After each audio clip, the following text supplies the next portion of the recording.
Can they close the door? Who's there? They have to close it. Please close the door. Okay. Okay, this one. Okay. Kindly close the door. Okay.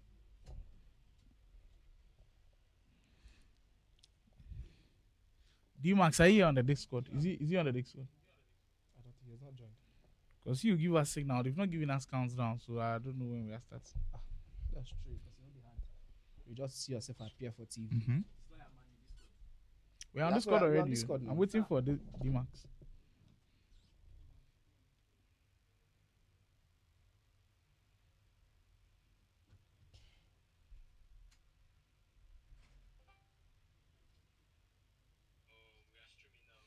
Okay.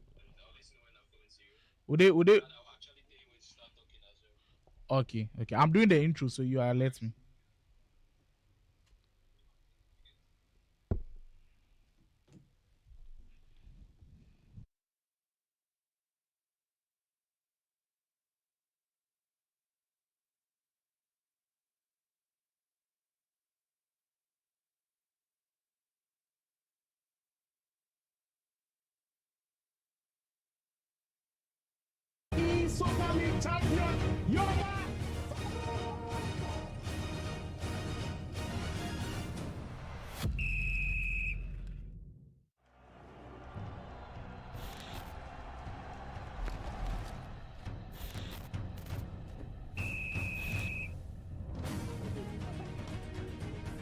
Oh, good God!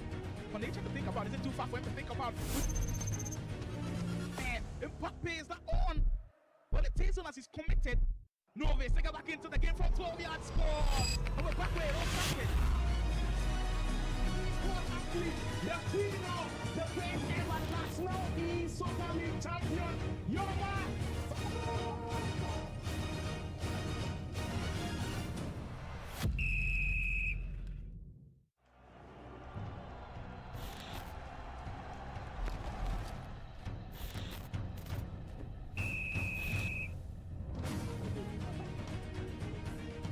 Good God!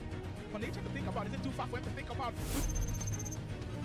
Man, Mbappe is not on. Well, it takes on as he's committed. Novis, they go back into the game from 12 yards score. And we're back way, don't touch it. The queen of the best ever national Esoccer League champion, Yemolee.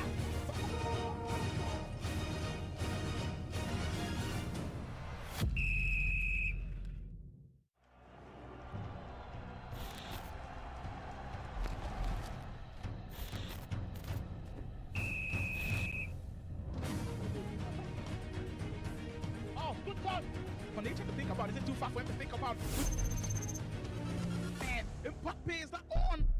Well, it takes on as he's committed. Novis, they go back into the game from 12 yards score. And we're back way, don't touch it. The queen of the best ever national Esoccer League champion, Yemolee.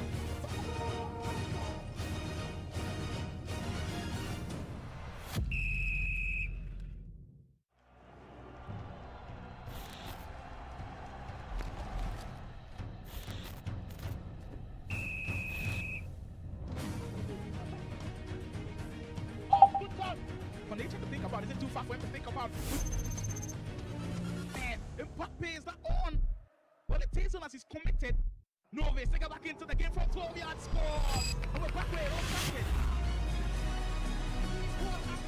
The queen of the best ever national Esoccer League champion, Yemolee.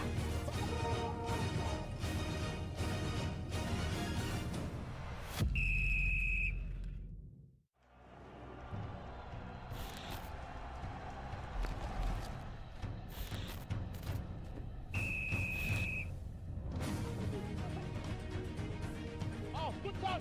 When they try to think about it, is it too far for him to think about? Man, Mbappe is not on. Well, it takes on as he's committed. Novis, they go back into the game from 12 yards score. And we're back way, don't touch it. The queen of the best ever national Esoccer League champion, Yemolee.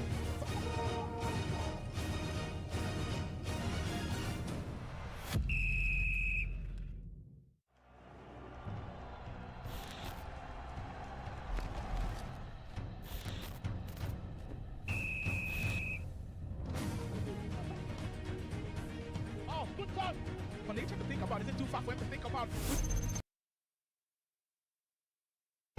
Nigeria, we hail thee, our own dear native land. Though tribes and tongue may differ, in brotherhood we stand.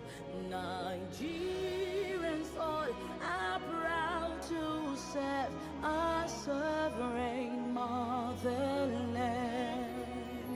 Our flag shall be a symbol that truth and justice in peace, oh, back to honor it, and this we count as gain. To hand unto our children a banner without stain. O God of all creation, grant these our one request. Help us to build a nation where no man is oppressed, and so with peace and plenty, Nigeria may be blessed. Ladies and gentlemen, it's been a pleasure. The best of the best players feeling the pressure and the nerves of Game 24. My goodness. Wow, what are we seeing? Bringing to you this live broadcast of this huge matchup. We got to see once more what the Challengers Cup is all about. It's being able to produce in the pressure cooker. And I love when players are nervous a little bit, where, you know, you get an opportunity to see them when they're under pressure. But just by impulse, you get to do something crazy. We're back to the action. Now we're about to play the golden goal for the grand finale of the Onile grand finale.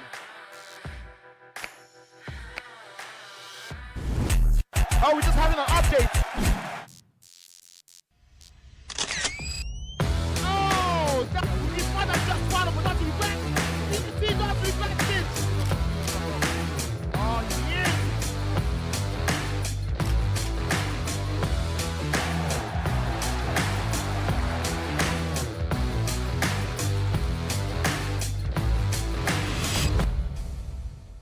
Ladies and gentlemen, it's been a pleasure.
As you all know, I am a content creator, but some of you have asked me, why am I not competing? So I was like, why not? I'm just with you guys, So, yeah, I am giving it my best shots. This is going to be my first time trying on FC. Although, I might not play well, but you guys push me up, Yes, my next match is against Yemolee tomorrow, so I'll try to play better than I played today, and hopefully I get the win. So, thank you. Tomorrow I face Bright and Baji Senior. Baji Senior had a very wonderful game today against Guru, who has been the favorite so far. So it's going to be a good game against Baji Senior. He's my guy too. So I'm Bright. Bright is my guy. So yeah, we'll have fun.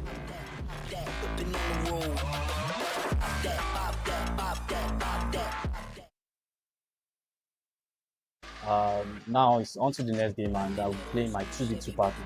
Like, we've grinded together a lot, so it's gonna be a tough game for me because he actually knows how I play. So I just have to get myself ready for the next game.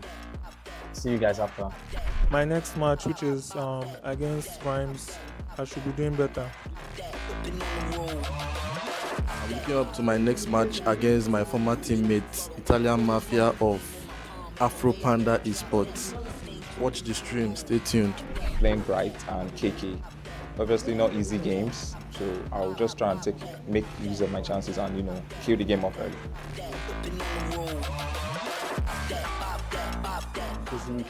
Next, and I hope I can get better out by tomorrow because this was a terrible performance for me. Tomorrow's game is going to be, I think I have simply lose on Dada Boy. Dada Boy is first, so he won me in the Challengers Cup, so I think I have my chance for revenge.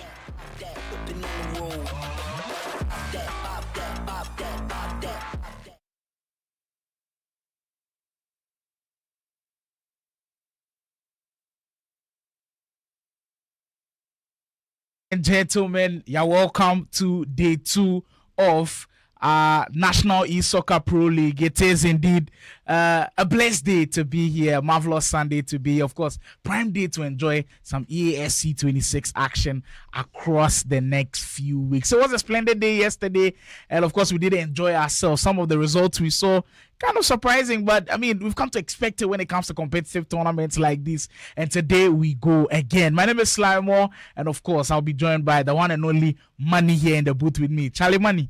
Yesterday was a different level altogether. I feel like today we might get to another level where we've not seen before. I totally agree with you. For some of the players, today is for revenge. Mm-hmm. Today is to kickstart themselves properly. I'm talking about someone like Dada Boy. For some of the players like Marvel, who did very well yesterday, blazed very well yesterday. This is the day. This is the day to actually consolidate on the win from day 1, week 1. For all the other players that had the draws, that is Draaris, Flick. We also had Mr. Olga and Anife, who had draws. Today is the day to maybe kickstart some momentum.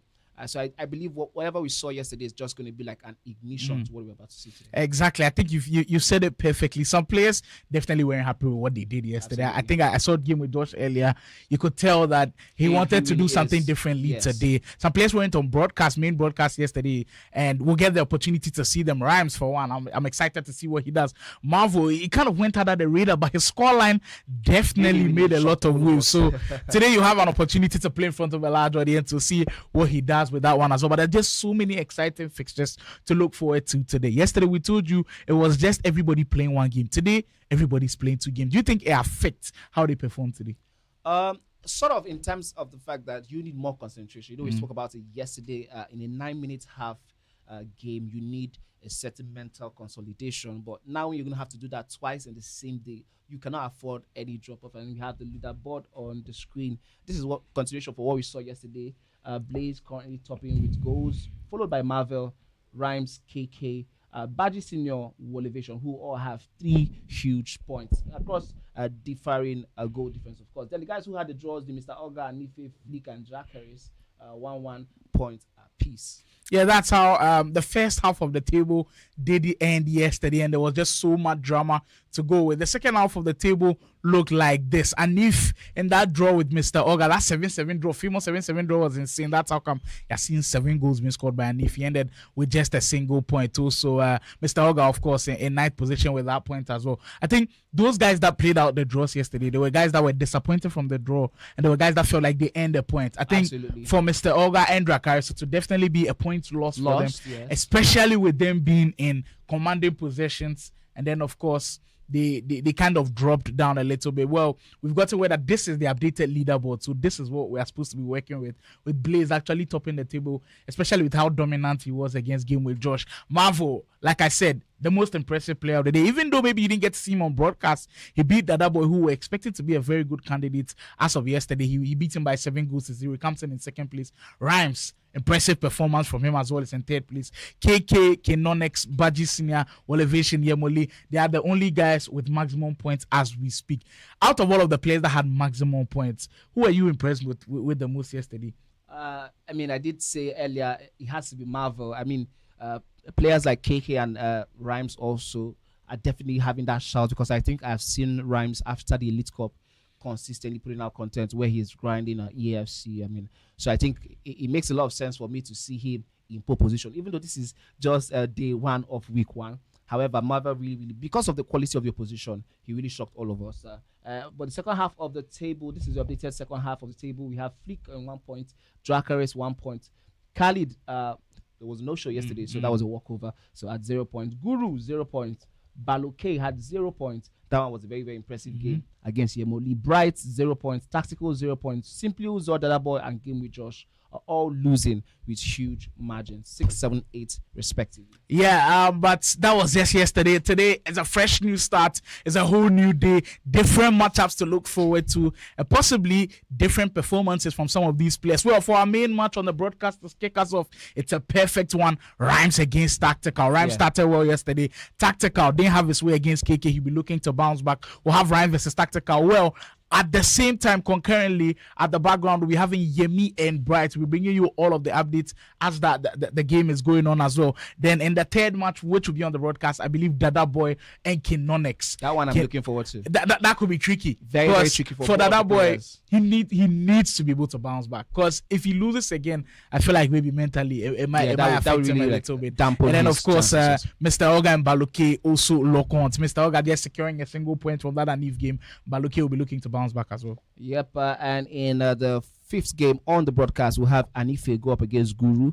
Guru did show some impressive flashes towards the end of his game against KK. Let's see if that would actually consolidate into a result against Anife, or is Anife going to take on the momentum of coming back from Mr. Olga to really go ahead to get himself very, very important points in this one. Plays very, very dominant display in the first game against Game with Josh. He will have to see if he can do that again against Wovation. If he does, then maybe everybody will now be on the lookout for him. That one will be happening in the background. Definitely. That's a tough fixture to look for. Very tough fixture. It's going to happen in the background. Well, match 9 will see Simply Uzo lock horns with Konx. Well. Konx's first 2 games today doesn't look easy at all, with Simply Uzo also looking to be on the bounce back. Guru will have to do it against Khaled. For Guru, disappointing day yesterday. The man all the way from Abuja will look to restore parity. Then Draaris versus KK has to be the match of today. Yes. I think it's definitely a heavy game to watch out for. Draaris was impressive against Flick. KK also impressive in his game as well. Yeah, absolutely. I totally agree with you. We also have Baji Senior and Yemi happening. This one is another one you definitely cannot miss. Bright and Draaris also happening later in the day. And Tactical is going to be going up against Wovation. I think for me in this lineup, Baji Senior and Yemi is definitely the one to watch out for. So as we're looking at this right now, we are picking out a couple of games. We feel 2-3 games. We feel like, oh my goodness, this is going to give us a lot of talking points, a lot of adrenaline rush. So I mean, I'm ready for it. That's why we're here. And I hope the viewers are also ready to have a blast. If you can right now, don't go anywhere. Go get your popcorn, your drinks, your everything.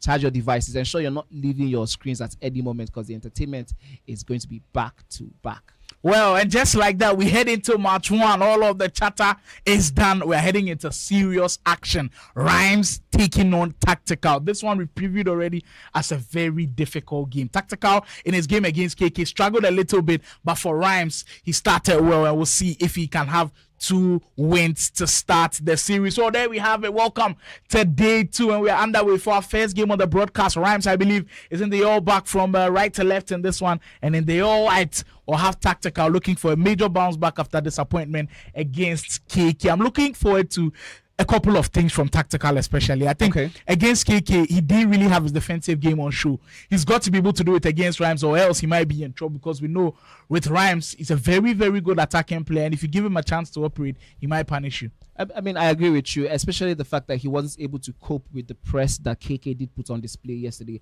I don't know if Rhymes is that kind of player who really focuses on his pressing out of possession, but I think he loves the possession football more than that. But whatever the case is, he has to step up. Now, the beauty of the league phase is that there are different opponents, which means different systems, different maybe from the previous opponent. So you have to figure out what is working for my opponent in this game, and probably change from what you did in the last game that worked. So Tactical has a mountain to climb, to be honest. Even from the opening stages, Rhymes looks very, very composed on the ball. Tactical, he was always losing the ball. I mentioned yesterday to you, on the edge of the halfway line, and he has to ensure that is fixed into this game. If not, against Rhymes, you will get punished. Well, I've always said that in a league format, usually you've got to be versatile, because you'll be facing so many different opposition with different play styles, and if you're not versatile, you play just one way. Once you're found out, you will have yourself in a lot of trouble. As you'll see, Tactical starts this game very well on the offensive front with Gilmore in that midfield. Great pass into Pina, as we'll see his first opportunity of the game being blocked right there. But you see the intent with which he's attacking. I like the directness with which he's coming. Yes, I mean, yes, it's early days, of course. 9 minutes half means that there's so much to play for. However, like you just said, rightfully, the intent is there. We can see that, okay, this time around, he's probably has stepped up a little bit. He feels maybe more confident than the game we saw yesterday. I love the fact that he took that one on the bounce. It didn't go in because Rhymes, of course, blocked it properly. And here is Rhymes talking about him trying to also go and get himself the first shot, draw for his blood. Is blocked again. So end-to-end stuff, really. And that's one thing I really love about this game. I think one thing I've noticed about Rhymes' style of attack is when he's usually going on the wing, and the thing is, he's got both Shelling and Pina up front for him. When he goes on the wing with Pina, you'd always notice that his other attacker, which is Shelling, will always drift into that middle. So once he finds Shelling, you know Shelling has got the finesse play style, plus he's looking for those angles to operate. I think he did that early on, but credit to Tactical was able to defend that situation perfectly. We get to see our first corner kick situation of this game. Pina to try a finesse attempt from outside of the area, but that time Tactical very alert to the danger. I think for now, with how yesterday's games went, everybody will be trying their best to defend those finesse positions, because you feel like it's the most dangerous part of the game, as we might see the first huge breakout on the counter to Pina. Tactical looking to maybe use the man advantage that he's got with Rives missing on that corner kick right there. I really love the shoulder badge there. It was used very effectively by Rhymes. I think that was the only reason why Mbappe didn't go on a very, very deadly run there. I think that tells you the quality of Rhymes' defending, ability to see where the problem was going to come from very, very early on, and was able to neutralize that one very early on also. So now we have Rhymes really trying to recycle the possession and create something for himself. Now talking about that Shelly move. I did see how he triggered that run, but Tactical was very alive to the danger, of course, and ensured that one was taken out of danger zone. Well, if you're a huge fan of EAFC, you know of Team of the Year being released. Yesterday, I tried my luck with a couple of packs. It didn't go my way. I'm looking forward to seeing if we'll have somebody get a Team of the Year during the National Esoccer Pro League. I know it might come. The attackers have been released, so if we see a couple of them, I will be shouting them out, because I did see a Kylian Mbappe. I thought maybe it was the Team of the Year item. I believe his Team of the Year item is around 6 million coins, which is a lot. But I think it is the gold item that I believe Tactical has got playing on that left wing. With that gold item. I believe he only has 1 play style plus, but with the team of the year, of course, they've got 3 play style pluses. So you always have a huge advantage if you've got him playing in that position. I like how Tactical has started the first 20 minutes of this game. So calm on the ball, patient, and just waiting to draw out Rhymes a little bit if he commits. There's Mbappe on the ball we're speaking of earlier. Ball Mati, quick passing. That's more like it from Tactical. Going down the byline, definitely looking for the man to get the pass in, but that time closed down quickly. Yeah, I mean, I was expecting the cutback to be across the front of the post, but decided to pause and then go back. I think that was where the difference was made. Definitely there was some threat here because there was, I think, Pina running in, and maybe he wouldn't have gone in, but that would have definitely been something for him. But whatever the case is, he's the one who is currently under the pressure.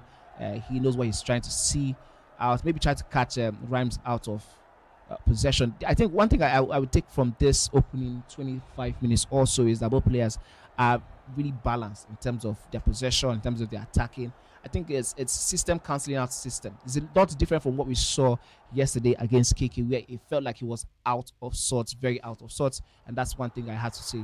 Kudos to Tactical for fixing. Here is Rhymes on that flank. I think it's very clear from Tactical what he wants to do right now, especially playing with that 4-4-1-1 position. If you look at the runs that Bonmati is making, she is the direct cam in that situation. So she's trying to make runs in behind where she'll find herself in space and then, of course, lay those through balls to the quick Mbappe that's on the wing. So it's always critical to look in those positions and try to see where he is trying to exploit. I love the fact that Ryan, with his announcement to OAS Esports, he's been bombarding his social media with content. Yes. I love when players do that, and Absolutely. you could see that he is making a progress. Even though before he had joined OAS, he was still posting content. I feel like when he just joined the team, there's that brand visibility that you get, and that's what I'm urging most of the Nigerian players out there to associate yourself with the team. It just elevates your brand to the next another level. Exactly. I totally agree with you, and we've seen that with the signings that have been made. We saw that with Baji Jr., we saw that with Farouk, who was signed at one time to Game Evo before he moved on to OAS, of course, also. We also see that with KK. These are the guys who are signed. Also, Dada Boy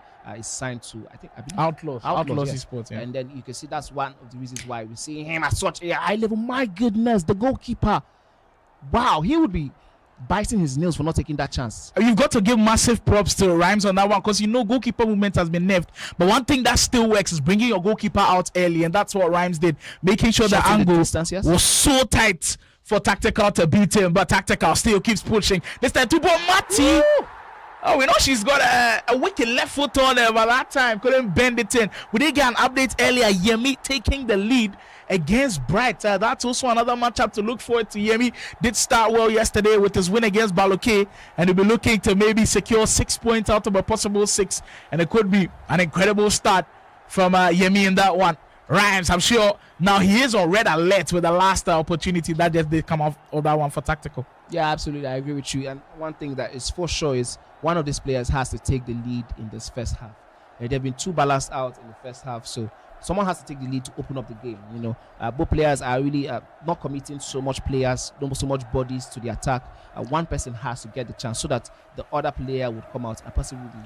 I think, man, if you're looking critically at this game, what we've seen multiple times, and I think we did see that yesterday, was the fact that we're seeing a lot of transition attacks. But this time, both of them are facing set defenses. The game is slow, it's lethargic a little bit, so it's difficult to break defenses like that down in FC26. That's why we are not seeing a lot of chances. Like, look at this opportunity right here. Everybody is behind the ball for Tactical, so it's difficult for Rhymes to break him down. But immediately Rhymes loses the ball in a dangerous position, Tactical can be on the transition. It will be easier for him to find a goal to go with. Now, this is the situation I'm talking about. You have to be quick about it. Let's see if you can put together something fast. Pina trying to find Mbappe. Once you slow it down right there, then almost as though you've ended the attack. I mean, you make the job a little bit harder for yourself. Yeah, we've seen that twice now from Tactical, where he has decided to turn around in those moments. Kind of like reminds me of how quick and fast King Konx makes up his mind. Good pass, but Mati is in space to find. Oh, as soon as he saw the finish, the goalkeeper animations kickstart, he changed it. Wow. Credit to Tactical on that goal. I loved the passing behind to Bonmati. And I was speaking about the importance of having Bonmati in the 4-4-1-1. I told you her gold card yesterday, I mean, it did wonders for me and my team. Even though I've moved on from it, she's still one of the best cams out there. And look at Here finding that space and making sure it counts. Tactical to open the scoring after 40 minutes. I don't think there was any game yesterday that took us 40 minutes to get our first goal. Absolutely not. This might now be a significance in terms of what we're going to be seeing throughout today. This might just be that a low scoring game. Because yesterday we didn't have a lot of low scoring games. No, we had lots of goals. We had at least every game had almost 8 goals. 4 or 5 goals. Yeah. Definitely within that mix. Right now it feels like Tactical is feeling confident. This time with Gilmore right on the edge and pushing. Great pass from Neto in space with P. Oh, low driven shot beyond the glass for the goalkeeper. End the half. My oh my! I told you, goals change game. We did say that yesterday, and that first goal has automatically changed this game on its head. Rhymes now is not the person we expected to be down by 2-0 at the first half, at the end of the first half. But alas, that's what we have on our screen. So he has to really now do all of the job that he did yesterday. If not, he might not be getting this one. Goals do indeed change games virtually, but I think it changes the way your opponent thinks. So all of a sudden, Rhymes is now panicking a little bit when it comes to defending because he wants to get a goal back and get possession back and of course try to create opportunities for himself. But what it does here is it gives Tactical that leeway to breathe. Yeah. So immediately he's more comfortable, he's giving you more pressure. And one thing that we've seen from Ryan was before that first goal, he was defending very well. Immediately that first goal goes in, all of a sudden Ryan's defense is not the best. And look at that run from Bomante I was speaking about, this time through Claudia Pina in behind, and he slots it home with a low driven finish. I genuinely love the fact that once Tactical saw again that Rhymes had activated the goalkeeper, so he decided quickly and stuck with his choice of going with the low driven shot just to the left of the goalkeeper. There was nothing the goalkeeper could do about that. We have also talked about the low driven shot, how powerful and how very effective it is in this type of situations. Any other thing, maybe a far post shot would have probably been saved by the goalkeeper, but as soon as he went under the goalkeeper's arms, you know he was definitely headed. Money, let me pick your brain on this one. There's always been this discourse about esports athletes being content creators, being streamers. Do you feel like Rhymes being a streamer and the fact that his game is out there to the world, it makes him a little bit vulnerable because everybody gets to see what you're playing. Everybody gets to read you. Everybody gets to, delve into your tactics a little bit. So let's say Tactical is playing Rhymes and he knows he's playing Rhymes. All of a sudden he goes on Rhymes' stream, watches a couple of tactics here and there. Now he game plans for you. You think it's a detriment of streamers? No, you know what? I totally understand where the school of thought is coming from. However, let's use sports. Let's use basketball for example. Everybody watches basketball, including your opponents. Yeah. Yet we still have watch film. Yeah. You watch your tactics. They break it down, but it doesn't matter about what is being watched on the screen. It matters about what you do when you are with the game, because gamers of course have to get to the point whereby they actually show the world what they're doing. You know, get involved more in the business side of the esports, and I think get to do even better in terms of adding more revenue for themselves. Now, with the fear of gamers not posting because they don't want their opponents to know their tactics, I don't know. That would be a little bit of a downing down of the talent of these gamers on display. These guys are very, very incredible. It doesn't matter about. Listen, you could watch Farouk every day on stream, but when you are now with the pad to play with him, you figure out it's a totally different thing. It's so easy watching it from the screen and breaking it down, but when you are in the gulag yourself, when you are inside the game yourself with all the pressure on you, that's when we'll know if you've actually picked up anything from the game. Well, I hope my streamers did here. Money believes even if you are streaming and people are seeing your games, you should be able to turn it up and not when you are in competition mode, and I'm sure that's what Rhymes is trying to do here on this attack through Patry. Still can't find that space to get the killer pass in, but he'll still keep pushing. This time from the right hand side with Pina. Oh, beautiful finish, came off the outside of the post, and that time around I think he had to be very patient with it, and I think that's one element of a lot of people's games. Once they are confused, L1 stop. Immediately you stop and everybody freezes. You kind of confuse your opponent to be like, yo, what are you doing here? So look at the L1 stop here. Stop, everybody is confused, and now you pick your spots, you make your choice. So that time around, credit to Rhymes on that one. Kind of confused Tactical as to where he was going a little bit, and now we do have some serious life in this game. We did get an update earlier. Yemi versus Bright. Yemi up by 2-1 against Bright in that match. Well, for Rhymes, he just took him a couple of chances and he's already equalized in this game. That was quick. This is reminding me of how we started day one, week one. As soon as one person went down at halftime, Mr. Oga versus Anife. guns blazing. We saw that twice. We saw that I think with also Flick, and we also saw that I believe with KK and Tactical also. I mean, he did look at some point as though he was going to come back, but now for Rhymes, he has 2 goals, 2 huge goals. And that's totally changed the complexion of this one, because before he was the underdog, but now we are back on level. The momentum seems to have shifted in his favor. Of course, we have seen the replay here. I love the fact that he held on to that ball for very, very well, and he took his chance here beautifully. He didn't want to get himself in double mind, and that's why I always tell people one of the things that can easily kill your career as a pro athlete in FC is if you start second guessing yourself. Yeah, that one is definitely one of the pointers to look out for if you're an athlete. Immediately, yeah, in an opportunity, you're in some loads of space to work with, and you start second guessing yourself.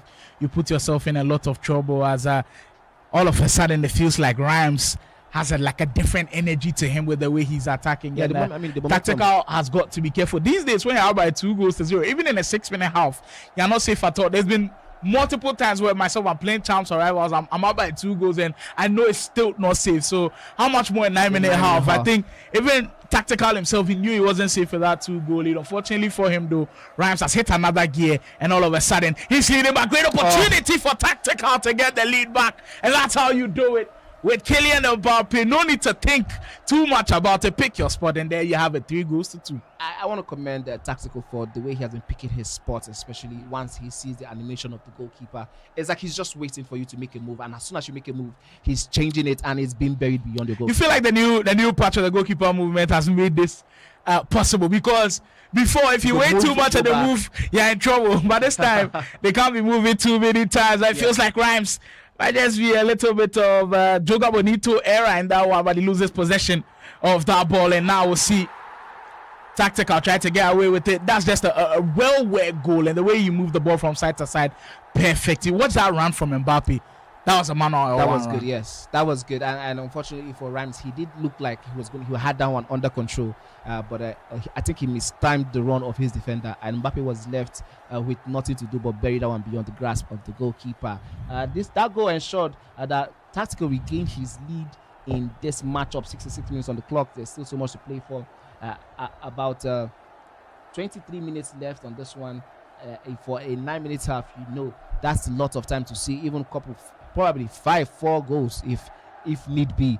We did see a lot of those late goals from Balok. I think that was the last game on stream yesterday. So I don't think that we can count Rams out of this one yet. It'll be interesting to see Maldini at the back for Tactical. I know he was giving off for free with the objectives that they come out with his loan item, but I didn't see too many people gravitate towards that Maldini item because I believe he didn't have that intercept playstyle plus that they were looking for. I think he had anticipate or something like that, or the jockey.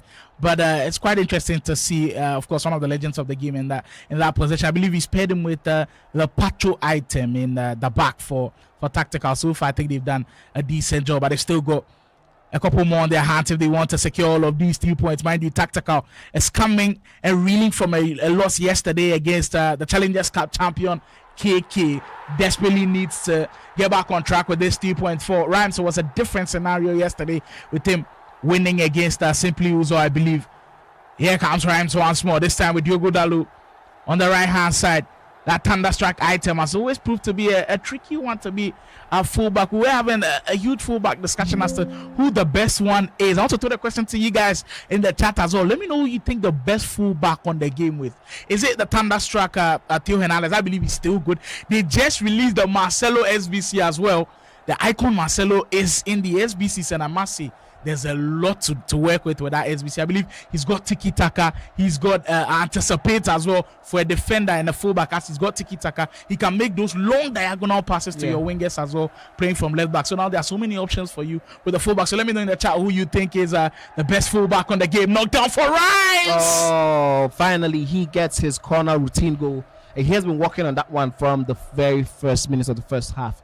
And the knockdown there just put him in pole position to break that one. That was a finesse, and that was done perfectly. I love that one. At this point, should we start calling it a norm, where usually our first games of the broadcast is going to be end-to-end like this, and maybe might end in a draw? So we won't be surprised at all. Yeah, I mean, what a way to kickstart the live stream, of course. I think they always bring the energy. Yes, bring the energy, give us as much All we are saying that the favorite Nigerian slang is give us more goals, and that's one thing I really love to see on the screen.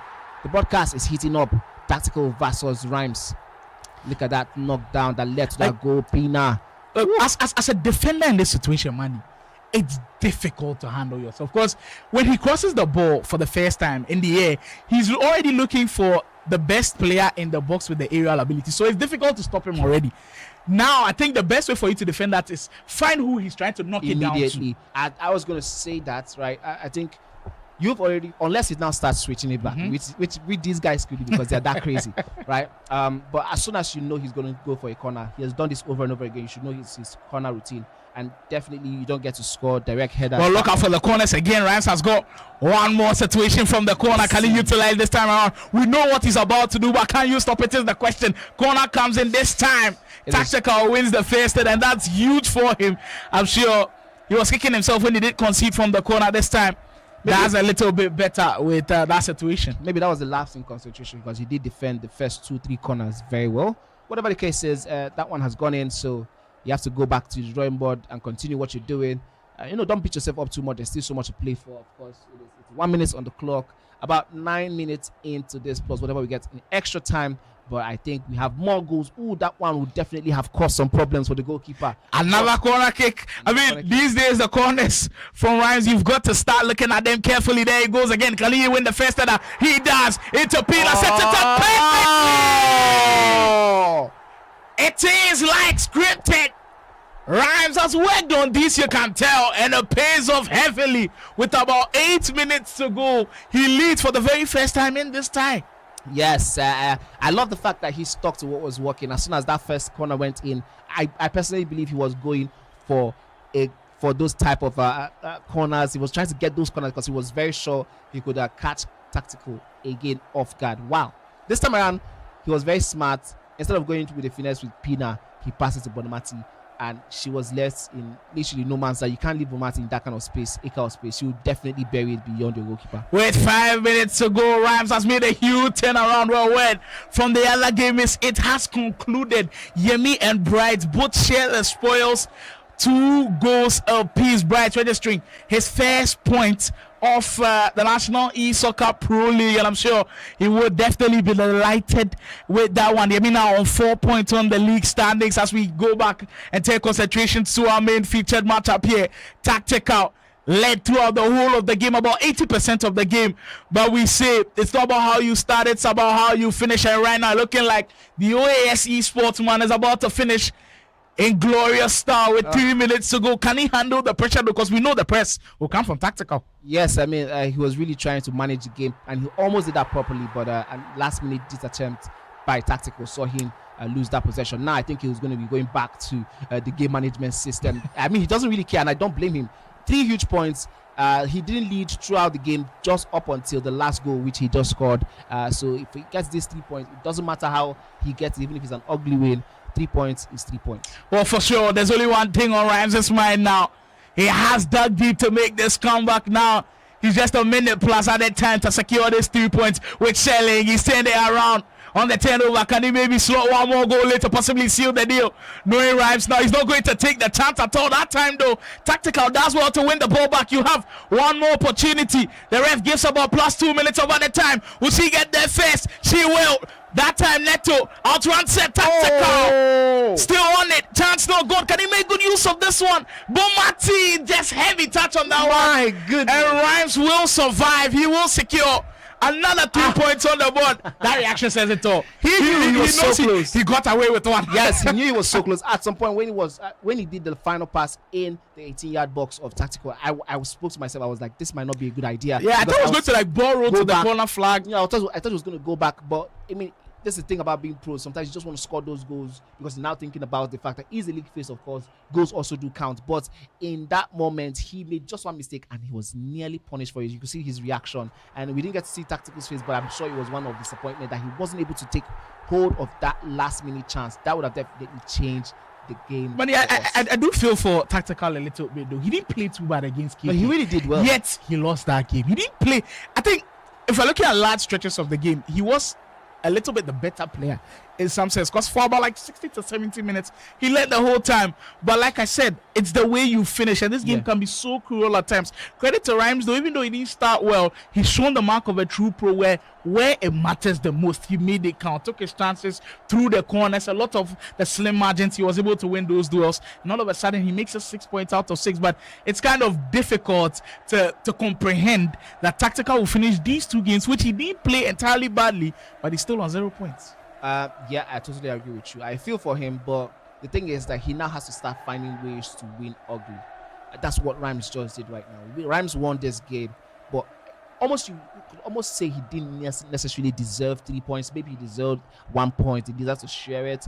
But Rhymes found a way to win, and that's what gives you championships. In league phases of any competition, what gives you the league, what gives you championships is your ability to dig in deep when it is not going well for you and find those ugly wins. Kudos to Rhymes. He did that one. Tactical, he has to go back to the drawing board. He's doing well, but he just needs that first win, I believe, to really kickstart his momentum and take him to the next level. That's all that is left for Tactical. I hope he learns that lesson. I mean, really, I feel really, really bad for him because, I mean, losing out on this level to 2 corners, routines, that could be very cruel. That's really, really tough. But look, I think if you look at those corner kick routines, I think it's always a lesson to players, whether you're a casual player, a pro player. You've got to find a way of making your corners count as well. They have to be a part of your goal scoring system. You cannot avoid set pieces. Corners, penalties, free kicks.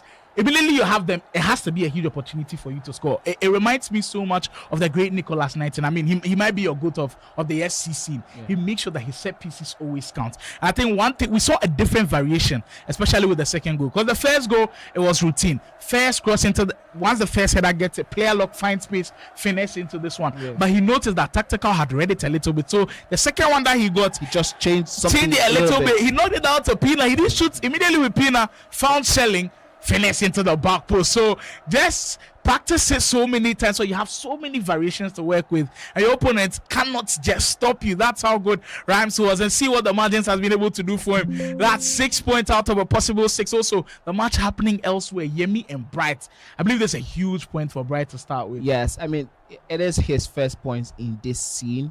To get these points against Yemi, who they have a good relationship. I believe they are both friends and they probably have grinded very well together. I think it would do him a huge boost. To get his point at such a level, it would do him a huge boost. Maybe the next match, it will sort of propel him to do even more and even better. But on what we have right now, I'm very, very happy for him that he was able to get this win.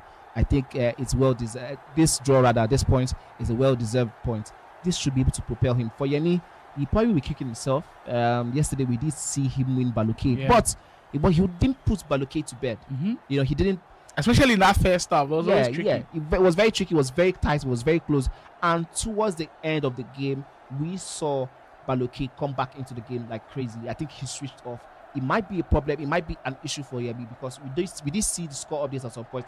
I think it was 2-0 or 1-0. Yeah, I think Yemi was leading 1-0. Then Bright came back 1-1. Then Yemi led the game by 2. Exactly. And so that tells you that he needs to really work on his concentration, especially in the dying embers of these games. It will help him a lot, especially across a long stretch of the Pro League. Well, we told you today we've got 7 games on the broadcast for you. 1 down, 6 more to go here at the National Esoccer Pro League. Of course, brought to you by the one and only KD Sports, making this one happen. We are here live from Lagos, Nigeria, inside the wonderful Game Evolution Studios. Game Pride IO also made this one possible. Of course, we are under more or less like the tutelage of the Esports Federation of Nigeria, also making this one happen. And of course, one of our media partners, Esports African News. We say a huge salute to all of you that made this one possible.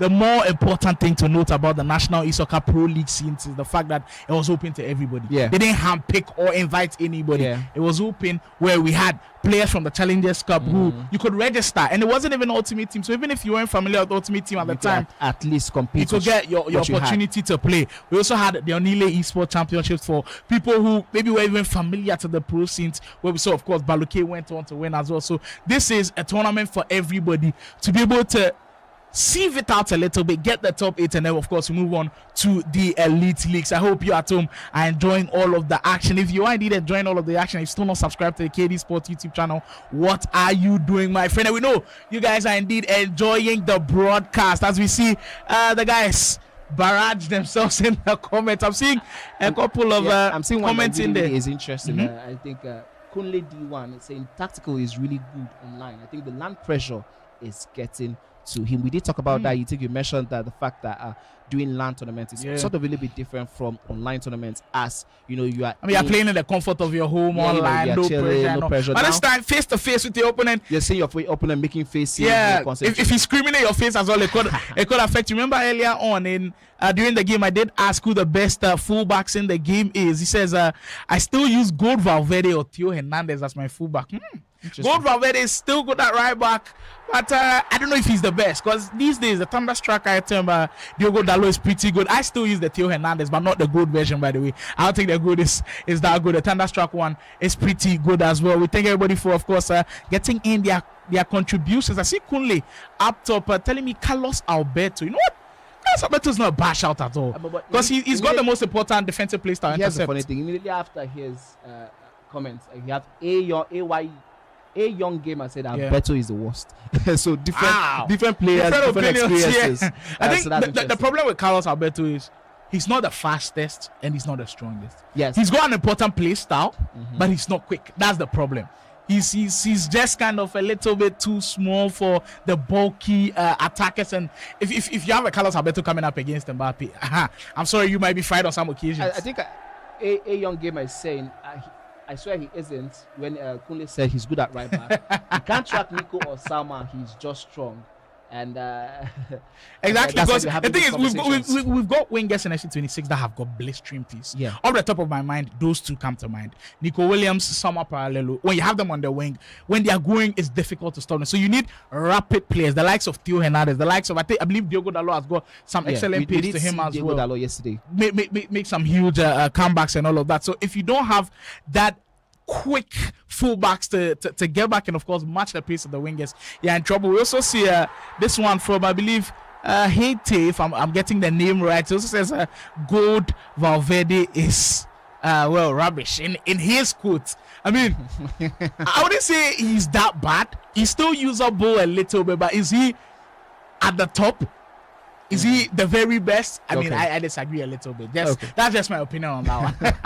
Keep the comments coming. Keep the conversation flowing. We want to hear from you guys. Thank you guys for doing this. We absolutely love it. I and Slimer love watching. I love reading your comments. So keep that one going in. As soon as we get more comments, we are definitely going to be bringing that one to the scene. So what else do we have? Yeah, exactly. Like I said, 7 games on the broadcast for you. 1 down, 6 more to go. There's a lot coming in store. Don't go anywhere as we spin around quickly. We'll be back with the next round of action.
some of you have asked me, why am I not profiting? So I was like, why not? Let me just put you guys, So yeah, I am giving it my best shots. This is going to be my first time trying FC.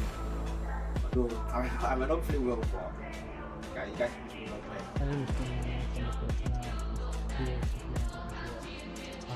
I'm coming to the show to show my talent, to show the country what I can do, and show the world that so my coming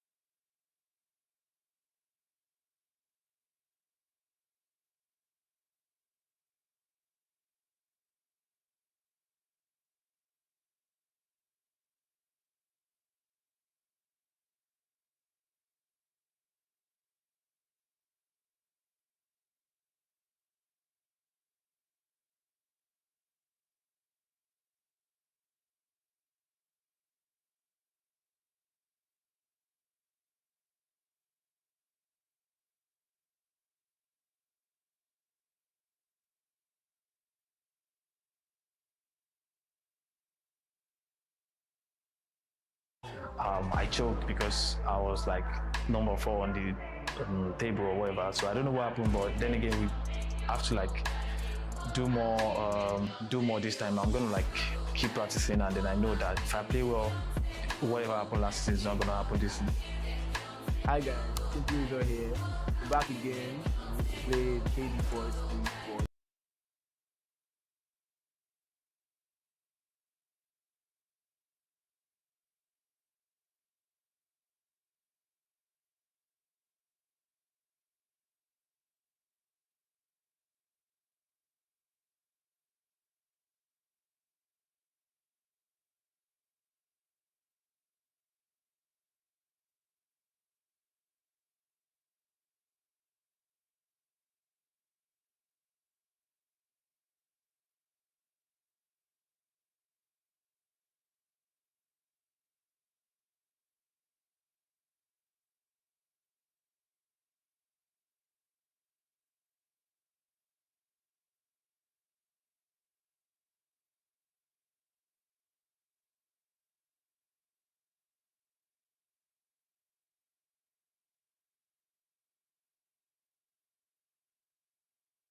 And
to show everybody what I can do.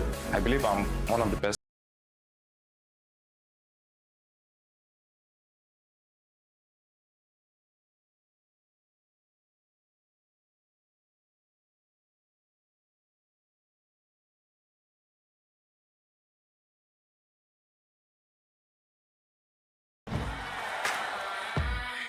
the best of the best players feeling the pressure and the nerves of Game 24. My goodness. Wow, what are we seeing? Bringing to you this live broadcast of this huge matchup. We got to see once more what the Challengers Cup is all about. It's being able to produce in the pressure cooker. And I love when players are nervous a little bit, where, you know, you get an opportunity to see them when they're under pressure. But just by impulse, you get to do something crazy. We're back to action. Now we're about to play the golden goal for the grand finale of the Yemolee grand finale.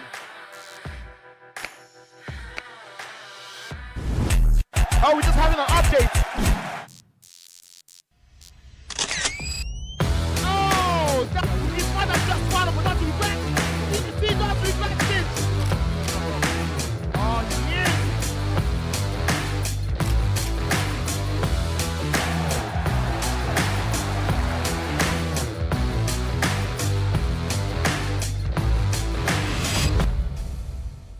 Ladies and gentlemen,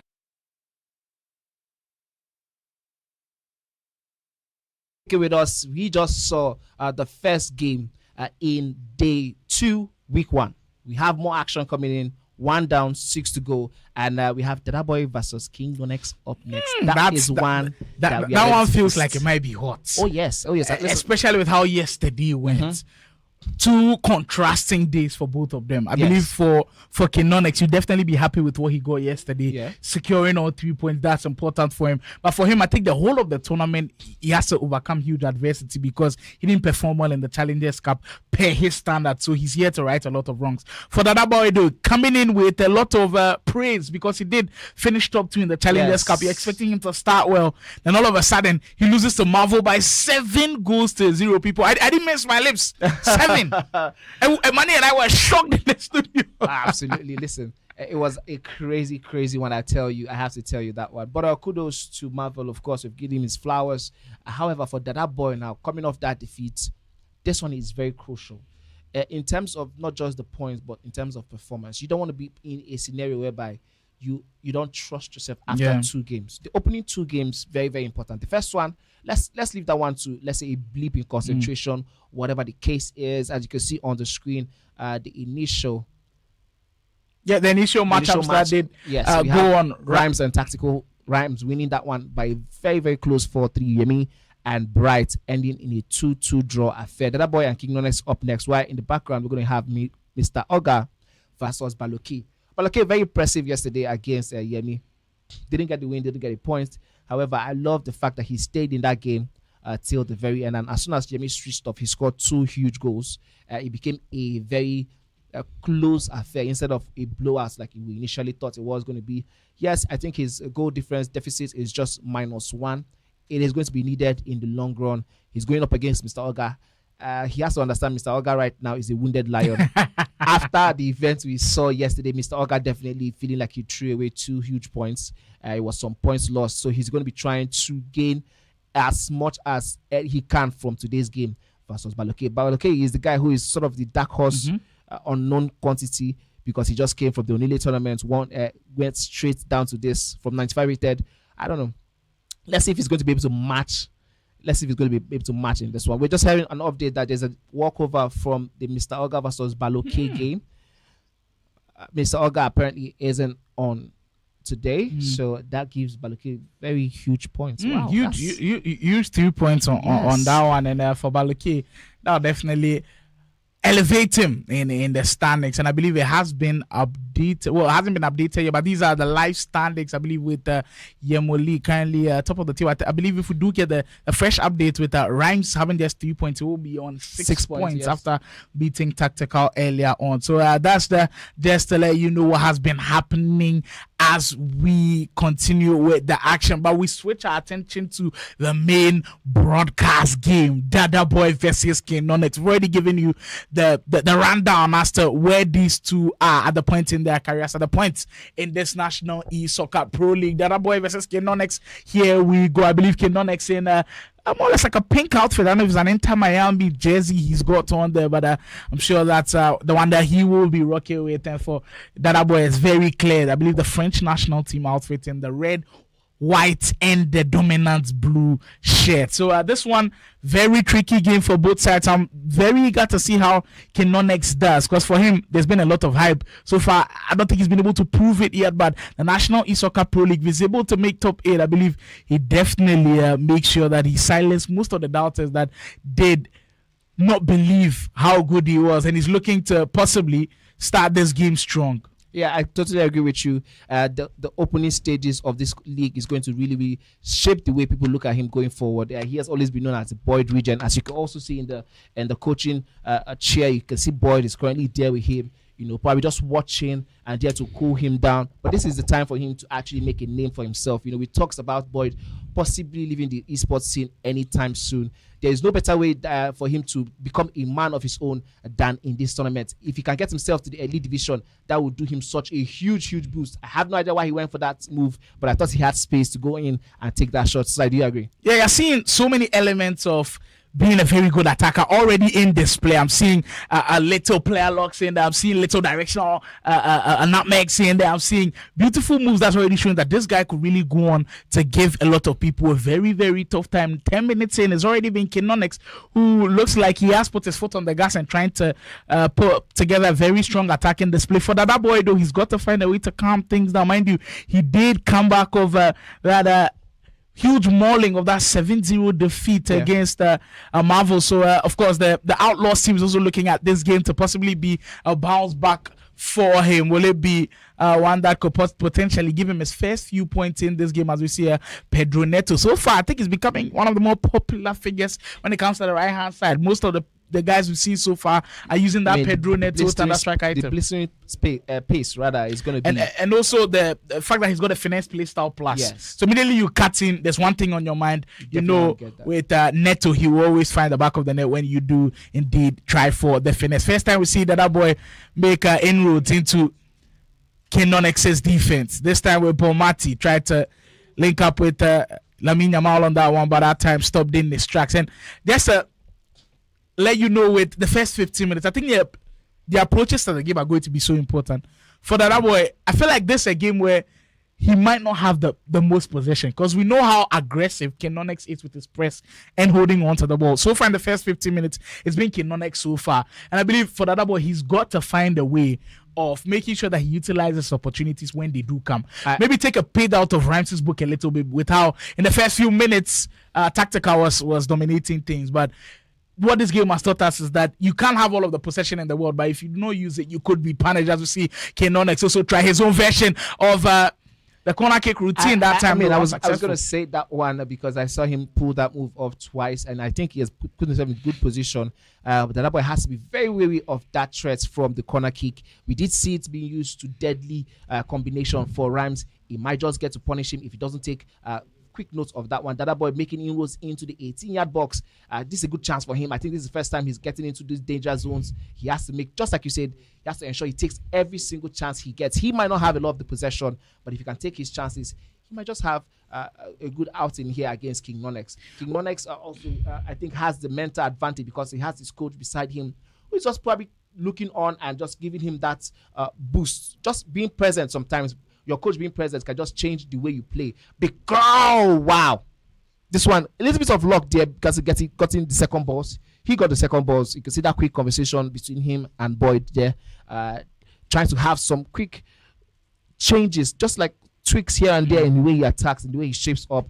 That skill move is not a common one to see at all. It's one of those ones that for me, when I'm pulling them off, you feel like it's of luck. Yeah. At times, it's not what I intended to do, but when it comes off, it's beautiful. Yes. Sometimes you have those moments where like you try to pull off something and then the AI says, "Okay, you know what? Let's give you something else." And then, let's reward you for trying. Nobody's expecting it. You really works out for you. I think there's a huge element of luck that boy now has to. I mean, he's been a little bit lethargic in the opening of this game. He's been a little bit lethargic. Well, I think it has to do with the fact that for Konx, he will start strongly with his press. He is causing Dada Boy a lot of problems. And the thing is, when you play against opponents that press a lot, the fact that they have most of the possession of the ball they kind of put a lot of pressure on you in the sense where now if you do win back the ball, all of a sudden you're panicking. You want to be able to use every single opportunity to good use, but that's not how the game works. At times, some of the build-ups that you have will not always end up in good results. Oh, that's just brilliant FC from Konx. That's the reason why a lot of people rave about him. The man who didn't have things his way at the Challengers Cup. Well, it seems like he has certainly worked on this game and he's flying high so far in these first 2 games at the National Esoccer Pro League. Yes, proper FC there by Konx, breaking down that defense with precision that will definitely make some of the very best in the world very, very proud. Dada Boy again has to really, really pick up the pace here. I did say earlier on that it did look lethargic, but the beauty about the 9 minutes half type of matches is that there's still so much to play for. We have seen it time and time again. We just saw that one in the game between Rhymes and Tactical going 2 goals ahead, and just in dying embers in the second half, Rhymes changed the story around. I'm going to just point out one thing though for you. I don't know if you agree with me on this one. The fact that Konx is very direct, very fast and aggressive with all of that, I think is causing Dada Boy lots of problems because he's trying so hard to quickly stop the attacks, and that's where Konx is now taking advantage of him. Like he's committing too much too quick Oh my goodness, Konx is on one today. He's put it on a splendid performance, and just like Mandy said, I think it's looking like it's too quick for Dada Boy to handle at this moment, and he's struggling with just the intensity that Konx has started with. And you can tell with that look on Boyd's face, he's definitely proud of what he's seeing. One thing that you've got to give Konx credit for is how quickly he's shifting the ball from the left to the right or from the right to the left. That is why I believe Dada Boy is lacking right now. When he's moving the ball from the right to the left, it gets stuck in that midfield area because of that press from Konx. But you see how quickly Konx just shifts it, and right now almost every single attack feels like it might end up in a goal, and we might see one more coming from him. The dummy with the player lock into Shelley, fight to find Pina. Every single attack of his just looks effortless at this point. I mean, I want to see Dada Boy really, really begin to bring all of the players into. He's really struggling to get out of his own part of the box.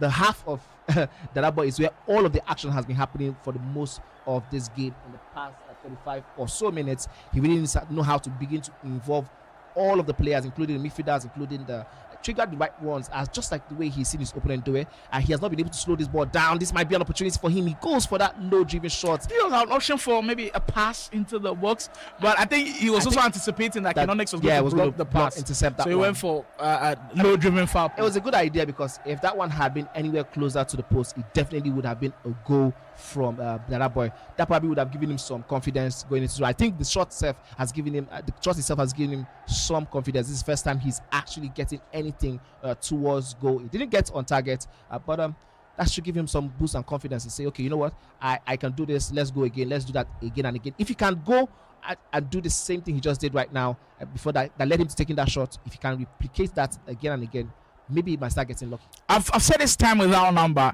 that in any iteration of FC that you play, it's always going to be a game of runs. It's like a basketball game.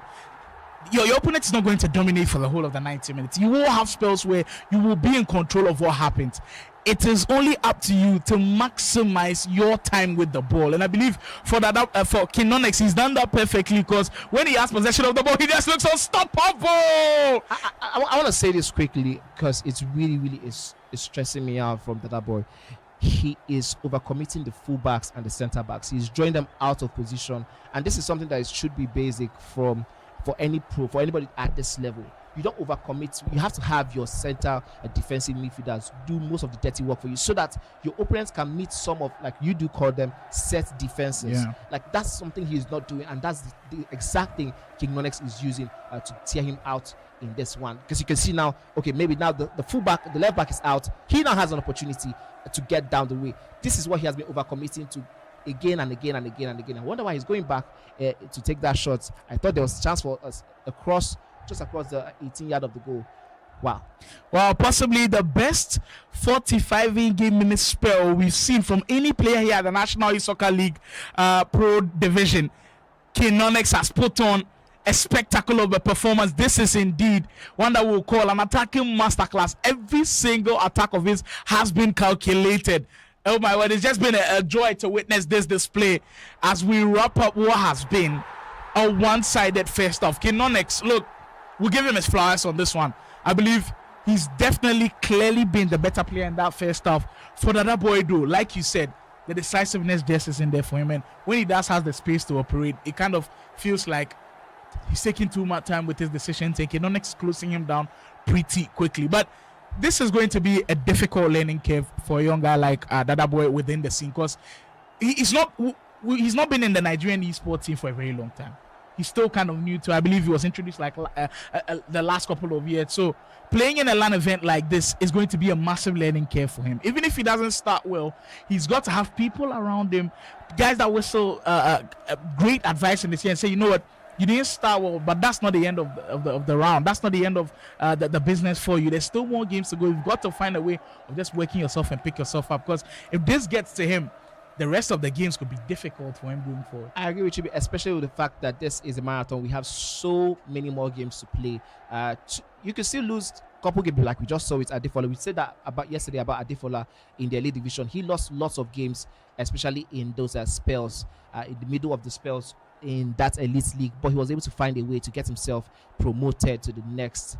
To stay on that league and not get relegated. But I want to say one thing though.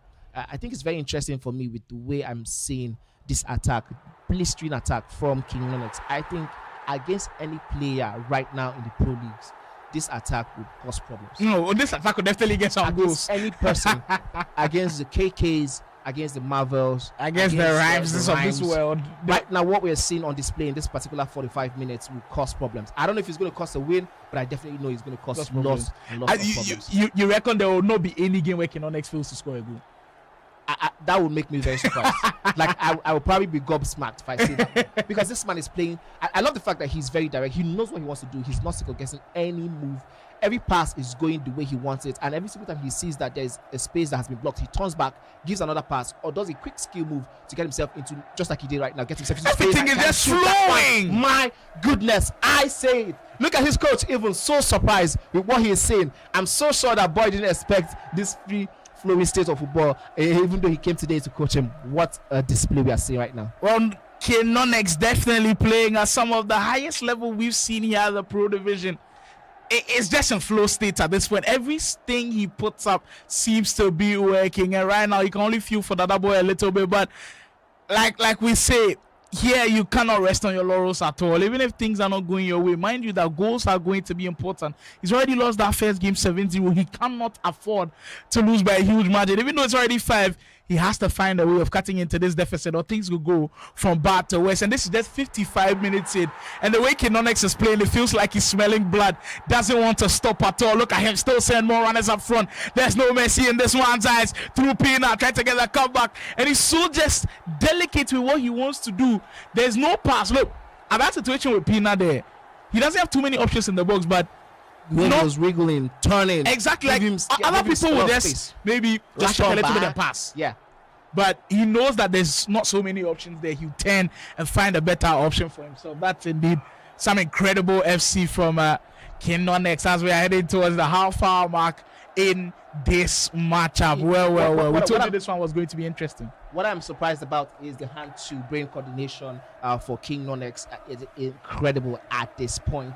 My goodness, what a move this guy is currently causing right now in the middle of the pitch. Listen, everything he's doing is working, but the funny thing is he's doing it fast, like so fast. I want to allude to something that you said earlier about Dada Boy kind of committing a little too much, and I think it's coming from the fact that he wants to use the second man press. So he has a second man press icon on, so you're seeing the green bar on the top of his defender's head. But the mistake he's making is when he's second man pressing, you're supposed to have rather your midfielder commit to the second man press, but then he's having his fullback commit to the second man press where there's space being left, and all Konx is doing is just exploiting. Whereas for Konx, when he's making the second man press, it is not his defender, it's his midfielders that are pushing. So that's, I believe, the main problem on the defensive end for Dada Boy currently, and that's why he is struggling in the mix, and it's just causing him so many problems as he might be under more pressure on this one. This time you win the ball back through to Ram in the midfield. Dada Boy on the attack this time around, just stifled every single opportunity he gets to make inroads, and it's just so difficult for him to maintain the level that he'd want to Because right now, everything going through Kinones as we speak. Over the top through ball, knock it down, Neto. My goodness. Right now, it just feels like this guy is shark in blood-infested waters because oh my, what a display. I mean, okay. I was just about to say we could see more, and definitely he found that space. My goodness, this is right now. I'm feeling for Dada Boy because I'm wondering what's going through his head right now mentally, what he's currently going through, the beatdown after beatdown. And I think this is where we have to see if he has character to come back up. You know, after going through this, probably he has faced the two worst people to face in the beginning Marvel and Kinones right now. Probably the two worst people to face in the opening phases of this league format. Maybe he'll have more space, more chances going forward with the other guys. But wow, that's their state from. I mean, even the passes aren't really great right now as it stands. So he really has to do a whole lot more work than what we are currently seeing right now. Well, Mati once more. Konx, he's just flowing at this point. Unstoppable FC from Konx. And I believe this result will skyrocket him to the top of the table. My goodness. Absolutely. You know, goals do change games. Goals do change the way the league standing look. Yesterday was Blaze. So unless Blaze can get himself another huge win, it definitely looks like it's going to be Konx on the top of the table in that number 1 position. After 2 games in. Who would have thought, though, that after the first 2 games, Dada Boy would have conceded 14 goals? That is insane to even think of, especially after that run he had in the Challengers Cup. Yeah, but as it stands, I think we might see more than 14. You think there's more with the last 20 minutes to go? I mean, does it look like Konx is stopping anytime soon? It doesn't look like he's resting at all. And I believe Boyd, or in his ear on the coaching booth, is telling him goals are important. Because Boyd himself played in the elite leagues, and he knows how important those goals could be to you, of course, when you're on the same points with another opponent of yours, and maybe the goals can get you in the higher echelons of this one. It's so interesting to see here as we're approaching the last 15 minutes of this game with Konx just cruising at this point. He's put on a masterful display, and for Dada Boy, all he's trying to do is possibly maybe get one back for hope or something like that. But Konx said, not on my watch. I'm not even giving him a sniff at this point, as he just dominates every single facet of this game. And then he goes again, one more maybe to possibly put the icing on the cake. This one makes it the twist, the turns, the way he's making his decision. We've said that over and over and again, and I wonder what the chat is looking at right now. Seeing this display, I wonder what the people at home are currently saying. I can't wait to go into the chat as soon as this one is done. I want to hear from the people at home what they think about the performance. The narratives about Konx, when he was playing extremely well, and I believe he played Kill Africa, I think he's played Farouk as well. He played Ultimate Team against them and he played brilliantly. Remember that in the Challengers Cup he played 95 overall. Yeah. So is it that he comes to light when it comes to Ultimate Team, and there he goes again? Will we see the biggest score line so far in the Pro League? Yes, we would. 9. This one makes it 9. And just like we said over and over again, the defenders were left in no man's land. He is having so much time on the ball in those danger zones. You know him, he will not take those chances lightly, and he has buried this one beyond the goalkeeper. But let me say this with what you're saying earlier, Slide. So last year, I did witness for PSM where Konx went up against Farouk, and he eventually won that one.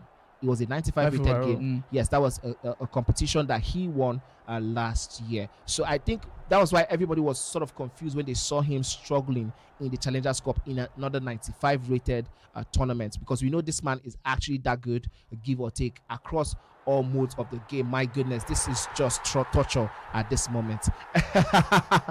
Right now, this is just torture, and you can see both player and coach having the time of their life, having a good time on the screen. What a display we have seen. Right now, I think if I'm Dada Boy, I'll just go for game management. I don't want to make it worse than this. Exactly. It's just tough to take sometimes, how cruel FC can be at times, but a massive skill gap being shown today. And I know players occasionally suffer heavy defeats, but to come back from this is going to be extremely difficult. And of course, we'll be following all of the updates from Dada Boy's games. Outlaws Dada Boy not the best of showing here today, and it's just a difficult start to life in the National Esoccer Pro League for him. He's already conceded, I believe, 17 goals, and that will push him straight to the bottom of the league. And I'm not sure that's something that he envisioned to start the season at all. But for Konx, it's the total opposite. It's going to be 6 points from a possible 2 huge performances, and it will now send signals to everybody in the rest of the league and be like, yo, is Konx the guy to beat? Is he the guy that we've got to start fearing? As it stands, there are 2 games I definitely want to see now with Konx in the mix. I want to see Marvel Konx, and I want to see KK Konx, because these are 2 players who are very quick, aggressive, and off the bat of the head, they are very, very direct. So I want to see what that game will look like. That will also have for Marvel Konx, that will have Mitchell and Boyd in the coaching booth. One thing we know about Manis, he likes his projections. He's already projecting us towards the future. But no, we'll take it one step at a time. There's still more exciting games to go. But the display here from Konx, I think so far it's been the best one we've seen in the National Esoccer Pro League. That's what I'm saying so far, because there might be even more greater ones to come. But an awesome display from him. I think now he's satisfied with the 10 goals, as you can see him just running down the clock. Incredible performance from him. It's just been one-sided, showing you what he can do when he plays at his very best. It's been a difficult time for Dada Boy. All he's got to do now is find a way to take positives out of this game. Maybe the positive will come right here if he can find a goal with this one. What? Unfortunately for him, though, just can't finish. I mean, this probably is a summary of what we have seen today from him, not being able to take chances, just like that one that was literally and I don't know if this is a good corner routine from him also. Like, he's been very, very behind in terms of what other people have brought to the table. He has a lot of work to do also. Thankfully, it's a marathon. It's a long stretch of games. After today, he still has 6 weeks to fix whatever it is that is wrong in this one. Whatever went wrong in this one, he has 6 weeks to fix it. If not, he will find himself in dangerous waters. Well, even the crowd in the back can't believe what they are seeing. The scenes here at the Game Evolution Studios is insane. And there you have it. The man of the moment, of course, celebrating with his coach Boyd. Konx put on an absolute masterclass of a display as he finishes that one 10-0. I mean, we saw heavy score lines yesterday.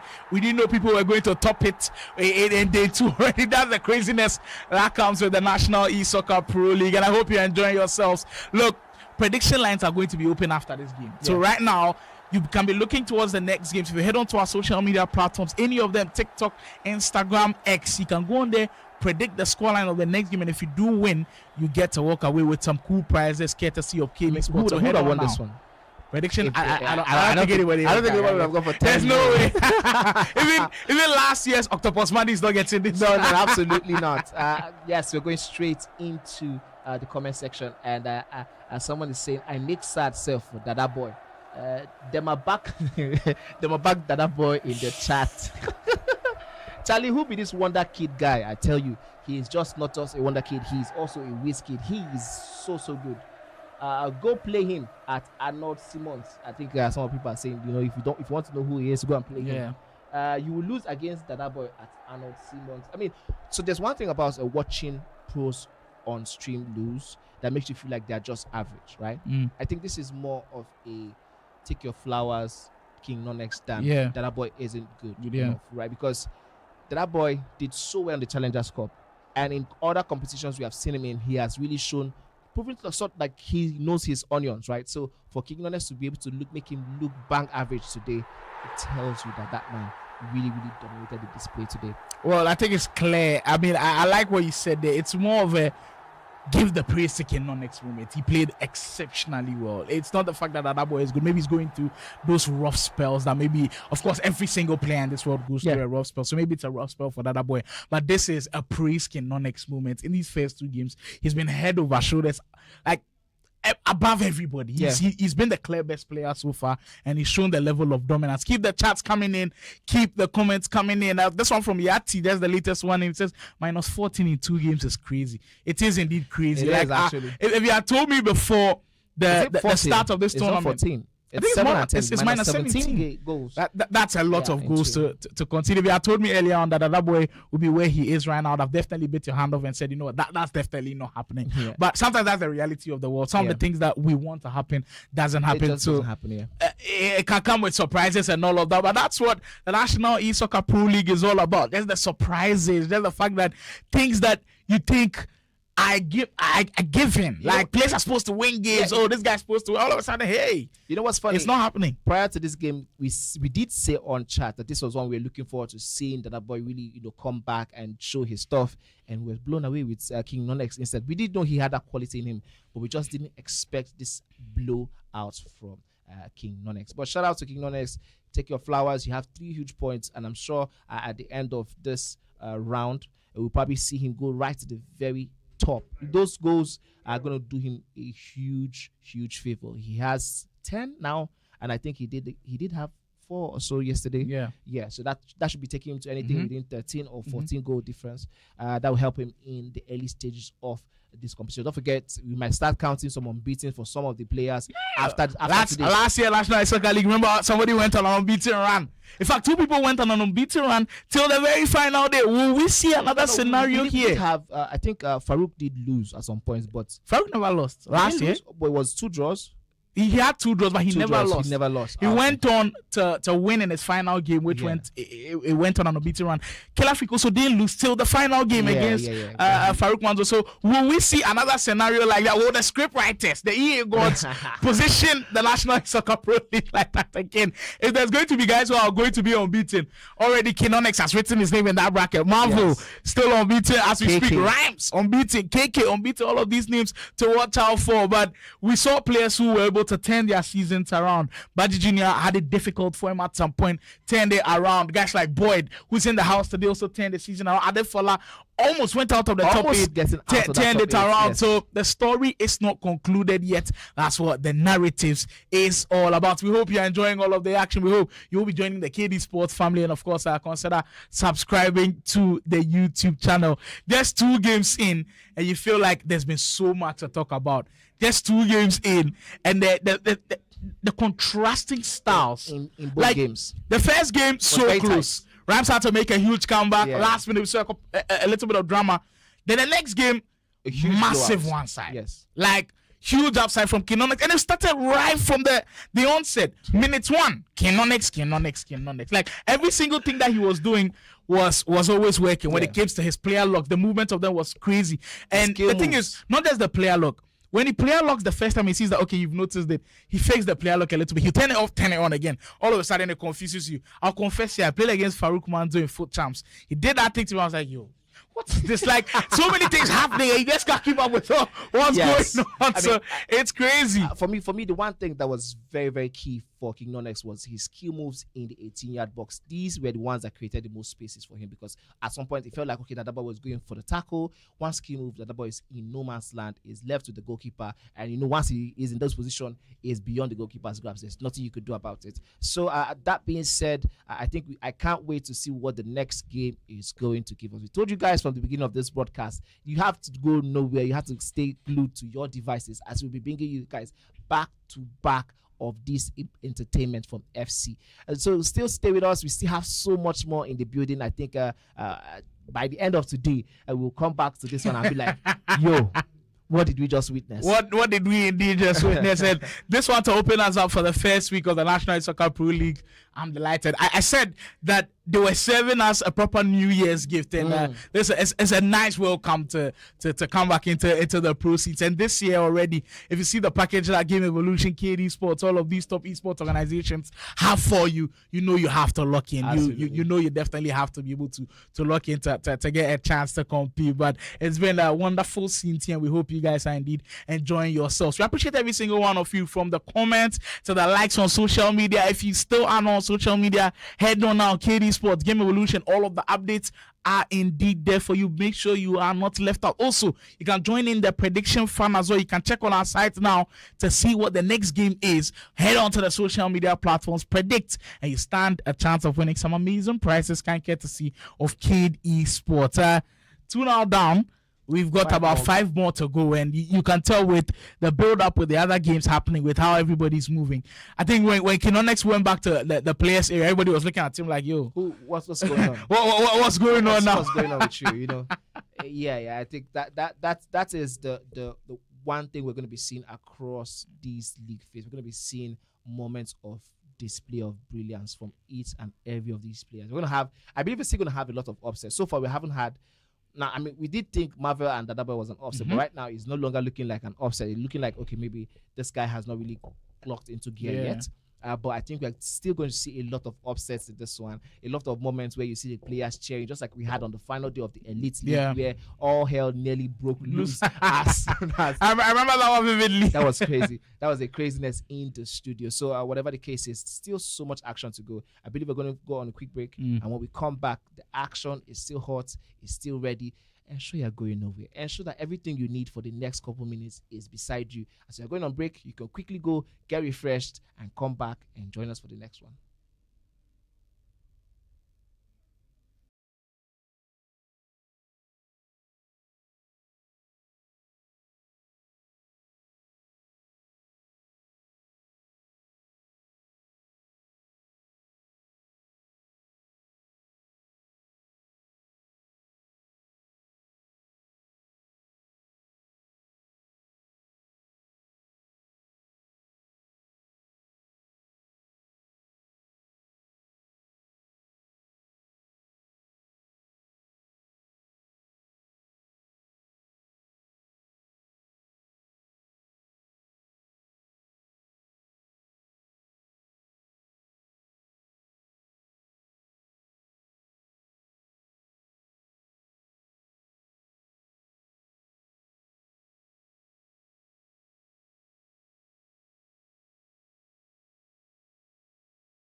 As you all know, I am a content creator. But some of you have asked me, why am I not profiting? So I was like, why not? Let me just meet you guys, So yeah, I am giving it my best shots. This is going to be my first time trying to FC. Although I might not play well, but you guys push me up, man.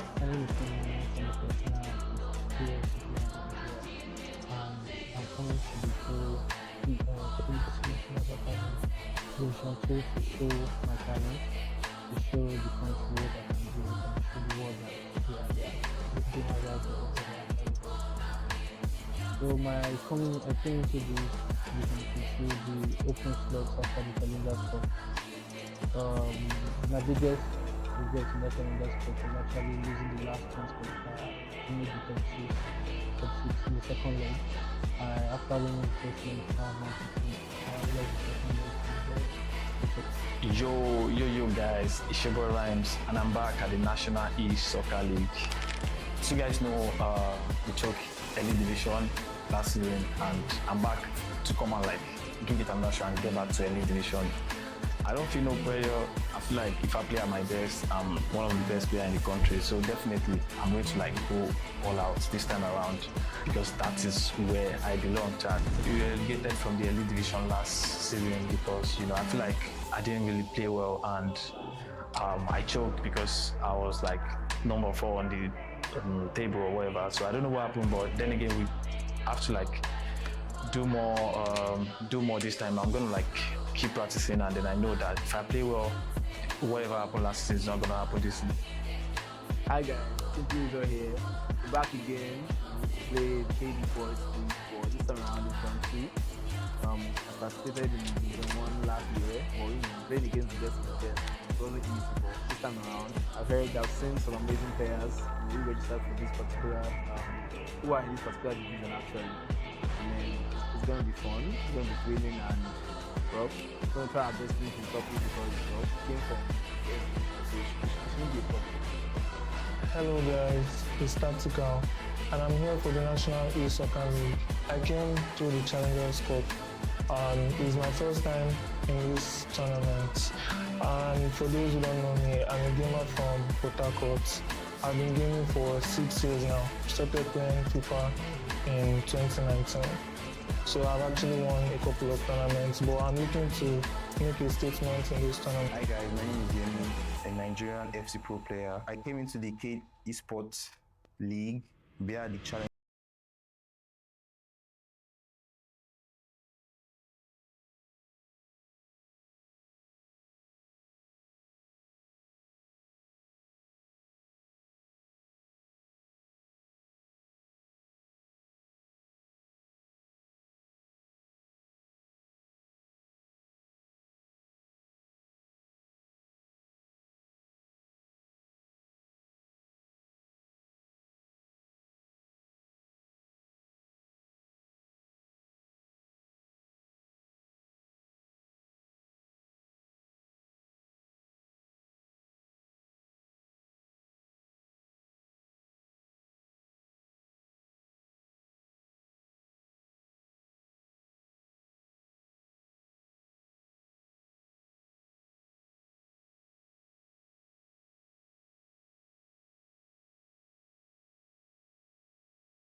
What motivates me to play this game is waking up every day to improve daily. I like to learn from the best. I watch the pro scene. I follow Anders Gang. Come new. And I'm coming for Division 2 players, so watch out. Top 2 is the goal. Cheers. So I would come here with my A game, bringing everything to the table. I'm not an underdog at all. In fact, I feel my opponents should be very, very careful. Watch out for me coming because the match against me will not be an easy one. Wovation, Nunes, my son, and Yemolee. So it's going to be a very interesting league because it's really packed with very, very good players, to be honest. So watch out for Flick in the mission too.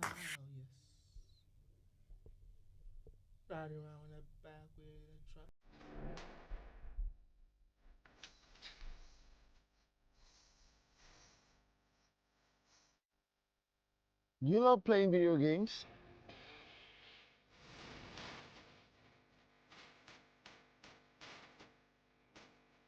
Or a professional live streamer in gaming? You can also step into the light as a professional esports player representing one of the biggest teams in Nigeria or Africa. So I guess you landed on the right page because here we take you into the world of games, gamers, and gaming, from tournament organizers to game shows, podcasts, you name it. You get to meet the best of the best in the esports industry right on this page. So make sure you share to someone, follow, and also subscribe to all our platforms. We're Game Igbo Esports, the world of games, gamers, and gaming.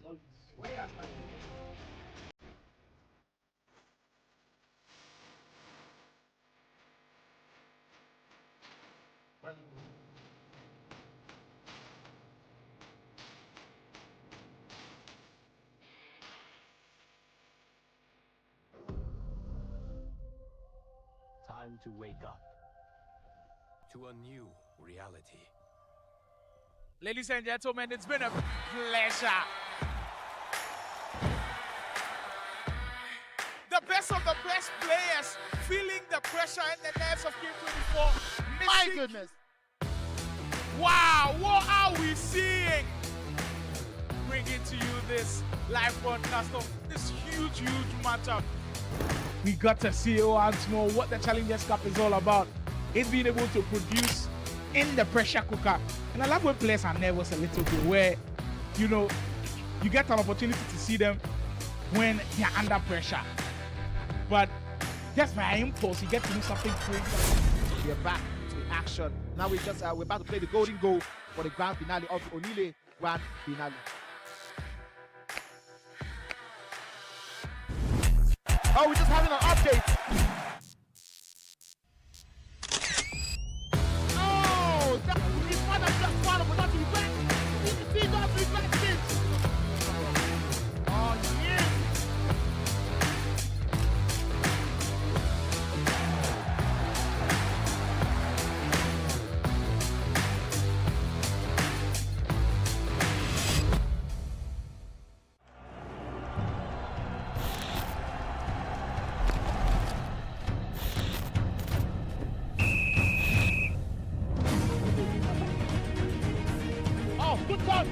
Nature to think about. Is it too far for him to think about? Man, Mbappe is not on. Well, it takes on as he's committed. Nove, take it back into the game from 12 yards. Scores. And we're back way. The queen of the best ever national Esoccer League champion, Yoruba.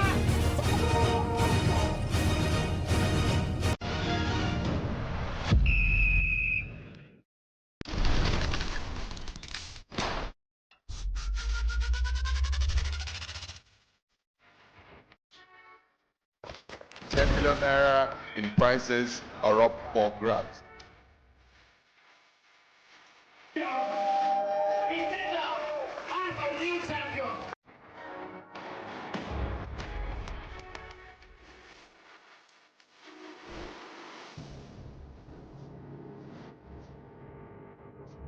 Attractive on the break to possibly seal it all.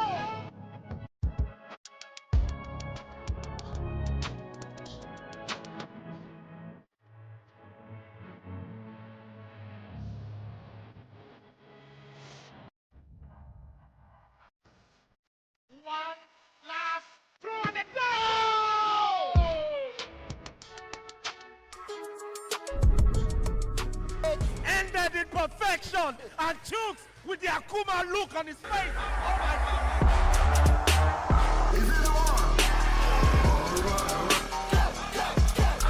Medicine. Champion EAFC 25, Killer Freak.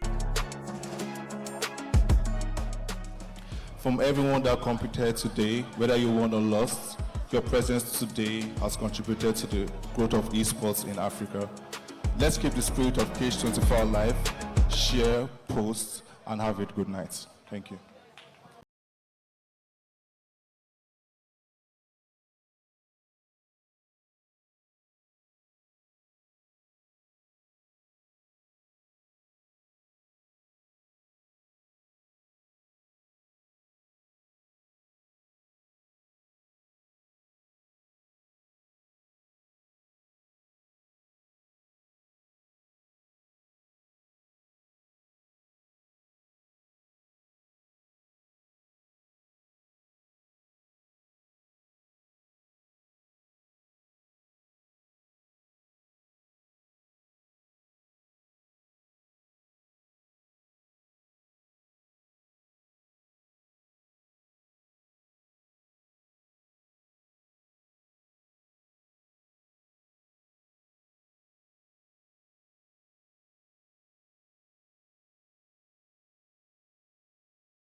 All right, we're back from our break and we're back into the action. We did tell you guys to stay around. The entertainment was just beginning. We just saw an incredible one-sided landslide victory by King Knowledge over Dada Boy. We did play some of the highlights of that game. 10-0, it did end. But now we are moving forward into another set of action, another round of action. These ones, I think they're going to be a little bit tight. Yeah. We have Anife and Guru on the main broadcast, while Wovation is going up against Blaze in the back end. What do you expect from the game between Anife and Guru? You know, Anife was the one who got that point. He was the one who actually had the points. Very huge one. Yeah. With that draw, last minute draw against Mr. Oga. Yeah, and Guru would be biting his hands after that game against KK. You know, I think he believed he could have done better. I did have a conversation with him yesterday, and I was hearing him talk to some other players about things he believed he did wrong. So maybe this is an opportunity for him to right all the wrongs in that one. What do you think? I think it's an important point in this stage for both of the players, because for Anife, even though some people might view a point as not too much, the way in which he got that point is always going to be important. He had to fight back for that point against Mr. Oga. It was not by 3 goals at a point. We all thought the game was done and dusted. But apparently, Anife had different ideas and he fought back and he got a point. That's something for him to build on. And I believe he would love to show what he's going to build on today in this matchup. But for Guru, on the other hand, though, I think it was a disappointing first game for him against Baji Senior. We anticipated it for it to be a very close game, but Baji Senior definitely ran away with it in his own right. And for Guru, all of the Abuja guys are definitely looking at this game as a bounce back for their guy, because traveling a long way to Lagos, I'm sure he doesn't want to get something out of exactly this. Like a lot of pressure on you. He definitely wants to show that he is the right man for the job, and we'll see with this league format. Already some players have shown that when they are given the huge stage, they can deliver. Guys who have never played on a scale like this in the LAN event. Konx has played well. KK has played well. Some of the guys have shown that he can play well. Well, it might be Guru staying to show what he can do. For Anife, though, it's no new scene to him. He played in the National Esoccer League Elite League last year as well. He was unfortunately relegated, but he knows how to handle himself in these situations. He knows that in 9-minute house, even when he's down by 3, which evidently he's shown, he's not going to give up. He can come back from them. So it's going to be an interesting game. And also, I think they've got to be careful of the circumstances in which they are in. If Guru tries to throw caution to the wind too early, he might be punished, because I know he's yearning for a point and all of that. He could be punished in some sense. For Anife, though, he is the one that maybe people are expecting to maybe going to lose this game, so there's no added pressure on him. But for Guru, now that he's into 0 points, he'll be going into this game very aggressive from the start. Yes.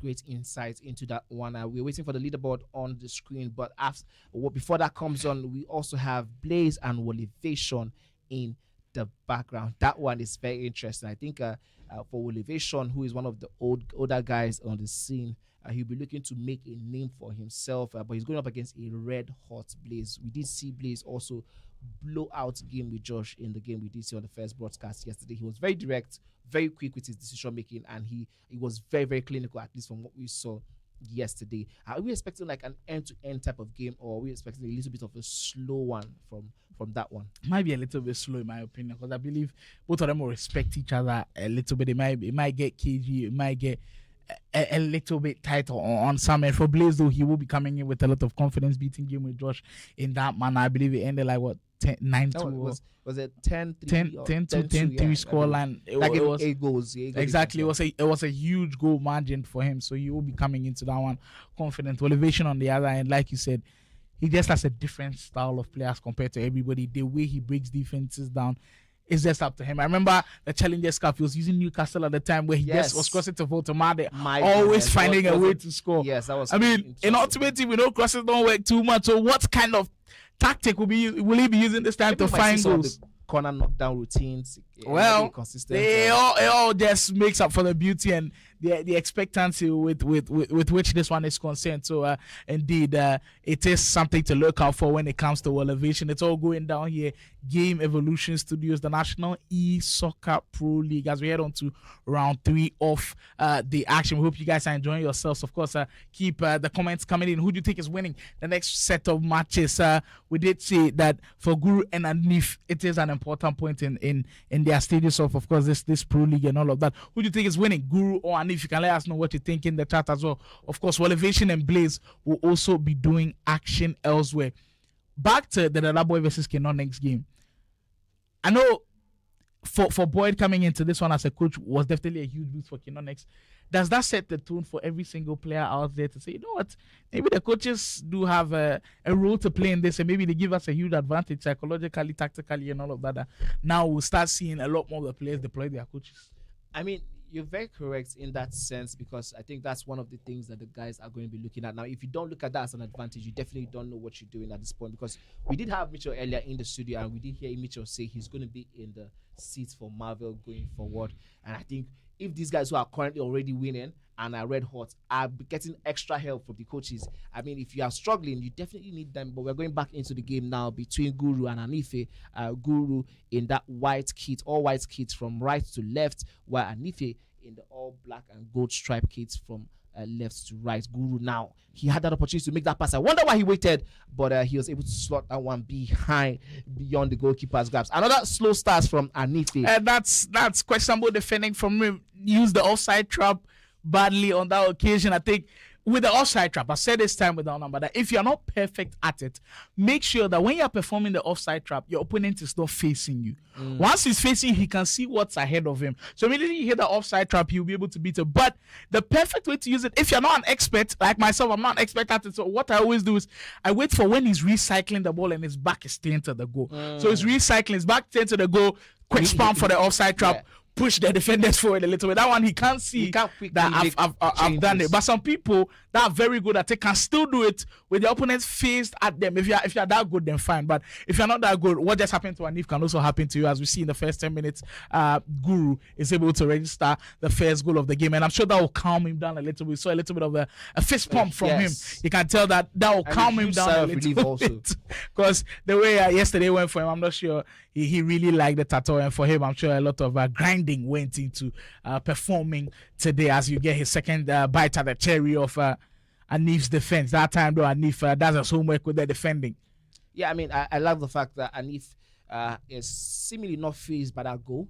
I think he's been here yesterday. He was here yesterday in this kind of zone where he had a very slow start, but all of a sudden he turned it up. It might not be the best strategy to use in a league format, because what if you are playing someone who now finally puts the puts it to bed beyond you right from the start. But whatever the case is, it is an interesting one. We did expect this game to be a very tight one from Guru and Anife, but with the way it's starting, it might just be another blowout if Guru gets his act right. He didn't get that one right with the precision.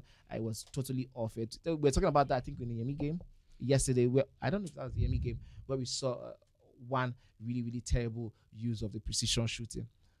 Well, the start from this game already so far from Guru has shown clear signs of the patterns that he wanted to get into yesterday against Baji Senior. But Baji Senior's defending definitely came up top. And it's a promising start from the man all the way from Abuja as he makes his debut here at the National Esoccer Pro League. For Anife, though, he's got some defending to do on the byline, as we see. The fleet-footed Mbappe on the ball there. There comes Guru. He gets into that finesse position. You've got to be careful here trying with Reinders. Reinders is one of those cards that, as a midfielder, every time you try the finesse with him, he always seems to have success. But on the turnover, that's where you've got to be careful. This time, Graham hunting for Anife. Can he break down that sets defense already from Guru? As you turn the ball on from left to right, but just a little bit too slow on that one, and Guru reads that one. Yeah, how many times have we spoken about how you sort of seem to dampen your attack every single time you are in that kind of position on the transition attack and you turn around? It sort of like slows down and allows the players to get set, and position themselves better. He did get that particular offside move right. That is Anife. But all he needed to do in this time around was a manual style by bringing his player a little bit up front, and Guru was left in an offside position. Now Anife seems to have been turning up in the past 5 minutes or so, and he gets this finesse beyond the goalkeeper's grabs. No keeper in FC is saving that one. Definitely top bins that one from Anife. And so far, we're kind of expecting Anife to always go down early and still find a way to come back, and that's the perfect response for him. They take him too much time to get back into this game. Now Guru right back where it all started, as this one settled at 1-1. Interesting first 25 minutes into this game. There's Mbappe once more for Guru. He has been doing all of his damage from this left-hand side, but just can't hold on to the ball. It is indeed one of those starts from Guru that it's not kind of expected from him. But credit to Anife, he has weathered the storm, because sometimes you can be hit by a huge storm early on and it can keep going and going and it will get into a very bad situation for you. I mean, you can ask Dada Boy about that. He did face a huge storm in Konx in the first 20 minutes. That time though, Guru says, this might be my game to secure my first points. Yep. And he made good use of the finesse opportunity. That goal, I think, will do a huge favor for Guru now. The fact that after that goal by the equalizer by Anife, we did talk about how every single time there's an equalizer or a goal by your opponent, it sort of shifts the momentum in their favor. This time around, he is the one who currently has the momentum. If he can use it in the next couple 5-10 minutes of this game, this half, I think it will do him a lot of good. He's on another attack, good passing in around that area. He has two options. I wonder why he's wasting time.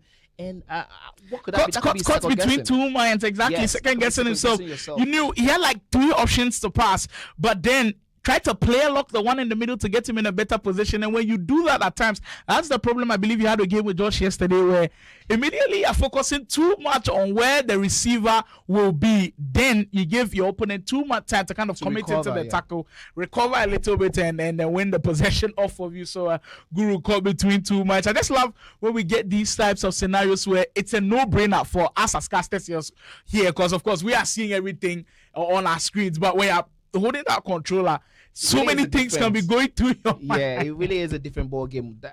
Being a caster, being able to see the entire pitch, and being a player in that zone, trying to make 2-3 moves at the same time. So kudos to these guys. What we do here is nothing compared to the action and the pressure they currently are under. Guru now recycling this ball properly. He has to ensure that he takes this lead into second half. If he cannot at least make that 2-0 lead. Anife had an opportunity a couple of minutes ago. He didn't take that one, but that was due to good defense by Guru. And now here's another attacking intent from, like you said, the left-hand channel there with Mbappe, who is involved in most of the good work that Guru has done throughout the first half. 10 minutes to go in this one. Still that 1-goal lead for Guru as he still holds on and knocking at that door for potentially a cushion before the halftime whistle comes. Dalu will invert a little bit as Salah will be on the outside. Mateus, that's a great set of defense, but now he might be in some danger here, and Anife recovers pretty well as Guru was looking for the space to get the shot off. But Anife now seemingly unable to hold on to possession, and it's dangerous for the last 5 minutes getting to halftime, because we know with DA Sports FC, when it's getting to half times or maybe full time, that's where you're most vulnerable to concede. So Anife has got to be extremely careful. Now we see him use in the right position, just like you explained. Exactly. When your back is turned, then use the offside trap. And he did that one to proper use. Now he has an opportunity, Guru himself, to take this lead into the second half. It is going to be a very, very important lead for him in the second half. I think that will ensure that he doesn't overcommit in terms of passes, in terms of moves. Try to wait and be patient a little bit till it works out. He doesn't do that this time around, and now we might just have a transition with Anife. Here is a opportunity for a pass. He does get that one right. He might be on the goalkeeper. Yes, he does that. And my goodness, that pass was done properly. Speak about using the blistering pace of Nico Williams on the left-hand side and taking full advantage when the opportunities do come your way. We could say that one was against the run of play. When Anife won't care at all. All he cares about is how the goals do go in. And we are back on level pegging. It might seem a little bit unfair to Guru as he's had all of the possession in the world. When you've got the possession and you don't utilize them, this is some of the situations you can't encounter. Guru though, trying to finish this first half on a high as he gets it on the edge with Mbappe. Recycling. We'll find Salah with the finesse. It's a beautiful one. This one is almost identical with the second goal he did score. He was switching it around between Mbappe and the midfielders, and as soon as he felt like he had dragged out the defense, he quickly switched it back to Salah, and with a beautiful finesse, he buried it beyond the goalkeeper. However, here's what is interesting to me. I'm looking at it as this is becoming a little bit methodical, right? For Anife, he probably, if he's locked in enough on this game, he probably is beginning to see patterns arise in the way Guru is trying to play. Drag out the players, the opposition players on the wing with Mbappe, switch it out to the Pina in the middle, or Salah on the flank, and get a finesse in there. If he is caught in this, that is Guru. If Anife can catch him in this, he might be able to read for the rest of the second half what Guru is trying to do again and again. But let's see what happens in the next 45 in-game minutes. It might be more of the same for Guru, or it might just be Anife again pulling off another comeback in the second half. Well, it's something to look closely towards, because like there you see Anife just in a trance there, trying to recollect a little bit of his thoughts as to what happened in that first half, and the fact that he was pegged back so many times. Because mind you, if you look at the possession stats, I'm sure it's heavily in favor of Guru. He was the one holding on to the ball, but right now Anife is working well in transitions and in the counter attacks. I believe if he's going to do that in the second half, he has to be able to create more opportunities for himself where he can defend better, win the ball back, head into transition. Because if he's only getting a couple of chances to be able to do that, then he's putting himself in a very dangerous position as a Guru turning. And we might see some beautiful FC from him as the right stick dribbling just coming together for Guru. This time with Salah, like Mani said, he's looking to go out to the wings, draw you out a little bit, come back to the middle, and make sure you commit a couple of bodies into positions you don't want them to be in. And then you see the spaces open up for the finesse. Will Mbappe get there fair that time, though? The defense making sure they stop the Frenchman in his tracks. Yeah, we have Bomati now for Anife trying to switch it out to Pina. That first time through ball would have definitely caused a lot of problems for Guru, but he saw that one through and through, and now is an opportunity for him to again recycle just like he did in the first half, and he has been showing us in the beginning of the second half. He's going to recycle, wait patiently, and once there's an opportunity, he definitely will see if he can bury down beyond the goalkeeper. Here's another chance. This is Mo Salah now on the right wing flank. Another quick move, waiting, patient, dilly-dallying, you might say. Exactly, it's not what it is. He's actually waiting to watch what you're going to do. When he got the ball with Salah there, you had seen Mbappe pull out at the back post. If he had given like a normal driven pass or that double tap cross to the far post, he could have had an opportunity to score. And all I'm saying is Guru's got to be careful, because now he has opportunities to score and he's not finding them well. Don't listen to Slide. Do what you can. You will find goals, Guru. Congratulations to him. Gets the fourth one on the bounce. Finally gets a cushion. And now Anife has a mountain to climb. I was just kind of saying that he was recycling a little bit too much for me. And when you do that, the game tends to kind of give away the ball a little, because one thing I noticed with FC is you cannot keep the hold of the ball for too long. Immediately your opponent commits into a tackle, he might win it there. But credit to him, he did still find spaces to exploit. This time with those intricate little passes, and it lands into Mbappe's feet, and when he's there, it's usually one result. It ends up going into the back of the net. Anife looking to respond on that one, but credit, massive props to Guru. I think now he's in a controlled state. He's now in a position where he dictates what happens, and I think there's a dangerous position to have a player of such a skill level as Guru is. You don't want them to be comfortable at all. I feel like right now Guru is feeling comfortable, and he might be able to create an opportunity out of that comfortability that he's built. That one was very close. Anife really doing well with the defending. Now he has another chance for him. It seems like he's going on a transition. However, Guru's defense since the third goal went in has been on a good run. He seems to like have this set defense every single time Anife tries the transition. We did see that Anife's second goal came from that transition where he had that beautiful true pass slide out to the winger, and he was able to bury down beyond the goalkeeper. But since that goal went in, and Guru has ensured and maintained the back line at all times. But let's see if he's going to continue that across the run of play. We do know that in the 9 minutes half, it's easier to start well than to maintain the consistency across 90 in-game minutes. Here is a bad pass from Anife. Now Guru must need to capitalize on this one. Can he get a finesse in? It seems like Guru really wants to build into the post. He doesn't want to take chances outside, and this could be the danger that they might cause. And if through on goal, and will work his way back into this game. And just like Manny said, Guru wants to work that ball to perfection into the 18-yard area. It's got to be taking a lot more risk.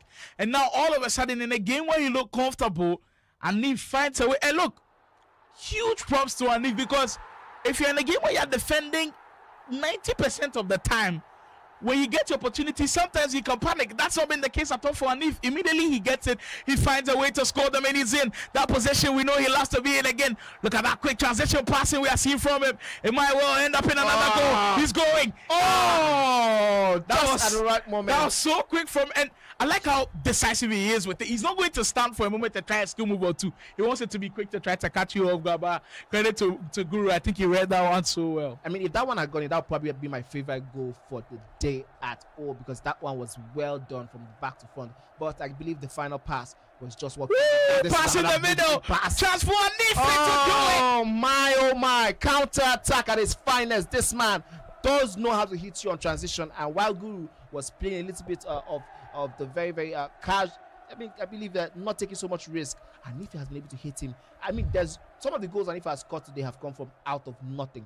You know, he has been able to take those risks, take those true passes that you don't expect them to make it into danger zones. He has been able to get those ones. And now Guru's good job over the past 50-60 minutes has just been undone once again.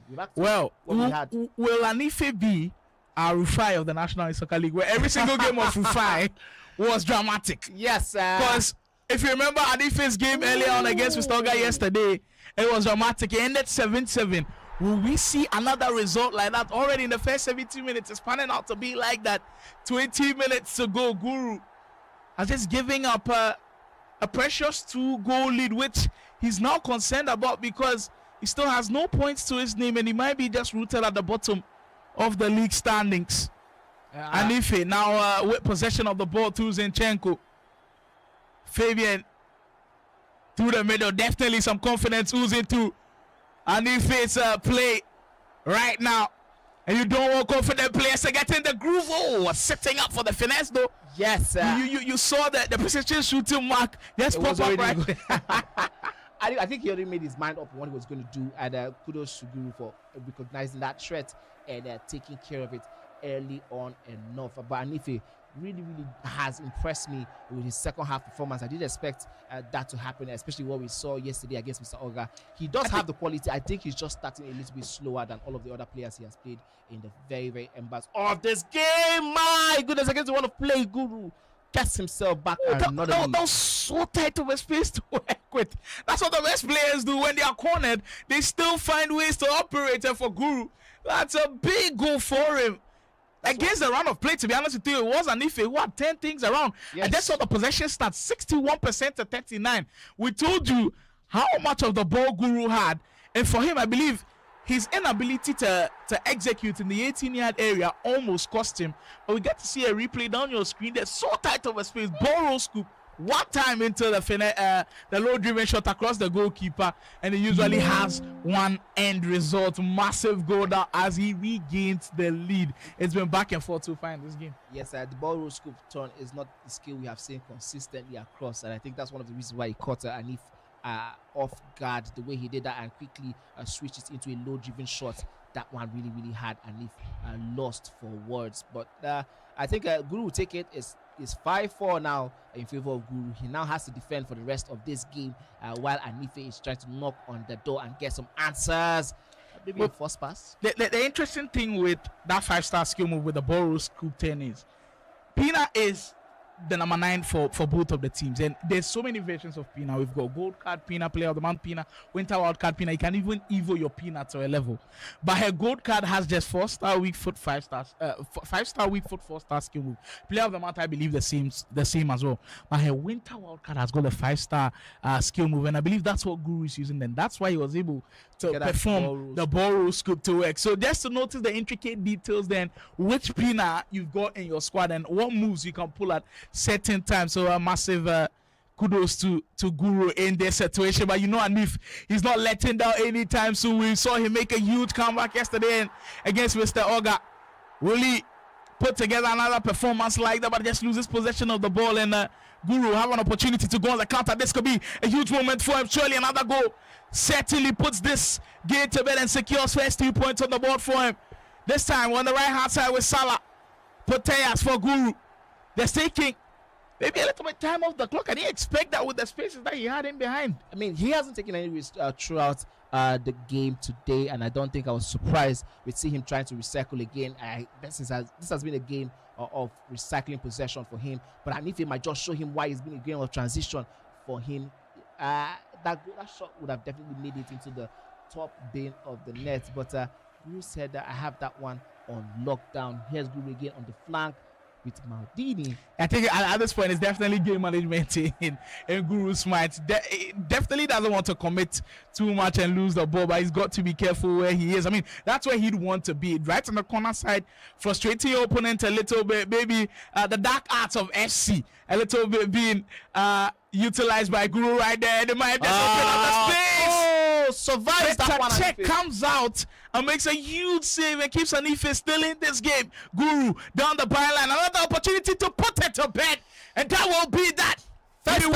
First time I've seen that sort of emotion from Guru. Has all been a little bit of muted celebrations here and there, but for the first time since the beginning of this one, we've seen Guru show a lot of emotion, and I think that is well deserved. The goal well deserved. He has been in the driving seat of this game from the very get-go, and if he has been playing second fiddle throughout this one, but look at how beautiful that one was done. Worked well, and and if he anticipated he was going to move a little bit, but he paused. The L1 turn, the L1 stop we were talking about yesterday, just L1 stop, and it just gave him that space to do what he wanted to do, and he buried it beyond the goalkeeper. Well, when it came to the important moments, Guru stood tall, and your man, a huge sigh of relief from him, finally on the board with the points. It was a hard-fought battle from Anife, but it just wasn't meant to be. Guru secures all 3 points with a massive win. It didn't come easy for him at all. Like, when he started the game, it felt like he was going to run away with it. Led by 2 at a point, gave it up as Anife came back, but Guru stuck in there, found a way to get one more important goal. Anife kept pushing and pushing, but one thing Guru did that I was impressed with was going down to the corner flank, dragging in Anife's players and making sure that Anife will get antsy a little bit, commit a little bit, and of course cause him that much problem. So huge props to Guru. He's on the board now, 3 huge points in the mix, and I'm sure that will be a huge confidence booster going into his next game.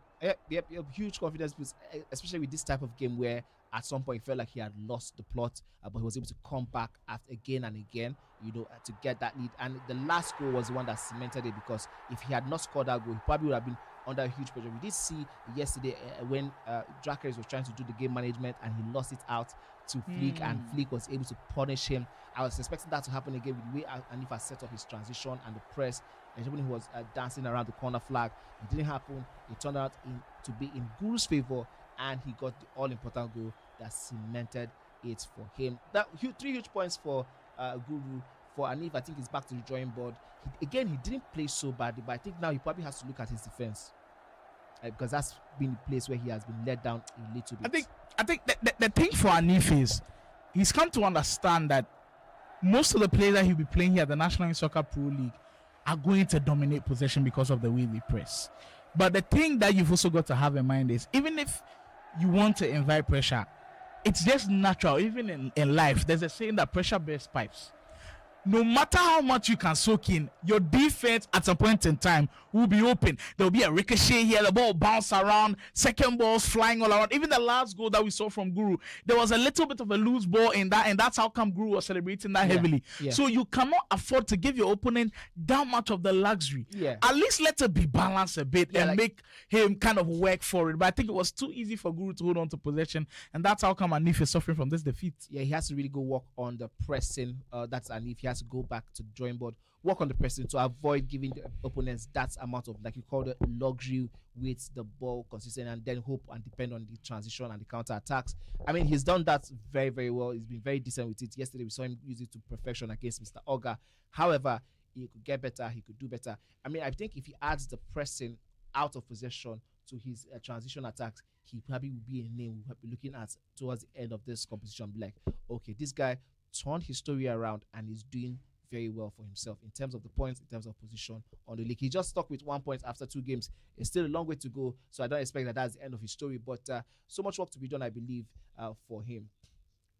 Well, massive ones that we've got to see on our broadcast. And of course, it's here at the National Soccer Pro Leagues. And I also hope you guys are having a great time as we are. Manny and I definitely having the time of our lives. It is kind of what we expected, with the intensity just rising to another level. This one brought to you, of course, by KD Sports, Game Evolution in the Mix, Game Pride IO, huge supporters from them as well. Part of our media partners will be Esports Africa News. Make sure you check out all of these organizations on their social media platforms and give them some love. Without them, we would not be here today. We've got some massive games coming up for you guys as well. And just to see how things are rolling, I believe the intensity from yesterday has taken up a notch. Yeah. How some players played yesterday, they've kind of had a massive improvement today. Some players, of course, have still maintained the same level. You almost feel like for Dada Boy, it's not been the best from him. I believe Rhymes has kind of maintained the same level, even though he didn't start well. Tactical. Sort of like trying his best, but like it's not yet giving him results. Yeah, I agree with you. Exactly. So like it's been different for some people. It's been like more or less like the same for some people as well. But like Manny and I keep saying here on the National Soccer League stages, it is going to be a marathon, 7 straight weeks, and this is just week 1. If things don't go your way, you still have to find a way of turning things around. Because if there's a great scenario to pick this example from, it's got to be Argentina at the 2022 World Cup, and the way they were able to find themselves down early against Saudi Arabia. I believe they lost their first game, found a way to win the whole thing. So losing your first game doesn't mean it's going to be the end of the world. Well, now we'll turn our attentions to another game on the broadcast. The game I told you will be happening elsewhere. Blaze versus Wovation in on your screens as we speak, and I believe Blaze is in the white, whilst Wovation will be rocking the black kits as we'll be heading straight right into action. I believe we've not seen Wovation too much yet on we haven't seen him on the broadcast, so I'm really excited to see what he's going to be bringing to the table. We did see Blaze yesterday talking about bringing what was bringing to the table. That one was very close. I expected it to turn out immediately, but I think the defenders did very well there, and that's why we have a corner kick. This is a different corner kick routine from what we have seen so far. Let's see if it's going to turn out into a danger zone for Wovation. Well, it is the bumper harvest we spoke to you guys about. The game's coming in thick and fast. Blaze flowing with confidence on the 10. Well, they're the finessing. Oh, this one is a different beast altogether these days. This is not the Blaze we saw at the National Soccer League in 2025.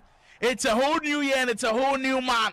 Excellent start from him. 6 minutes in, first chance, first goal. Precision at its very best. Yes, kudos to Blaze for getting that space in. But I think Wovation was left on the back foot on that one.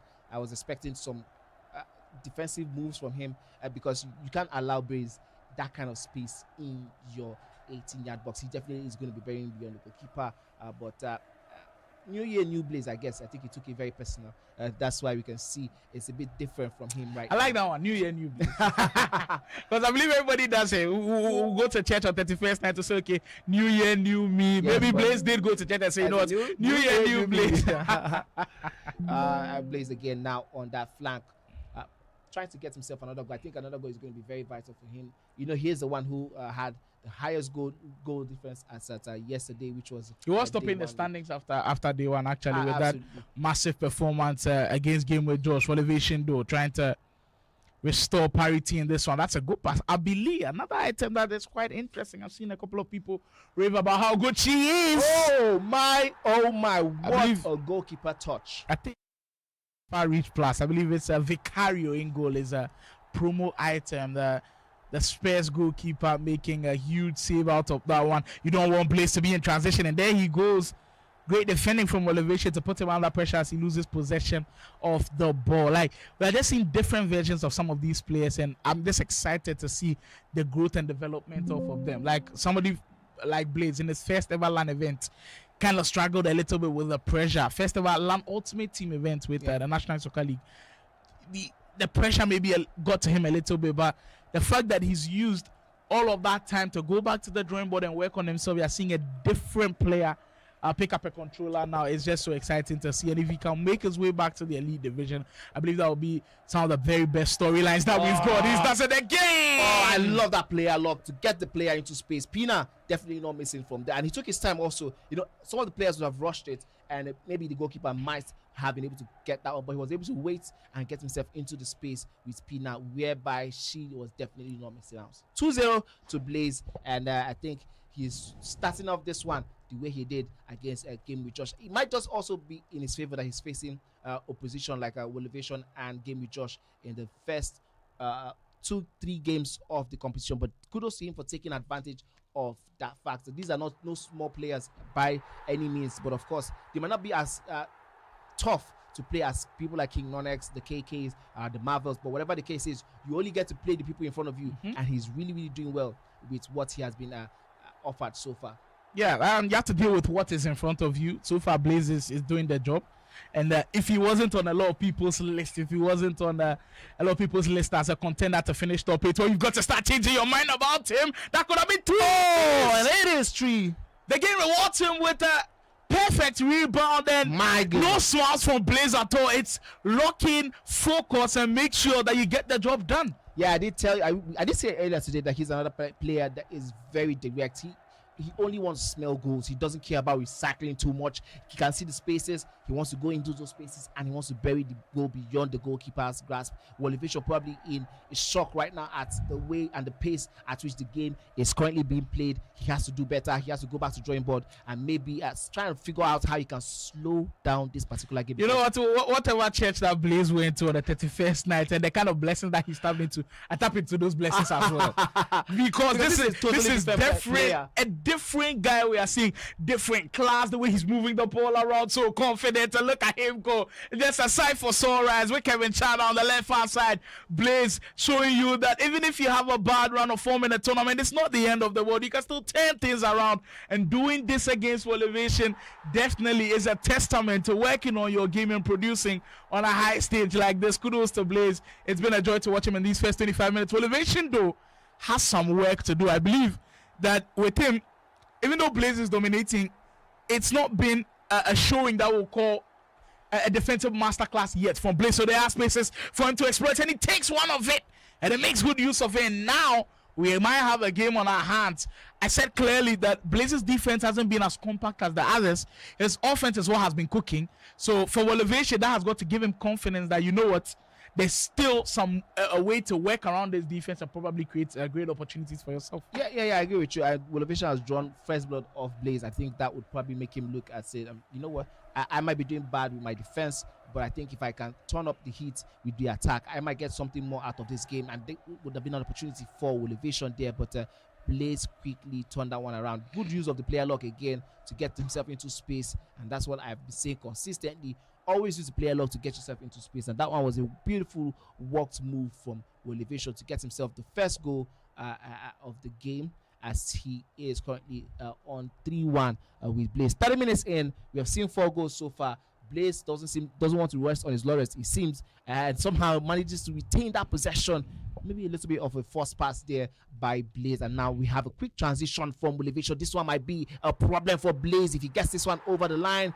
He gets this one on the byline. Just offside though. Went a little. Wow. Didn't time it. I mean, when Neto was making the run, I was expecting the pass to come a lot quicker, because Neto is quick. Even if he's on the same line as the defender, he will get the ball before him. So Wovation took too much time with the pass. Then that has to be a massive lesson learned, because you'll not be getting too many of these opportunities, especially with the kind of form that Blaze is in. As we see the post skewed from Blaze, he is giving away these cheap balls within his midfield that can cost him heavily. That tackle was just the difference between that got not going in and that's being a joy for Wovation. He has to be way better with his defending than what we have seen so far. He has his attack on point, that is Blaze. He has his attack on point, but the defense has been questionable a little bit, and I think Wovation has to try his best to take more of those advantages. Here is Blaze. I was expecting him to go with the leaderboard driven. We've seen that one go in time and time again, and the angle was very clear. Yeah, he held on to the ball a little bit too long, and the chance has just gone beyond him.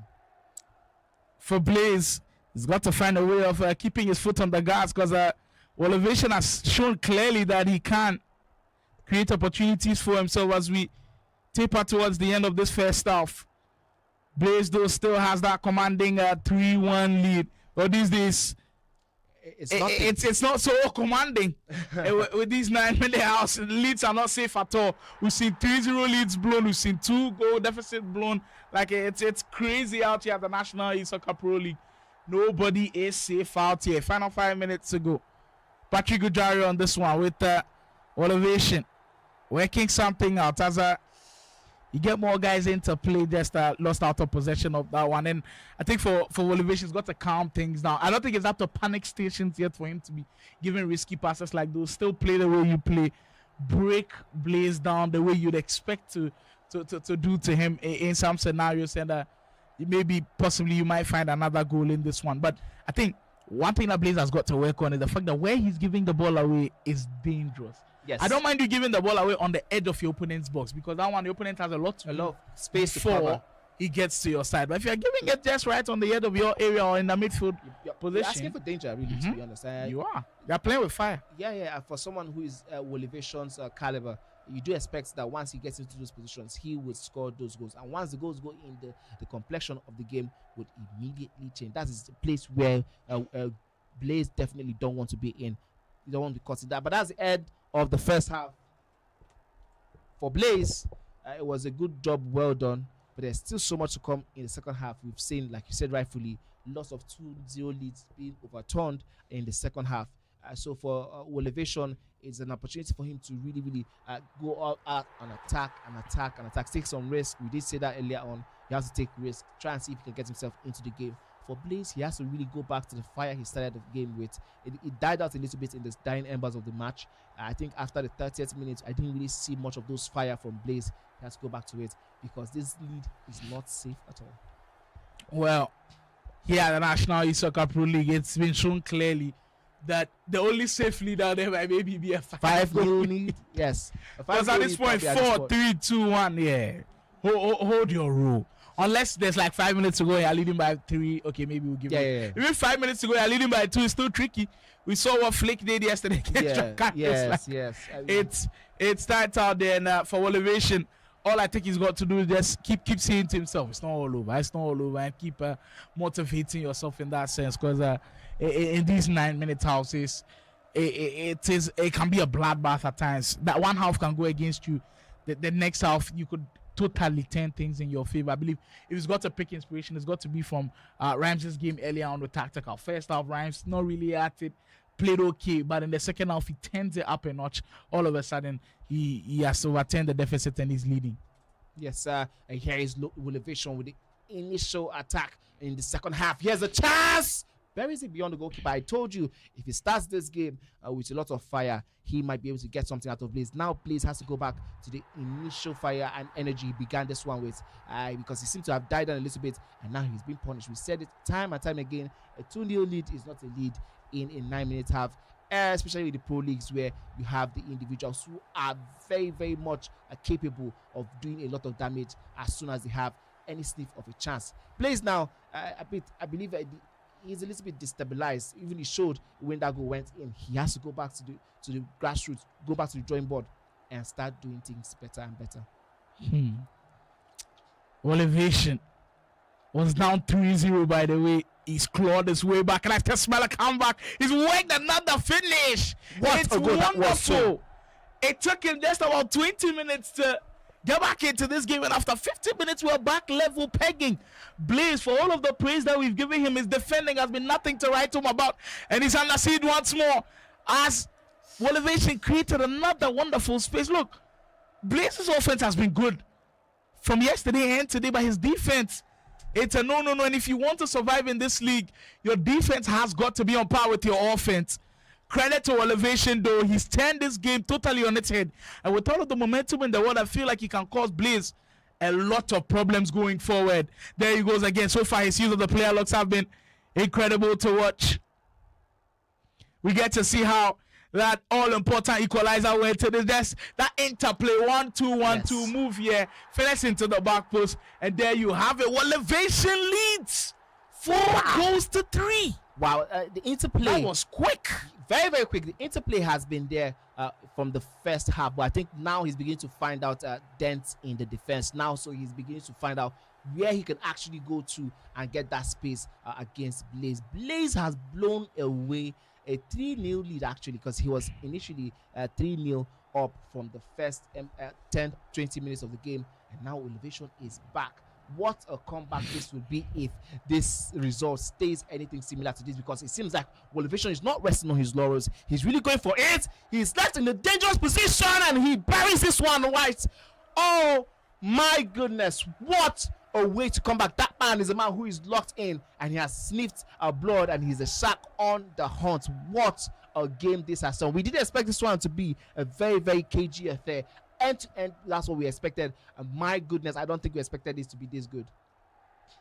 It's turned out to be one that could be very frustrating for Blaze, because it's a costly lack of concentration that has him in this position. Now you're up by 3 goals to you've immediately your opponent gets one back. You've got to adjust your seat well and try to create more. But since then, it's been Wovation all the way, and all of a sudden, the next 5 goals have all come from one man, which is quite shocking. Blaze, though, surely not giving up anytime soon, knows that if he scores 3 goals, he can get more. Yes, very, very huge. That's goal. number 4 for Blaze, and you can tell with the expression on his face, he feels like this is not a game he should be losing at all. Even if he's going to come away with something in this game, at least a point should be fair to him. But for Wovation, and now he's got to lock in and also make sure he protects this lead that he's got. These final 30 minutes are going to be dramatic. I can just feel it with this one. Don't go anywhere.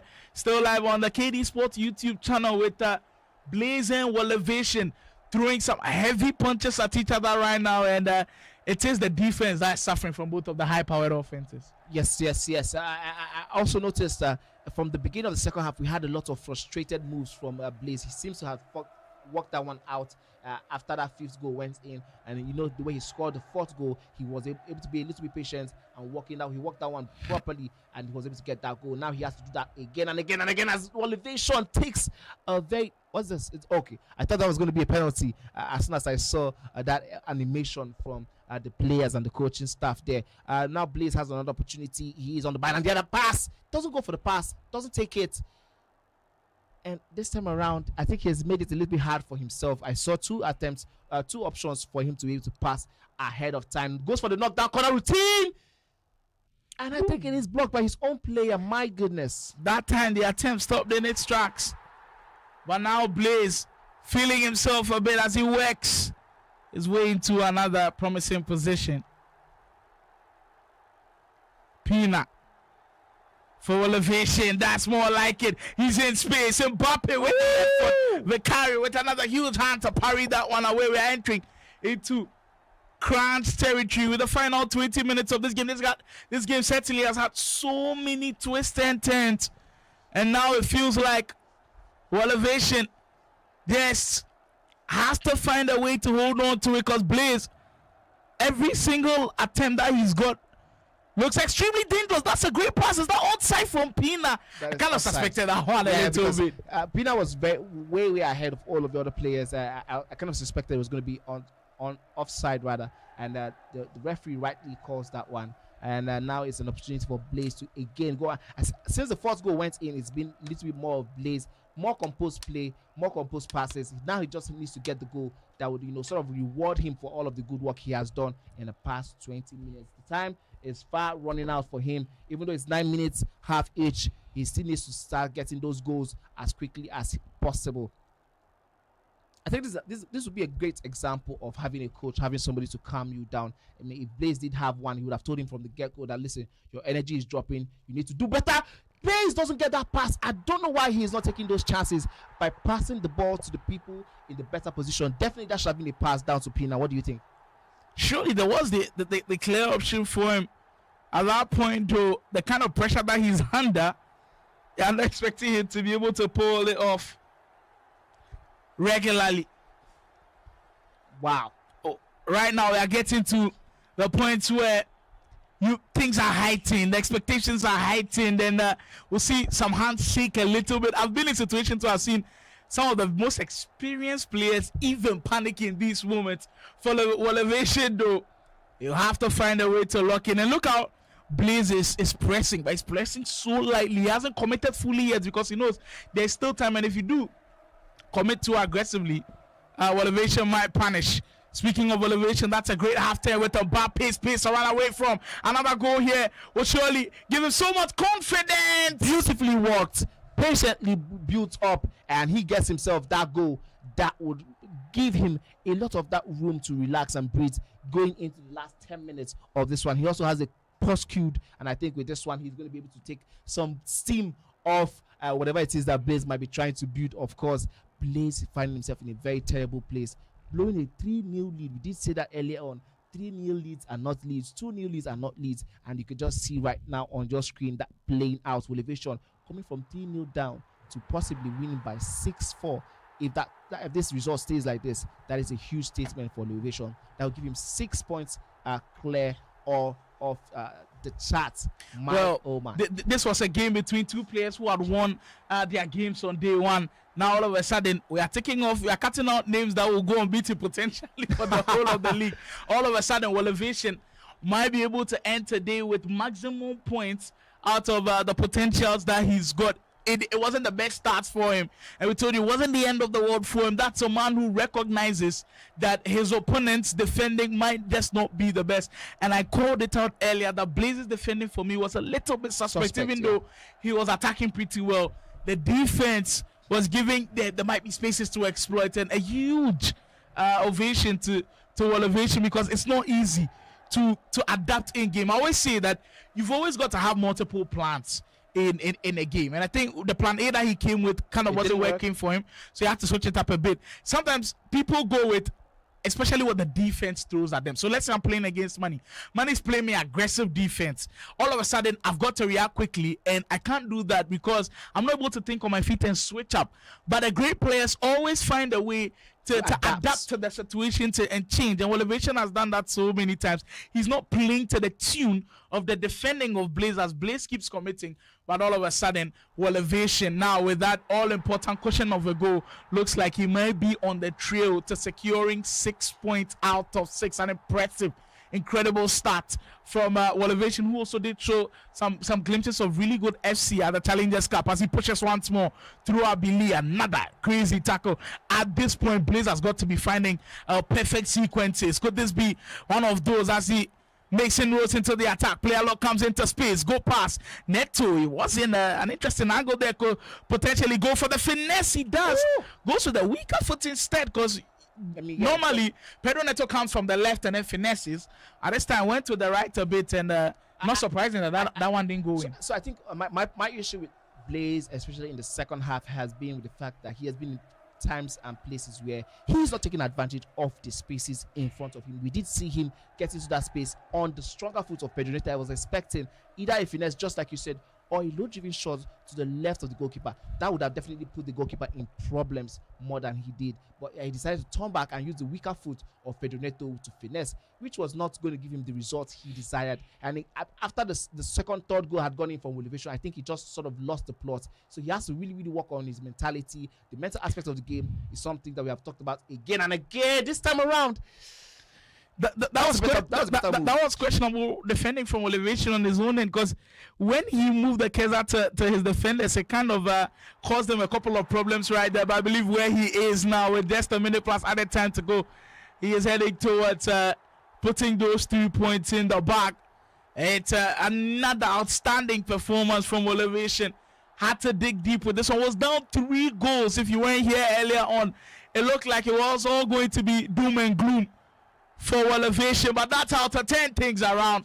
That is how to put this game to bed. And Blaze putting his hand on his face right there tells you he knows he has definitely lost this one heavily, and that's all she wrote in this game. Wovation secures another massive 3 points, and if you start the league this way, confidence will be oozing through your veins. Yes, I totally agree with you. This is not just the regular 3 points. This is very huge, because coming off playing Blaze, who had a lot of momentum going into this one from the game against Game with Josh, and he'll be able to come back from 3-0 down. It will do him a lot of good going forward, because now, you know, every single time he's behind in the next couple games, he has this feeling like, okay, you know what, I was able to come back in the game against Blade, being 3 goals down. It doesn't matter. I can calm down, relax, maybe try to adapt again. This does a lot of good to him mentally going forward. For Blaze, he's been put in a bad position, losing 3-0 and losing off the top spots like we're expecting him. After we saw 3-0 going in the early embers, we're expecting like, okay, maybe this might be another blowout. But did I jinx it a little bit for Blaze after all the praise has been? Well, it happens at times. We call it the commentator's case. Money and I always have it. Yeah, we hope you enjoyed that action live from the Game Evolution studios as well. Another game gone down, with the games coming in thick and fast. Blaze started yesterday. Well, today the start hasn't been good, and now you definitely be knocked off that top spot that he was at. There's still more games to come here live on the YouTube as we wrap up, get the tail end of things here today. It's been a wonderful session so far. We've had some incredible games to witness. Yes, incredible games, incredible action. 4 more to go. This is what we are going to enjoy on screen today. We've had 3 on screen. This one was supposed to happen in the background, but it came on screen, and I think I absolutely love it, because this one gave us something to talk about. Very soon we're going to have the analysts come on board also to break down some of the plays we have seen when that one is ready, the goals, the defending, and all of that. That one will be done by Imagine.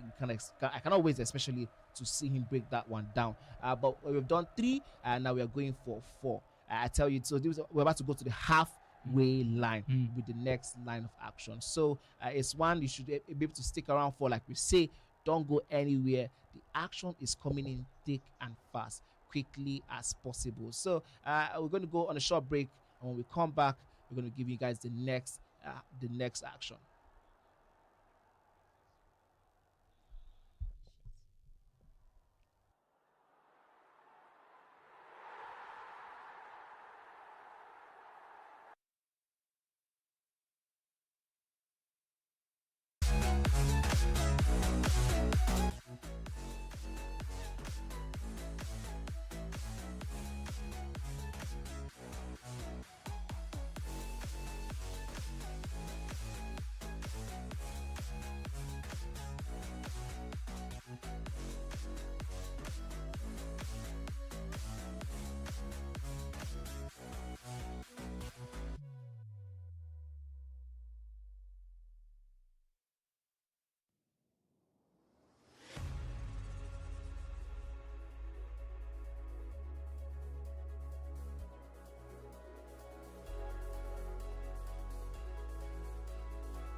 Ladies and gentlemen, we are about to go straight into another round of action. We've seen 3 rounds of action.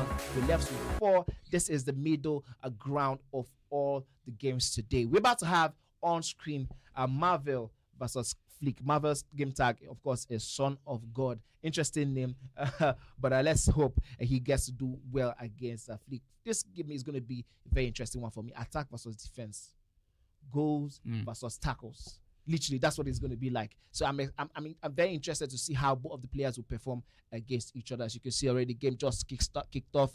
Marvel in that red and red kit, while Flick is in the all black kit.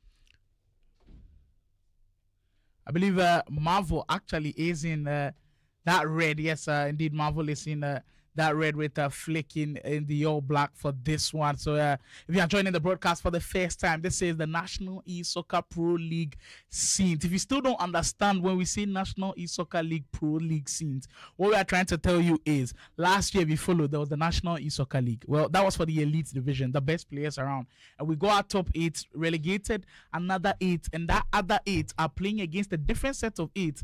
The 8 that we got to play against the relegated 8 were the 8 picked from tournaments all over, the Challengers Cup, Oline Esports Championships and all of that. So there are players who've earned their way to be here, and that's how come we're having this Pro League division. And then, of course, from then on, once we move on to the elite leagues as we speak. So there's a little bit of a breakdown for those of you who are confused when you hear us say the Pro division in this scene. So a Son of God, I believe that's Marvel taking on Flick. And for Marvel, he's got an experienced coach in his ranks with, I believe, Mitchell in the mix to give him a couple of tips here and there to try to help him with such situations that he might be facing. We just saw the first coaching movement with Boyd and King Konx in that game that eventually led to a blowout against Dada Boy. Hopefully, maybe this might prove to even be an added advantage to Marvel with Mitchell, an experienced player, the one who was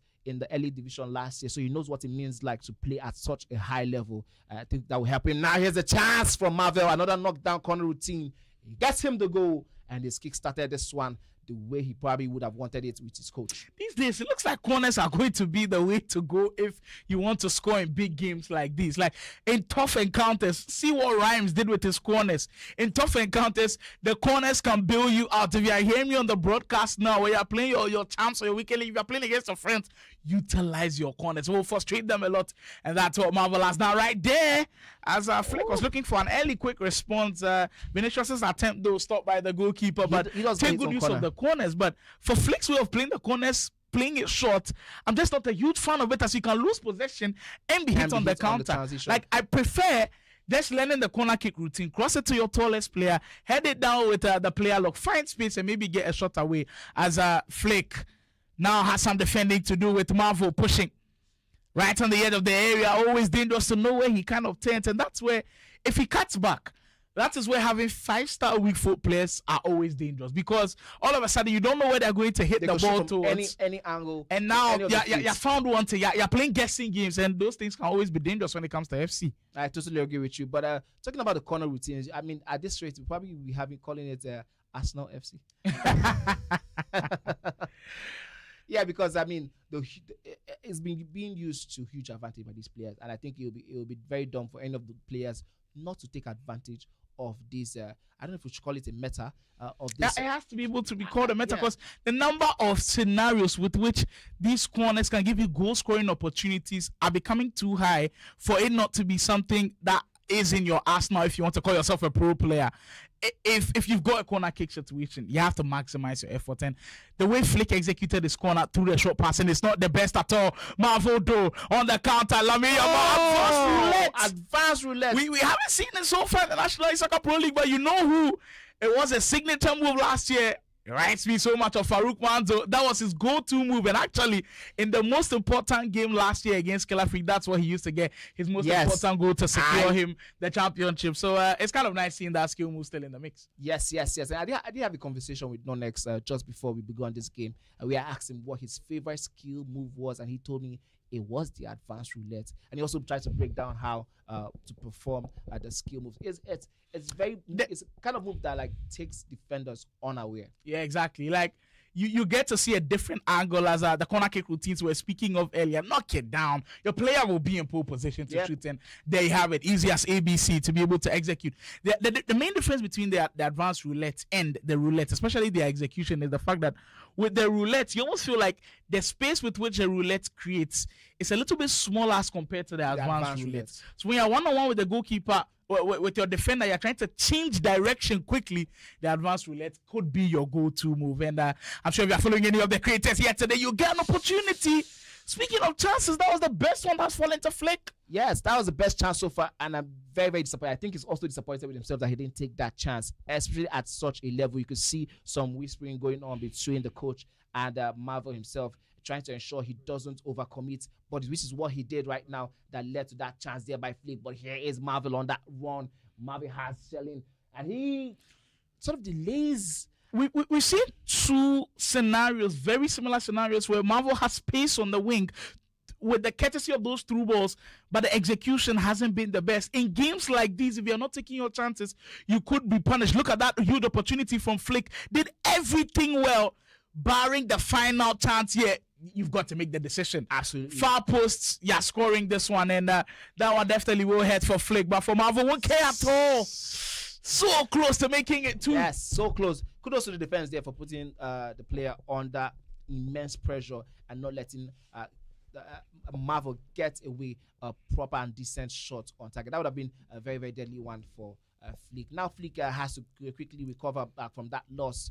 That loss of chance, and continue doing the good work he has been doing ever since that goal went in. Maybe he might get himself a quick goal to respond to Marvel's own in this first half. One clear pattern of Marvel's game is the fact that he's utilizing the wing so much. Like the fact that Shelling and Lamine Yamal have been in space multiple occasions tells you this guy has worked on the routines he wants to use. And so far, it seems like Flick is finding it difficult to kind of stop when he gets into that groove. So credit to Marvel. So far, he has been able to cause some problems for Flick. Flick now on the ball with Pina in an interesting position right here. We'll see what he can do with the ball as he tries to get more players into the action. Recycles back into Van Dijk. Still composed with it, patient with it. Not rushed by the sense where he is down by a goal early. That's what the great players do. They are not fazed by such situations. They can face adversity with a lot of confidence. And Flick, they're so confident knowing that even if he recycles back to the defenders, it is still a positive for him because he keeps drawing out at some positions. Exactly what I was about to mention, that just with that last move, he was able to draw 3 players out of position for Marvel, and that has seen him quickly turn this one around from defense to attack in no time. All he needed was just one pass, and he was able to break through the lines. And this is how the great and top players think, and that makes them a little bit different from some of the other rebels. That shot cancel was beautiful. I think first time the shot cancel was good, but immediately he did, he should have taken a gamble on that shot. I know the defender was sliding it, but sometimes you don't know with the animation of this game. Oh, just the goalkeeper feet, my goodness. Well, is it going to be that type of game where Flick misses a lot of chances and Marvel punishes him? That's two major opportunities where he should be wrestling the back of the net right there. He just can't find it. Flick will feel unlucky with this one, but he cannot dwell on it for too long. It's still about 15 minutes in-game action to go here for this matchup. Mind you, Flick yesterday came out in that Draaris game, was able to secure a point. Needs to find a way to get his first 3 points on the broadcast from Marvel, though. He's coming in with a lot of confidence as he beat Dada Boy yesterday, 7-0. He will have 6 points in his sights as he win the ball back through Yemolee. What for the runners? He sent a couple of them already. Aspina will get it on the left-hand side. Through the middle he goes. Is so cautious with the types of passes that he gives because he knows that at that point, immediately you lose it, you could be susceptible to a counter. Flick, though, has some defending to do before this halftime whistle comes. Bellingham, so crucial in these spaces. Should have gone for that near post shot. I think the topic for Marvel will be he has to start taking some of those chances. Talking about taking chances, he does take this one. And the goalkeeper made himself very, very big. He has another corner. Maybe he can make this one count again, just like he did previously. Yes, he does. Oh my, this might just be the corner movement. At this point, I think Marvel should be switching jerseys from that Olympic Lyon jersey to Arsenal jersey. Because the corner kick routines are working. I told you guys, just listen, learn your corner kicks. It's corner kick routine 101. Cross it to your tallest player, knock it down into the man in space. This time it found Yemolee, and of course it sets him up in a perfect way to get the finesse. And all of a sudden, it's 2 corners, 2 goals. Yes. 2 open plays, not being able to create the best of opportunities, but he's doing so perfectly with the corners. Huge kudos to we'll say Marvel on that one. Flick might feel hard done by because he's created great opportunities for himself as well. So for me, for Flick, I think what the problem is he has been on the back burner for the 2 games we've seen him on.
Is running away with this game. He is truly in cruise control mode. After the restart in the second half, he has been running away with this game ever since, and huge kudos to him. And I believe it's going to be one of those games for Flick where he'll say, I had a chance to make this one close in the first half. And I didn't take my chances, and Marvel is going to be pulling away. Yeah. Absolutely, I totally agree with you. We do talk about that in FC, that as soon as you don't take your chances and your opponent take their own chances, you are going to get punished. 56 minutes on the game clock. Marvel in pole position to start his campaign with 6 points out of a possible 6. He has been, I think for all of the players, when we're making all the projections with our picks potentially make top 8, he was one of the guys that wasn't really mentioned that much. But right now, if he's able to pull this off, 6 points out of a possible 6, beating both Dada Boy and Flick, he now puts his name up there with the very best, where now everybody's looking at him differently and being like, oh, where did this guy come from? Because you know what? First thing I walked in today after Marvel's performance yesterday, Mitchell saw me and asked me, how was Marvel's performance yesterday? And I told him, very good. And he told me, you know what, I'm about to coach him today. Watch out for him. And so far, I think I've been impressed with his display. You kind of feel like the work that he's been able to put in is currently showing. And I'm sure he'll definitely be proud of the way things are panning out for him now. Yeah, I mean, I did hear that conversation. He talked about how he has been grinding with Marvel, and I think it's shown in the way he has been dogged in his attacking. Here's a chance by Flick. Decides to ball roll when he could have taken that shot on. The goalkeeper was already stepping out. I saw the animation, and this is what happens when there was so much space. There was so much space for you to try take a shot. This is what happens when you lose chances. You begin to second guess. We talked about you doubt yourself. You begin to doubt yourself. You begin to say, okay, maybe this might not work, but you need to have to get that one over with. That chance is done and dusted. Go again and try do better for yourself. Marvel is currently leading by even with 65 minutes gone, I still don't think this game is out of the reach of Flick. Just based on the fact that he can attack at any point in time. But if one more goes in, that could surely seal it now for Marvel as he keeps pushing for that 4th goal. Look, it is still possible. We've seen crazier things happen. Like the one so we just many saw exactly. Wovation and Blaze coming down from 3-0. If that was in the second half, we just see a match update from Game with Josh, Balok game, where Game with Josh is currently leading by 2-1. Here's a chance by Flick, decides to go for the fake shot again and again and again. Now I think for Marvel, all he's saying to himself is, okay, Flick, you're good enough to break me down. But it seems like when you get into the box, you're second guessing yourself a little bit. So I'll be a little bit patient with you. I'll not commit into a tackle. I'll just wait for you to make your decision, and then I'll be able to jump in. So he has to be able to get in off his head a little bit, try to clear his head. I think if one goal goes in for Flick, it totally changes how the last couple of minutes will go. Right now, it's a little bit of a head scratcher for him, as you can see him literally do it. But this is where it's important to have a coach. Yes. Because for Mitchell, I think all he's telling Marvel is, you're in cruise control. You don't need to rush things anymore. You can be patient with it. You don't need to try anything. Oh, this one is definitely, I think that was the replay to the 3rd goal. And we didn't see that one. We didn't catch that one because that was lightning quick. But yeah, talking about the coaching system, I hope one of these days we get to have like sort of the coaching cam or the coaching mics. Oh my goodness, that one goes in. I thought it was offside. It seems like you manifested a 4th goal with how we reacted to the 10th round replay. And that scene right there looks like a dejected Flick. Looks like a Flick who knows that the game might just be done and dusted. With 20 minutes to go, 4 goals down. And the way Marvel is playing, he looks unstoppable right now. Some players are making themselves really...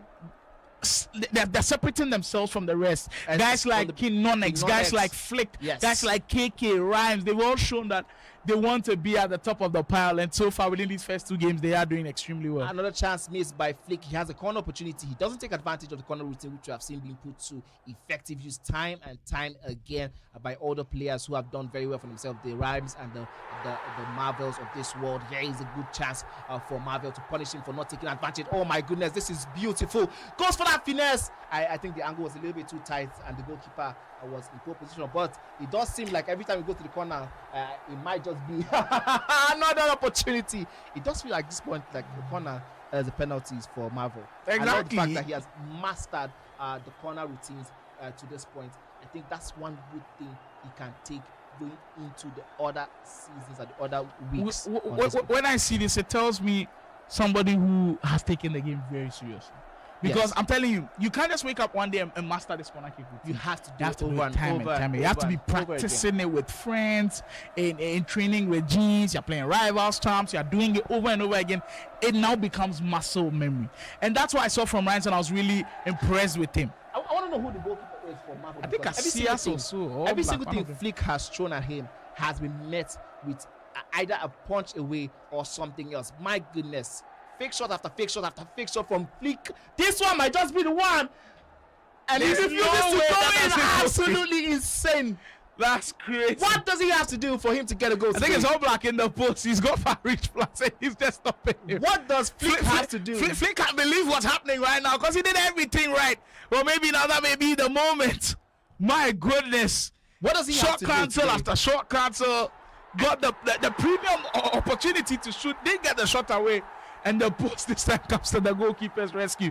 That one there is the perfect description of how Flick's game has been today. It's not that he's not created chances. He's had it. Crazy chances. I hope we could get to see. I think we can the match facts from this game. And I want to see the XG. To be honest with you, I think it's XG will be up there high with Flick's XG as well. Oh my goodness! And this time around, where the goalkeeper was sort of out of position, he does not even get this one on target. But usually when we see Flick win games, he's very vocal about it. I'd love to see what his reaction would be when he's lost this type of game.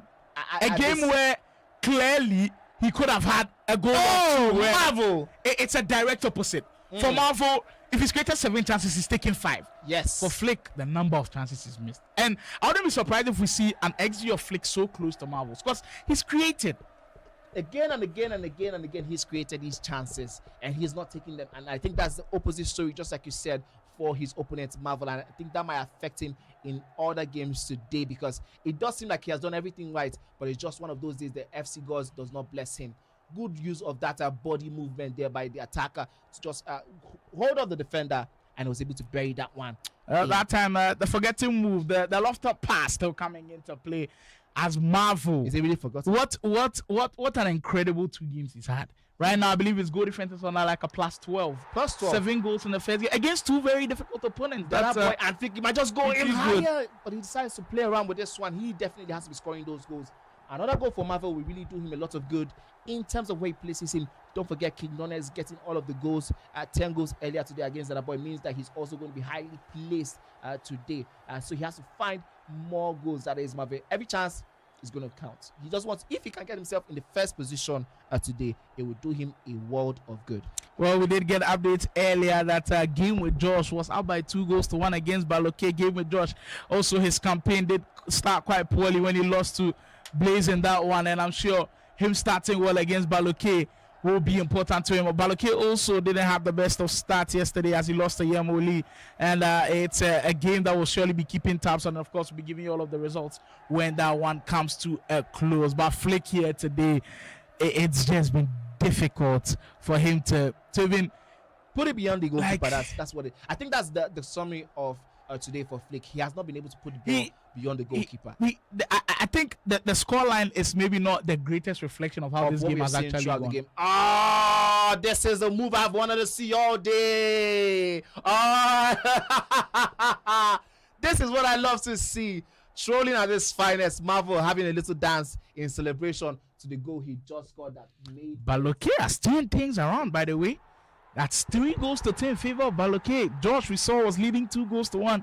All of a sudden, the Onile Sports champion has turned things around, and the game has turned on its head. Well, maybe it might be the set piece that will see a goal from Flick, but it just wasn't meant to be. Just wasn't going to be his day. Now, all of a sudden, Marvel, with an impressive performance, he finishes with an impressive 6-0. Look, if you didn't watch this game, you would think it was an absolute blowout. You see the scoreline somewhere, you see, okay, Marvel totally dominated the game. But if you go and check the XG, possession, chances created, it will look closer than ever. Closer than ever. Absolutely insane. I'm trying to figure out words to explain how bad I feel for Flick with this type of performance. He has done his own part of the job, but it did seem today like the gods of FC didn't bless him. He probably didn't pray properly. Like we were talking about Blaze, say new year, new Blaze. Probably might be old at the same year, same flick. One of those issues he has always had has been getting himself over the line in terms of chances, in terms of goals, in terms of how he was able to take opportunities that have been laid in front of him. Today was just not the day for him. He had those chances. He took the chances. He did. I mean, look at the one where he had fake shot on fake shot, fake shot on fake shot, and the net was empty, but he just sort of hit the back of the post. Yeah, it can sometimes be something that is just in his mind. And I think for Flick, I just hope it doesn't affect him too much in the sense where it might cause him problems. Where in the sense where like the number of chances he created, there was an opportunity. I remember that short cancel, yes. had the opportunity to shoot. Then the post also is in your way. Like it feels like the whole game is against you at a point in time. But like I said, I always believe in taking the positives even out of a negative situation. The positive is he created about 7 chances that we on another day, Flick takes all of them. Absolutely. On another day, Flick takes all of them. So I mean, I'll just call it a bad day in the office for him. Even if he didn't take all of the 7, let's say 6 chances, if he had 4 chances, 4 goals scored, it probably would have changed the whole dynamic of this game. Right? But well, game with Josh though after Balok turning it around. Game with Josh says, you know what? I also need those 2 points. He has made a huge comeback. Wow. 5 goals to 3, 8-goal thriller happening in the other game that we were speaking about earlier on. The goals are going in from every single angle right now. The National Esoccer League proceeds. Yeah, huge 3 points for game with Josh. It would have dealt him a lot of psychological blow if he had lost this one against Balok, who essentially is a newcomer in a UT tournament, UT land tournament. Game with Josh has been here 1, 2, 3 times, so you'd expect that experience will come to play against an opponent. Yes, due respect to Balok, he has done so well for himself from the Onile tournament, but there's a little bit of a gap between him and some of the other players who have been doing this. Game with Josh participated in the Elite Cup last season now, so I did expect him to get this win. He has gotten this win, so I believe it's a very good one for him. Balok, there's still so much to play for. There's still so much action. I think the game is still ongoing. So we'll probably still get more updates. We have Baji Jr. in the coaching booth for game with Josh. I think that explains sort of where the shift came from.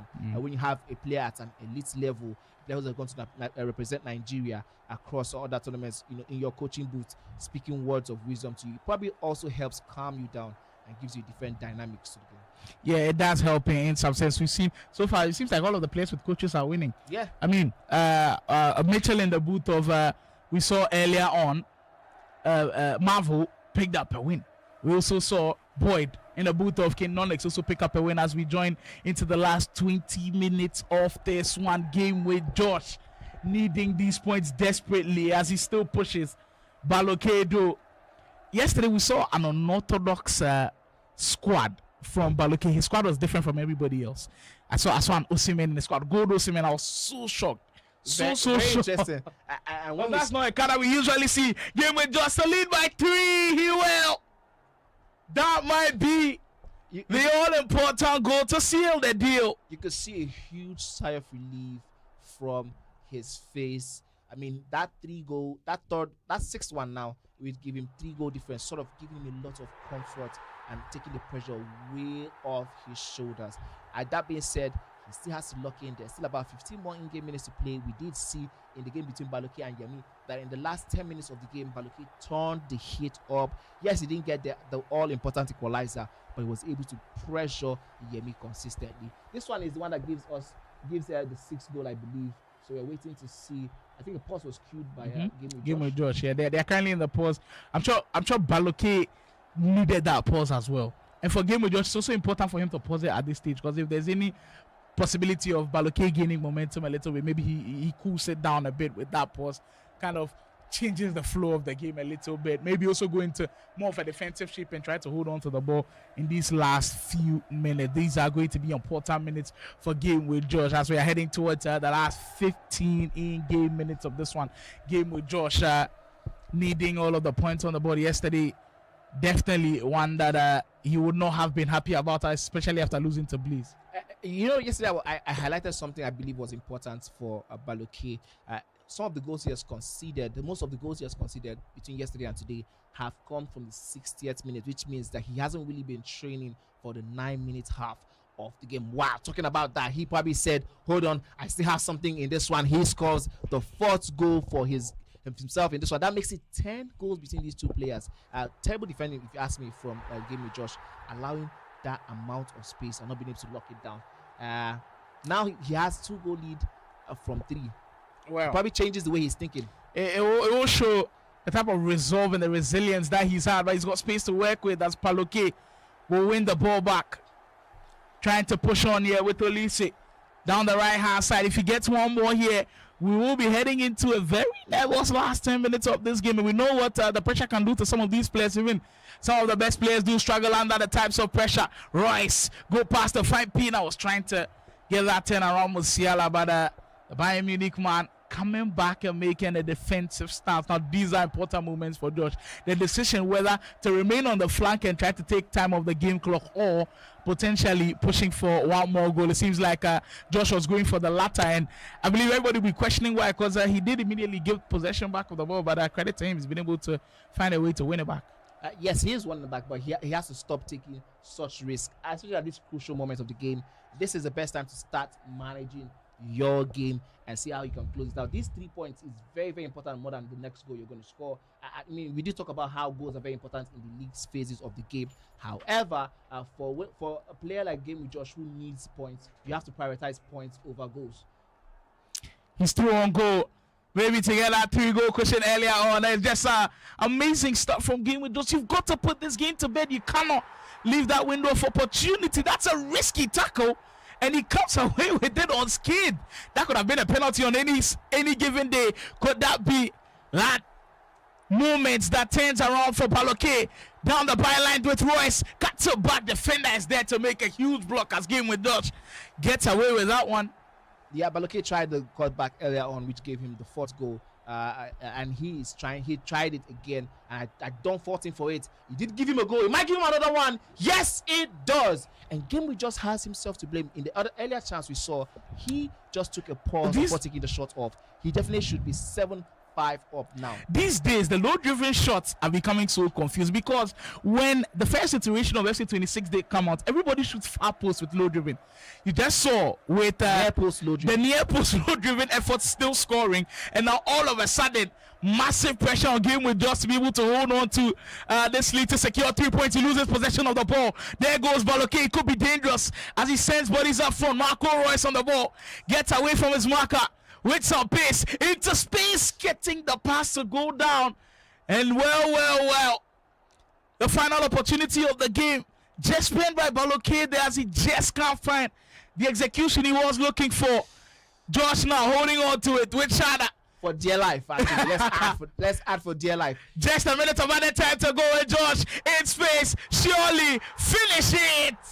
Finally gets himself that goal that seemed to put this one to bed, but I think he played a lot with fire with this one.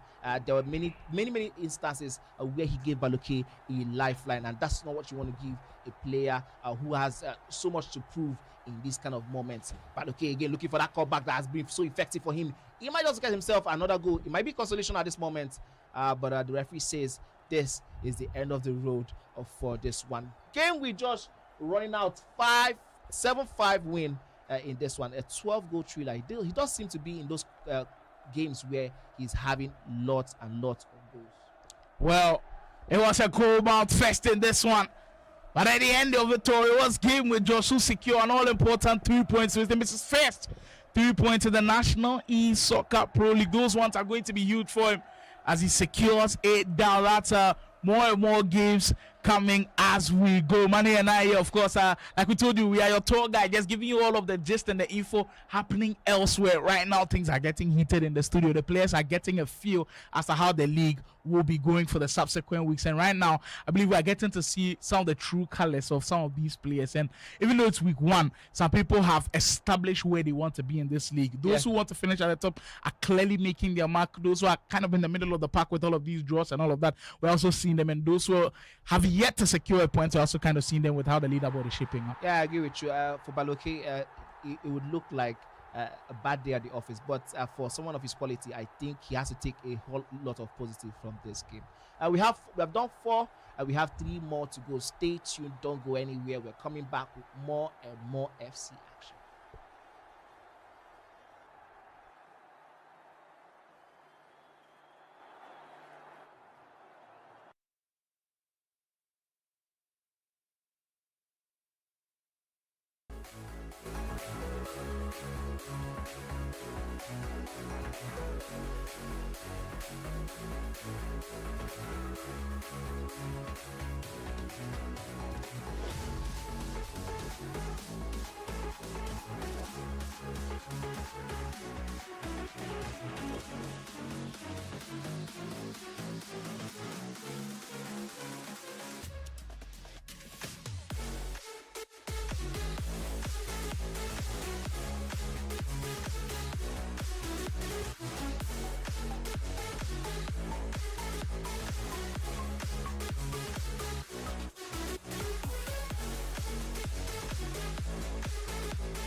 Gentlemen, it's been a pleasure. The best of the best players feeling the pressure and the nerves of Game 24. My goodness. Wow, what are we seeing? Bringing to you this live broadcast of this huge matchup. We got to see once more what the Challengers Cup is all about. It's being able to produce in the pressure cooker. And I love when players are nervous a little bit, where, you know, you get an opportunity to see them when they're under pressure. But just by impulse, you get to do something crazy. We're back to action. Now we're about to play the golden goal for the grand finale of the Onile Grand Finale.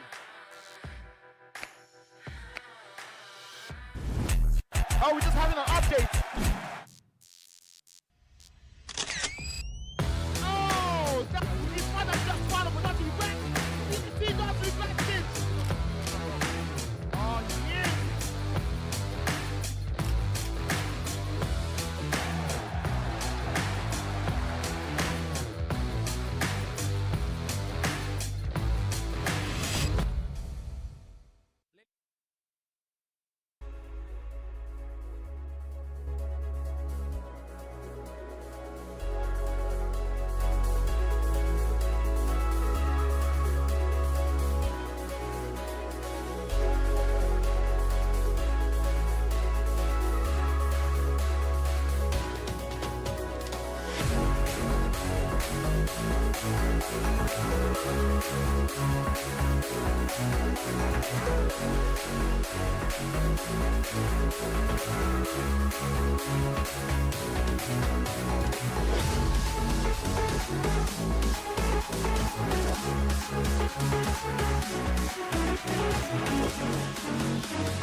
Go here at the National Esoccer Pro Leagues.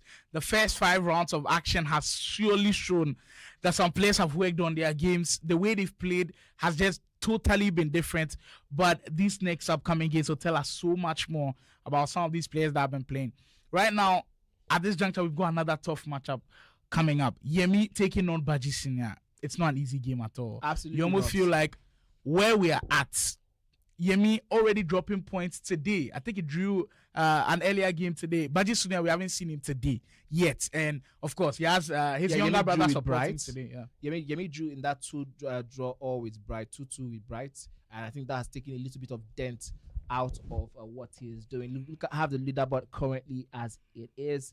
Konx topping the league with 6 points and 14 goals difference. 6 points and 14 goals difference. Marvel has 6 points with 7 goal difference. I think that has to be updated because of the game he just had. Rhymes 6 goals and 5 goal difference. 6 points, 5 goal difference. Wovation is the other part of the horse. The horse. So far, the unbeaten players. Yes, the unbeaten players who have 6 points each. I mean, there might be somebody who joins them after the game we're about to see. If Baji Senior is able to win again, he will join that unbeaten rank. Yes, I mean, yes, absolutely. Balok currently on 3 points at 10. Guru has 3. Baji Senior has 3. He's yet to play. KK has not played yet today. He has 3 points also. And Blaze lost the opportunity to also go ahead to join the big boys. He has 3 points and 6 goal difference. Interesting. You look at the other half of the table as well. Things already going. This is the first time we are seeing a match of the broadcast with both of the players having their coaches around. And what a moment to see both Baji Senior and Baji Junior there in action for this one. But there you have it. We'll go into the big game we have for you. Yemolee dropping points earlier. I'll be looking to be on the comeback trail as he takes on Baji Senior in this one. I believe Baji Senior is in the pink from right to left in this one with Yemolee rolling in the black. This should be a cracker of a game. First time we are seeing 2 coaches in the mix. Do you think it will play a huge role in how this game ends today? Sort of, because every single time we've seen a player with a coach and the opponent without a coach, we've seen that the players with the coaching team, go ahead to get that win. But now that they are both balanced, it might be just, I don't know. I just want to see what it will look like in general for. I think tactically, we might see a lot of switches in game, because usually if you are just the one playing, maybe you have plan A, plan B. But when there's a coach there, he's coaching so many things that's happening in game. It might tend to help you. So it's something that I'm looking forward to as to how both of the coaches impact their gameplay. So yesterday, Baji Senior didn't lead his little brother around. He was able to do the job against Guru. Today, of course, his brother is there to, of course, give all of the support that he will be needing. Speaking of Baji Senior, there he is, camped outside the box of Yemolee to potentially cause him some damage early. Great defending from Yemolee as you win possession back of the ball. Shelley Carreras holding on to. We did have a heated debate earlier on when it came to the best fullbacks in the game, and everybody was giving their opinions in the comments. If you still haven't, you can let me know what you think in the chat as to who the best fullback pairing is. People are telling me Carlos Alberto is no good. They just released the Marcelo SBC. What do you think about that as well? I mean, they released the Wilson SBC as well. She's a tricky striker. She's got stats almost similar to Claudia Pina. So what do you guys think about that? Are you completing that SBC? Let me know what you are thinking about that. I had also a Lamine Yamal glitch when you were doing the Wilson SBC, but it only was around for a couple of minutes and only a few people were able to benefit off of that. Let me know what went down for you as well in the comment section. 10 minutes in, Baji Senior still controlling affairs here with the hold of the ball. The OGs just have a way of controlling possession like nobody else. When he's in cruise control and he's holding on to the ball, you know he's doing it with confidence and conviction. Yeah, I mean, I think that is as a result of what the OGs grew up with. The FCD FIFA, I think from 17, 18, 19, had a lot to do with possession of the ball. Holding of the ball, getting yourself out of dangerous positions, knowing how to recycle pass, wait for the right openings. But the new players, the new cats, the King Non-X's, they just want to go. They're doing very quick. The hand to brain coordination is very, very fast. They want to tear you down with 5-8 passes from their defense to your attack, and they want to bury chances. The OGs probably have a different way of doing it. They are used to that whole control, a little bit of control issue, I would say. I don't know if it's an issue, but a control freak thing. They want to ensure they hold on to a lot of the possession in the middle of the pitch. Well, Manny, would you call Baji Senior versus Yemi an OG versus OG battle? Not really, because while Yemi is not an OG yet, because Yemi really started making waves in the esports industry around FIFA 23, I believe. That was a very near chance there by Yemi. Yemi really started making, people started really hearing about Yemi in FIFA 23, late FIFA 23, and the growth he has had from FIFA 23 down to this moment has been absolutely mind-boggling and insane. But Baji Senior has been here for a very long time. He has. What just happened? What did we just see? I'm sure even the most bizarre goal here at the Pro League scenes. You don't see this very often. Absolutely not. And even Yemi is surprised, but he's taking that one every day, all day. He doesn't care as long as he goes in.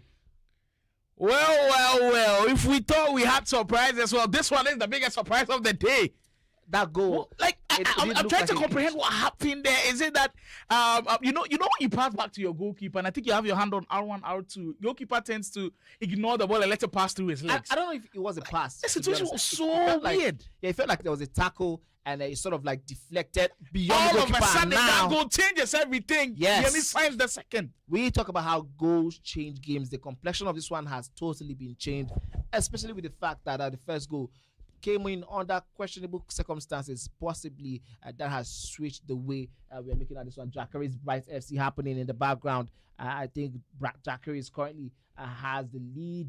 Good use of that feint there to get Bright out of the position, and he was able to bury that one beyond the goalkeeper. That one is 1-0 Draaris against Bright. So we're coming back to the action on the main broadcast where Baji Senior is currently 2 goals down against Yemi, a place you don't want to be at any given time. It's kind of circumstances where maybe it's not entirely his fault, especially with the way the goal went in. But I think for SC these days, you've got to expect the worst at times.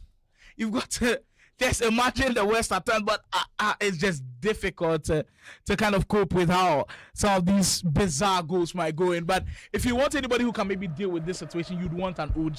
Yeah. So Baji Senior should be able to recover from this situation and make maybe potentially a comeback. But knowing Yemi and the fact that he dropped points in his last game against Bright, you want to take all full 3 points in this one. And I believe that goal has just sparked something in him. All of a sudden, it looks like a different monster when he's attacking. I mean, I think we have to wait and find out who gets the next goal, because that will be a very, very important. Talking about the next goal, here is Lamine Yamal for Baji Senior. He waits patiently, buys his time. He has space, and you can see that quick shake between both brothers. I tell you that he definitely approves. Baji Senior definitely approves of that move. As soon as I saw that triggered run with Lamine Yamal, I knew that defense was definitely going to be in trouble. And the first touch into space was definitely what got that goal from Lamine Yamal for Baji Senior. That first touch got Lamine Yamal in the best possible position to face the goalkeeper centrally and watch as the goalkeeper will make his move. As soon as he had that chance, he did feel like more than a 50-50. He felt like it was way for Baji Senior to take. And he is taking it. Well, indeed, when that goal was going in, we also got a quick update. Draaris out by 2-0 in another match happening as he's looking to also get his first 3 points on the board. Mind you, yesterday he kind of blew it a little bit in that game against Flick where he gave up that last-minute goal. And now all of a sudden, he might be securing 3 points in the game because he also has a huge fixture later on today. I believe that will be maybe the crunch fixture of the day, because we do have that big game. KK versus Draaris is still yet to come. I believe that will be the final fixture of the round of games today. So that's something to also look forward to. Those two players who have shown a tremendous level that both of them can reach. So far, we haven't seen the Challengers Cup champion KK in action yet, and I'm sure he will be biding his time to potentially play that final chance of the game. Attention back to this game on the broadcast, as we see all of a sudden Baji Senior maybe getting some life in him and trying a couple of new things. I saw him having a little conversation with Baji Junior. You could tell, maybe tell him a couple of things that he should be doing in some scenarios, and that's the importance of having such coaches in your corner to be able to potentially give you some advice in some scenarios. That L1 stop there at that byline was very interesting, because I think it took even Baji Senior by surprise.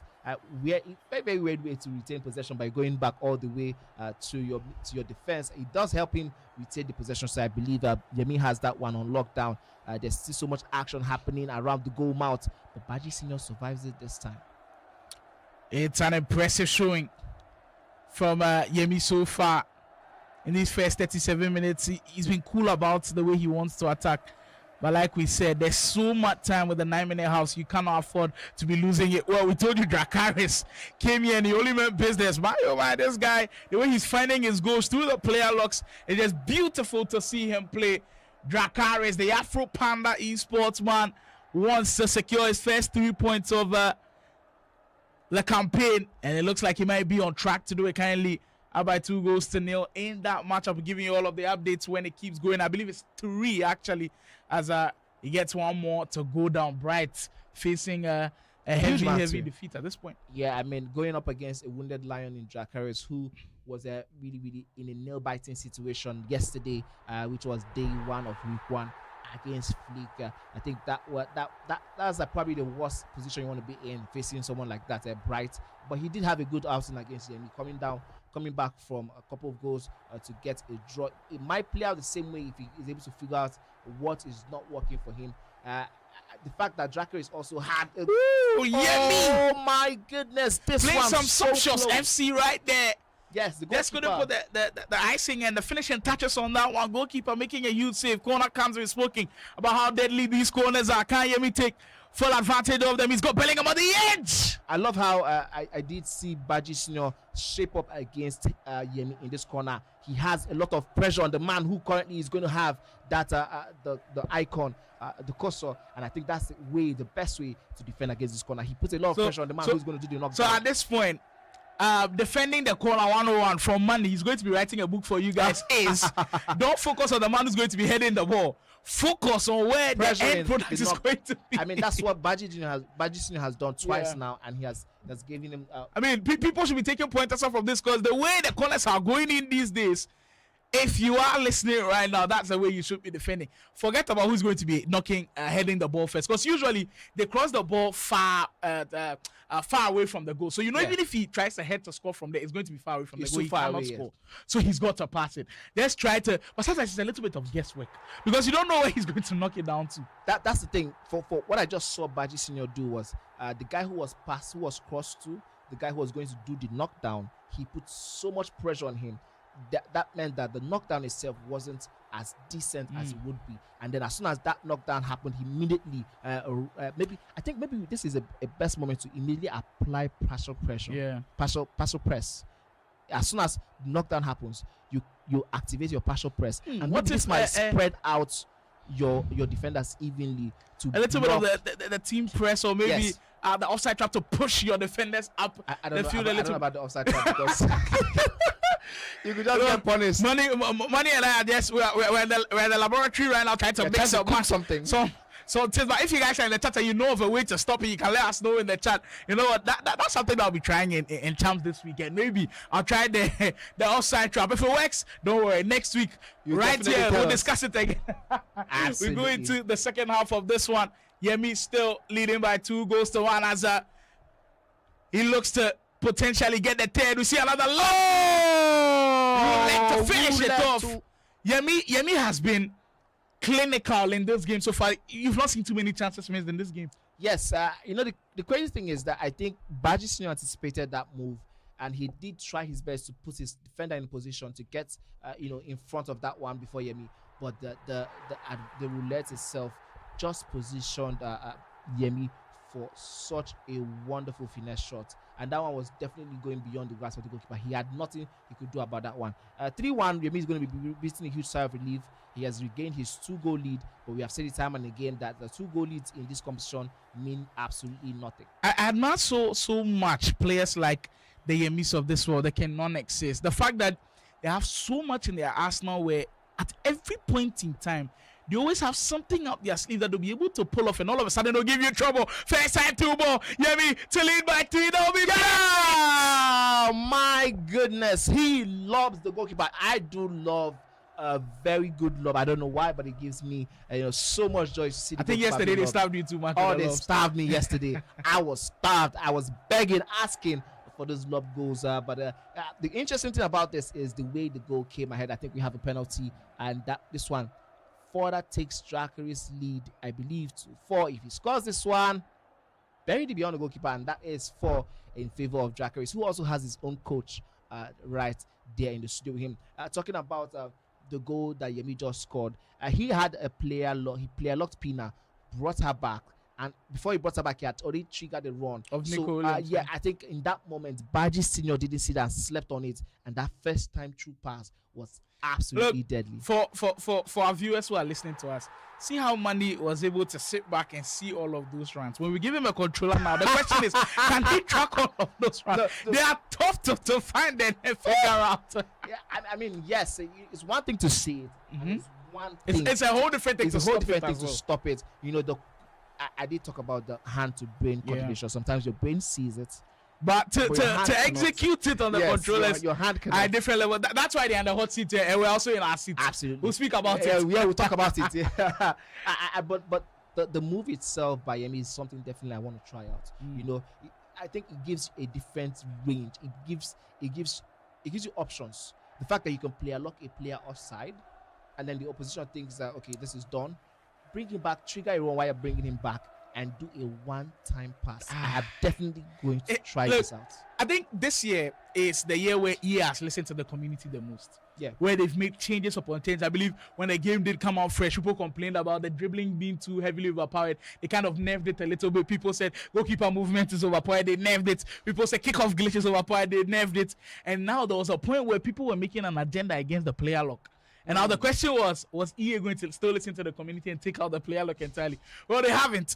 If they do take out the player lock entirely, people will be in trouble. Yes, that would be trouble for some of the pro players. But there's also the directed ones anyways. Yeah. Which, if you know how to... that one is not as OP as the player lock. You know with the directed runs, immediately you direct that runs, you're not in full control of that director runs, because if you direct him diagonally, he's going on his own. In that way. You can't change him midway. You can't change him midway, but it's a little bit slower. A player lock, you have full control of what is happening. And other game elsewhere, right now currently 5-1. I believe Bright is able to get one back to make that thing interesting outside there. They are just into the 50th in-game minimum mark. It's currently 5-2 as we speak in that one. Draaris just conceding a couple on that mix, but the way Yemi has taken this game by the scruff of the neck deserves a lot of praise. This was a game that we previewed as a very tough one. I think Yemi has definitely blown it out of proportions and out of the water. I did figure it as going to be very tough for Yemi, but I think he has proved me wrong the way he set his team up. Oh, beautiful. Lobbed over. And this one, he gets goalkeeper. The goalkeeper so close. Superhuman save from him. Thibaut Courtois to make a diving save and get the lob. That was so close in itself. Beautiful use of that player look. This time Lamine Yamal loses out to Jonathan Tah.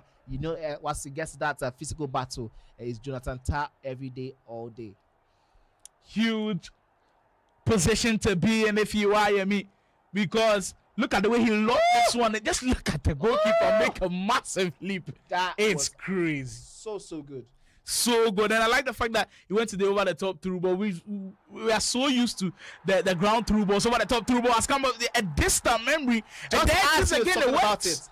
Just as you're talking it kind of about catches everybody off guard because everybody's cutting the passing lane. When you cut a passing lane, it can cut ground through balls. But over the top through ball, it's over the top of your defender, so you can't do anything about it if the opposition player is offside. And Yemi has put on an absolute showing here today. Five goals to 1 against a difficult opponent, an opponent who just beat Guru yesterday. And look at how he does that one again. Is that player look you were talking about? That time it was Nico Williams to get that dink pass over the top. It's not like Nico Williams has any great passing. It's just the momentum of that ball. When it's moving like that, immediately hit it one time, it will always give you some success in that position. Fair to say that the coaching battle, we do have a winner as it stands. This is the first time we're having 2 coaches of football players, and it does seem like Baji Junior and Baji Senior are losing out on that coaching battle. They do say that blood is thicker than water, but we sure in this situation because it seems like the brothers' connection not really working in this sense for us. Well, yeah, it does seem like that with what we're seeing on the screen. However, good big marks to Yemi. Another penalty in the game between Draaris and Bright. 2 penalties considered in 1 game. I don't know if that's a good thing. For Bright, it's not something that he can really be happy about as Draaris gets 1 more to go down for him. That's goal number 6 in the mix. Oh my! Another first time up through ball. This has been the game changer for Yemi throughout this particular game. The first time through balls, both the ones that are ground and the ones that are over the top, have been the game. The fact that he has so much variety to the passing makes him difficult to defend. It will be a nightmare to play against Yemi, especially when he's in full flow. He will torment you when you are tracking those runs. Baji Senior with an opportunity to get it. Now look at the over the top 2 ball once more. Definitely right. Let's get there before everybody to shoot. Oh, shoots. And he tells you with a special on his face how much that means to him. We do have an update from the game between Draaris and Bright. It is currently 6-3. The goals are flowing like water, and this is what we love to witness.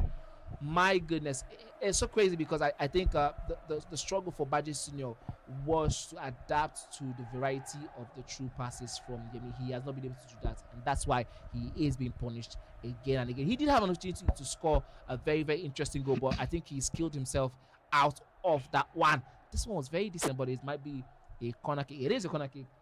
Look, these days, everybody's triggering runs. And it's just the fact that some players, and the way they trigger those runs, the number of runs that they send separates them from the rest.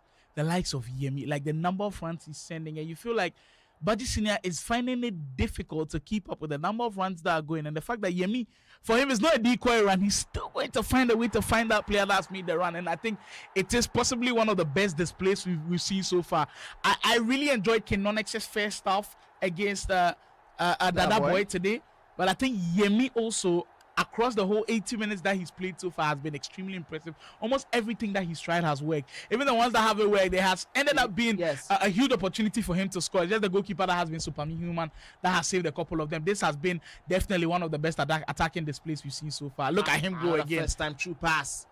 I mean, with the kind of display we're watching right now from Yemi, we're now wondering, you probably be left to wonder, okay, so what happened in the game between Bright that Bright was able to I was speaking yesterday about matchups. You can't say, okay, he beat him, so he's supposed to beat this guy. Like, it's all dependent on matchups, and that's the beauty about league formats when it comes to tournaments like this. The matchups are important, as we see Draaris yet and yet again pushing for more goals, knowing that he needs the goals to be at the top part of those standings as he secures 1 more goal in the mix. I believe that's goal number 7 for him. Matchups are always going to be important, and there are no easy games to be played. Even if somebody's rooted to the bottom, maybe you don't match up well with him, he'll cause you problems. Absolutely. I think that's the perfect way to describe what we are just witnessing, because it does seem like a blowout from Yemi right now to Baji Senior, and also Bright is currently going through his. But you face Baji Senior on another given day and you say, yo, this is a different player altogether. It's just because maybe you don't match up well with him. Look,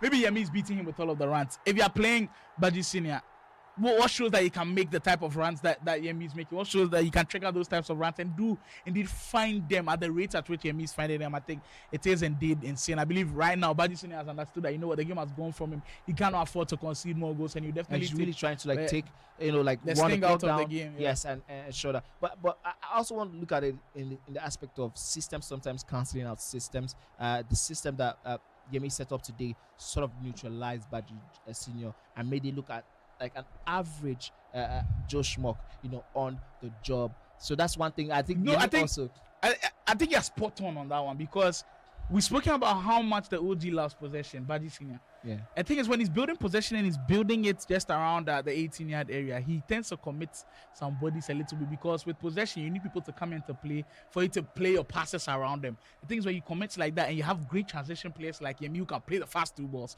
you'll be in trouble. And that's what has secured all 3 points in the back. There you have it, the man of the moment. As they share handshake, Yemolee will finish the day on, I believe, 7 points. Yesterday, secured 3.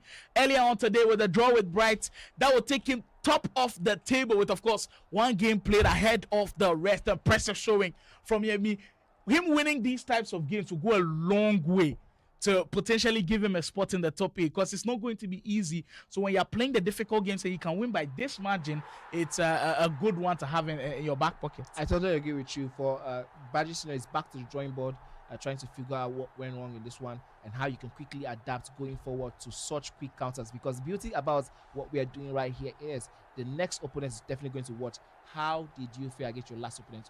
What did they use to put you under pressure? What was used to break your defense down? And any smart opponent is just going to quickly try to integrate that into their system going forward, especially now that we are done for Baji Senior in day 2. Week 2 is going to see him facing other opponents who most likely will be going all out to see if they can, you know what, this is how Yemolee was able to decimate the defending. It was through the first time through balls, the up choose, the ground up first time through balls, and going forward to say, okay, this is how I can replicate that action for me. We have the game between the dying members of the game between Yemolee, Bright and Draaris, and the goalkeeper sort of like sparing the blushes of Bryce in that one. Yeah, it's a huge result for Draaris, because, like we said, the final game of the broadcast today, it's Draaris taking on KK.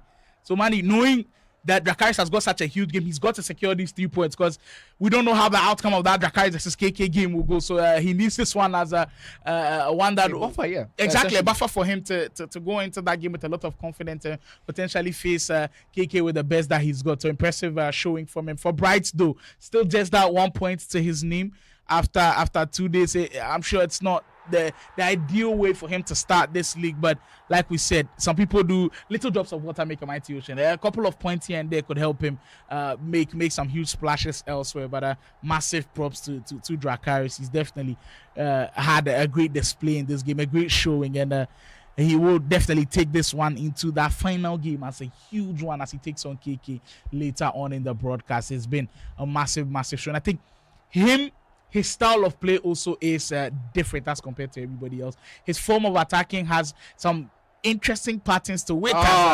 Bright will get one more back. I think that will surely be a consolation goal that will cut the deficit a little bit into 3 as I enter 7-4. I just want to say for Bright, I feel like he would feel a little bit hard done because he had considered 2 penalties in this game. You take that one off the clock, off the scoreboard, and it looks different. It looks like the kind of game that Bryce will be looking to, stress Draaris for. But considering 2 penalties in this game possibly didn't do him any good, and so he probably has to go back and work on that. Bryce, I think for Bryce, there's still so much to work on. Yes, he has gotten himself a good point against Yemolee, of course. It is a very decent point, but there's something to work on to change the outlook of his game. He does seem like he's also a little bit lethargic. He's also always on the back foot, second guessing his moves. There is another 5 days between today and the next week 2 on Saturday to go continue grinding, continue trying to get, if you can tweak things here and there. I think this is the end of the game for him for today. So from now till Saturday, there's still so much to work on. We want to see a better outing and a better showing from Bright. Taking 2 penalties off this one, you can't offer. Penalties is part of the game, but I'm just looking at it from that angle. Bright could feel hard done by this one. Yeah, it does happen at times. Like you said, there's a lot of these 5 days till the next Saturday, till the next game day here at the National Esoccer Pro League. That's a lot of time for you to fine tune your game. You might even come into luck.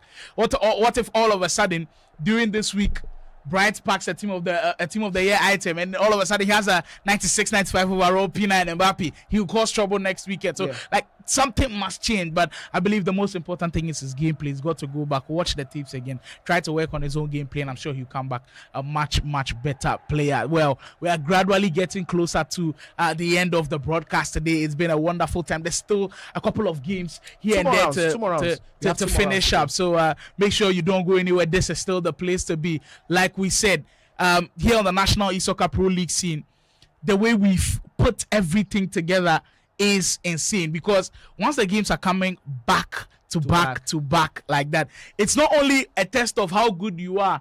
Stamina comes to play. You can keep on. Resilience comes to play. The fact that you can, adaptability comes to play. Versatility. I think for me, if I'm to pick all of the attributes, the most important one for me will be versatility, in the sense where you have to have so many things that you be good at, that anything that somebody throws against you, you can always switch something up and all of a sudden you are good again. You are going to be facing so many different opponents. You have to be versatile to be able to pick up points against them. I totally agree with you, especially with the game we just saw between I think Marvel and Fleek, where Marvel found out he couldn't do anything on the ground. He went to corners and he got him 2 goals, and by the time the goals were going in fast, I think he did do something for Fleek. He just sort of broke him down mentally, and then Marvel was not able to take advantage. You have to be versatile. It doesn't always have to be, first time up through pass or first time ground pass. Like we just saw against Yemolee. Initially, Yemolee was struggling to break down the defense, but as soon as he saw that the spaces were there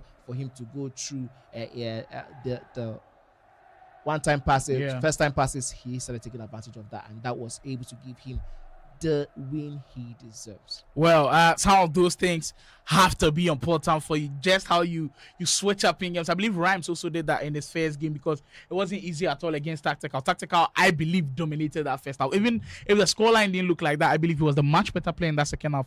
But in the second half, because you are versatile enough, anything that somebody throws at you, are able to counter it quickly. And the players are able to think on their feet. I believe they always separate themselves from the rest of the pack. And that's what playing on this stage is all about. It's not easy at all. You might be at home and watching these guys and say, oh, this guy is no good, this guy is no good enough. He's conceding 10 goals, conceding 7 goals. But I'm telling you, when you're on the hot seat, the pressure is so it's not easy. You probably met these guys in Rivals and Champs, and what they've done to you, if we ask you now, you'll be in trouble. I mean, to be fair to all of the players, making it here with the hoops they had to go through to get to this point. Yeah, it wasn't easy. Like if we go through everybody's journey, like somebody like Kiki had to beat almost everybody in his part of the Challengers Cup to be here. Dada Boy, who unfortunately for him the last 2 days hasn't really had it.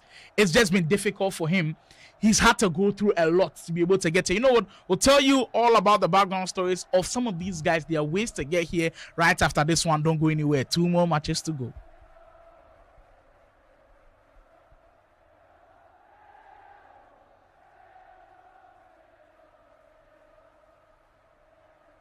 Ladies and gentlemen, it's been a pleasure.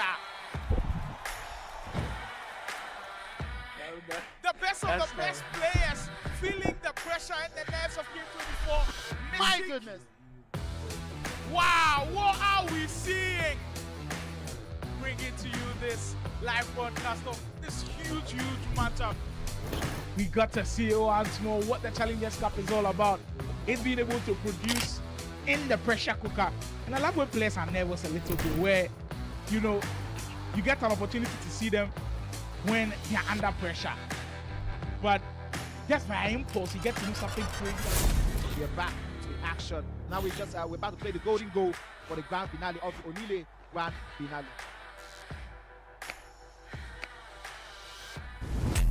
Oh, we're just having an update.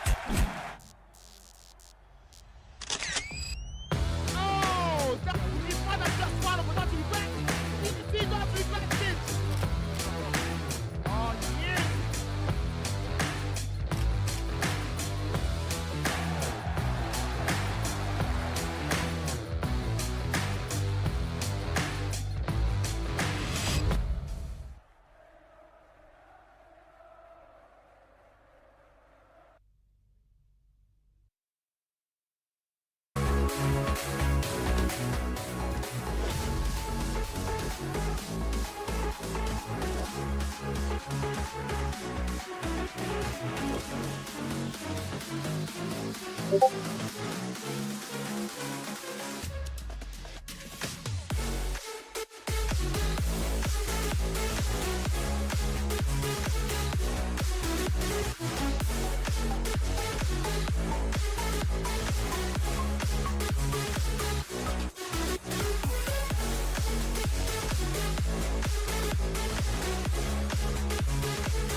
Esoccer Pro League is the gift that keeps on giving. The action is still live on your screen. We did tell you yesterday when we kickstarted this off, day one of week one, that we're going to be bringing you guys live, exciting action across 7 weeks. And just week one has given us lots of talking points.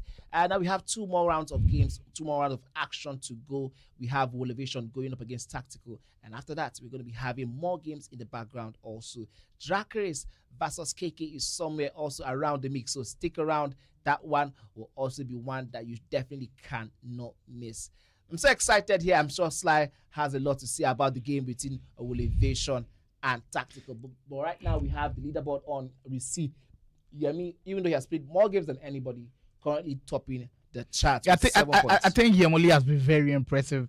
I was very impressed with what he just did. The way and manner in which he beats Baji Senior was impressive. 7 points. He clearly deserves that top spot. But of course, Konx and I believe Marvel have been just out of this world so far. They've been the unbeaten players so far. I believe Yemolee has also been unbeaten. He hasn't garnered maximum points from the 3 games, but he's also unbeaten. Rhymes is also in that equation.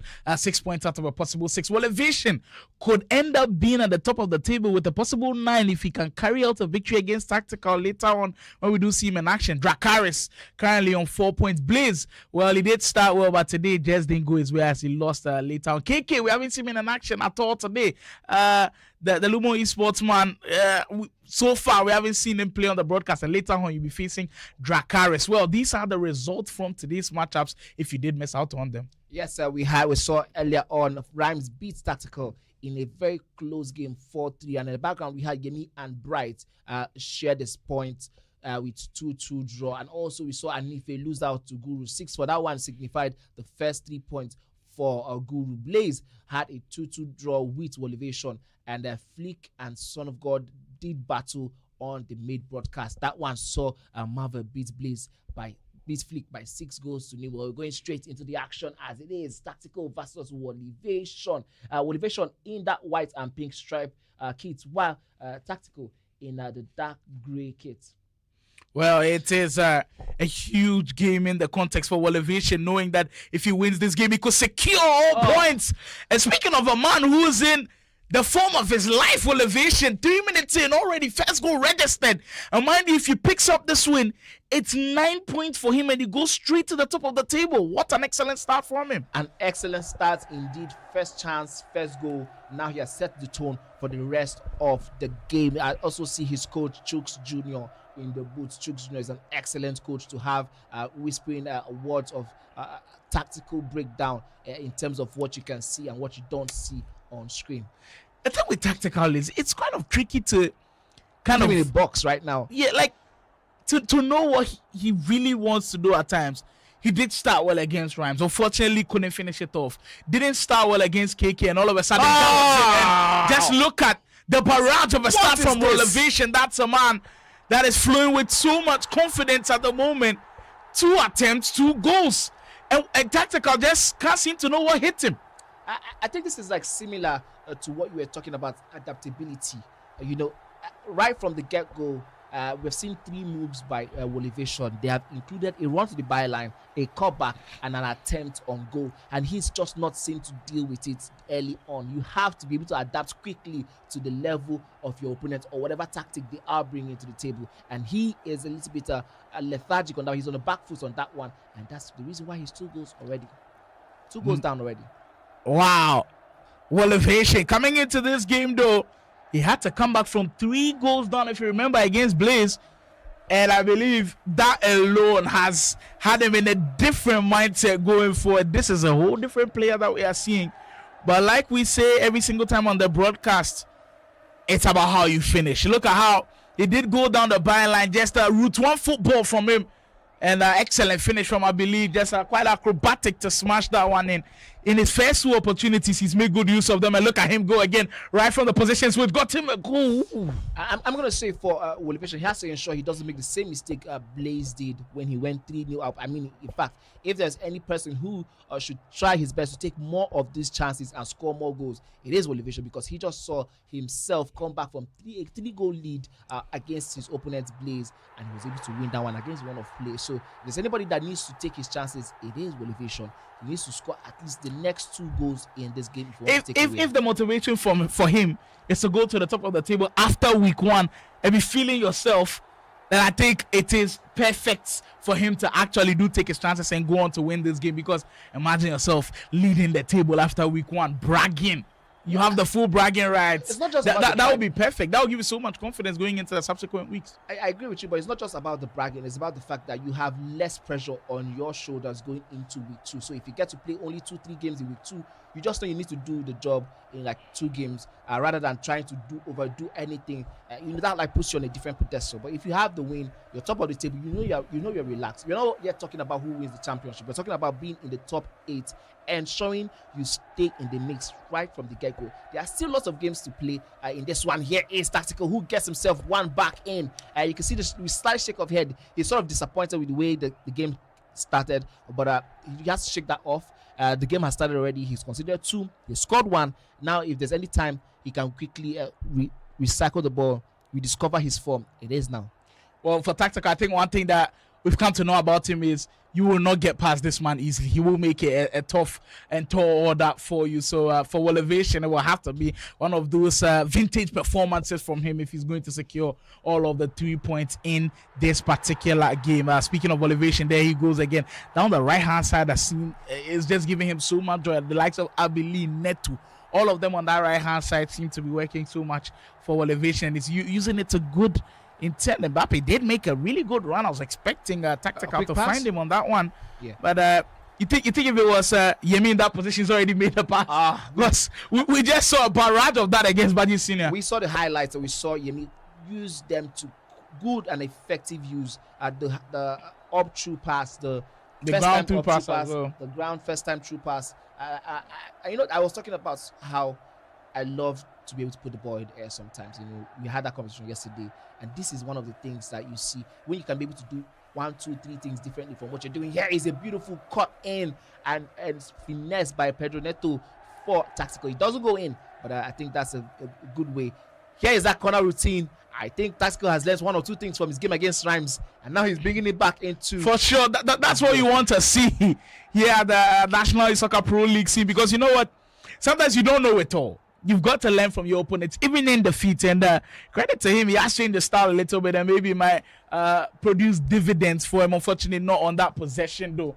But for Tactical, surely you can see somebody who does learn from his mistakes and looking to right his wrongs in some sense. Wovation on the break again, this time with Patry, looking for support with the options. We'll find Dalo this time around and recycle just a little bit. Wovation, his game is not complicated at all. I think it's not a secret what he wants to do. Stopping it is the problem of for you. It looks so basic on the eye till you're actually playing it. Yeah, exactly. It looks so basic, like nothing too extraordinary.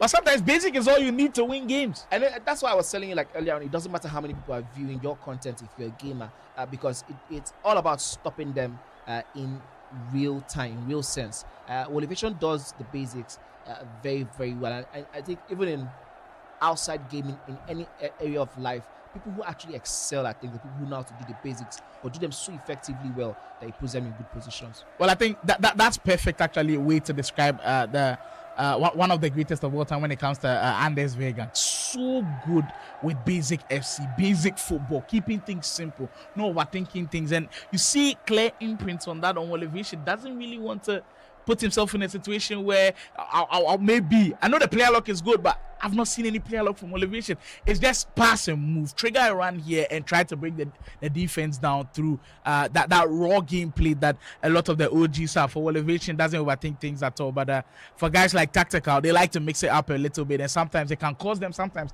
it can indeed be a huge advantage for them. There's just so many sides to a coin and so many ways to approaching this game. It's kind of fun to see. Yeah, talking about advantage, I was expecting to see Tactical take advantage of the momentum he gained after he scored the first goal against one of play, but he hasn't done that, and he might be in soup, because if the next goal goes in Wovation's favor with the way we have seen him throughout the day, it might just punish him. Talking about that, look at that, he has just conceded one more time. My goodness, this has just made the mountain a little bit bigger for Tactical to climb. Wovation currently in prime form, in pole position to take this win. Now Tactical has found himself in another place. He has been in 2 or 3 times in this competition, 2 times now, where he's chasing the opponent. He doesn't want to be doing it. This is the same thing that he has done, that Wovation has done all throughout the game. Go to the byline, find the space, do a cutback, and could this be another one again? Or this? Okay, this is a replay of the one that went in to make it 3-1. Well, It seems like a carbon copy with all of the goals. Byline, cut back, finesse into the back post. And it's always finding its way in. Well, Wovation won't care at all. We always say this about the saying: if it's working, if it's not broken, don't fix it. Don't fix it at all. If it's not broken, you're asking about the player law from Wovation. He just did two for you. Well, maybe now he's comfortable. Now he's comfortable. Now he's comfortable enough to like try. And I love the fact that he uses it in a very good area to try and create space. And you know what? It can be his element of surprise because you're not seeing too many player locks. All of a sudden, Wovation gets one. Yes, and it will kind of catch you off guard sometimes. Yes, absolutely. I think that's one of the things I try to like talk to players about, because you can't be abusing any particular meta consistently, because that makes you very predictable. Yes, it's all about having to defend something. Yes, you can know what the person is trying to do and not be able to defend it. But when you go against players who are ready to cost you a very, very bad day, like want to give you problems, you're just shooting yourself in the foot if you become very predictable. Here is Wovation again, good defending there, taking the ball off the feet of Tactical. Now he is in good position to end the half with this 2-goal lead. I don't know if he's going to go for another extra one with the halftime glitch. It might just possible that he gets himself another goal. But as it stands, he's holding on to possession for dear life, and he's holding it very, very well. Dragging out players out of position. Now he loses it in such a crucial moment. Tactical has the opportunity. What a tackle that was. And the referee says that one is legal.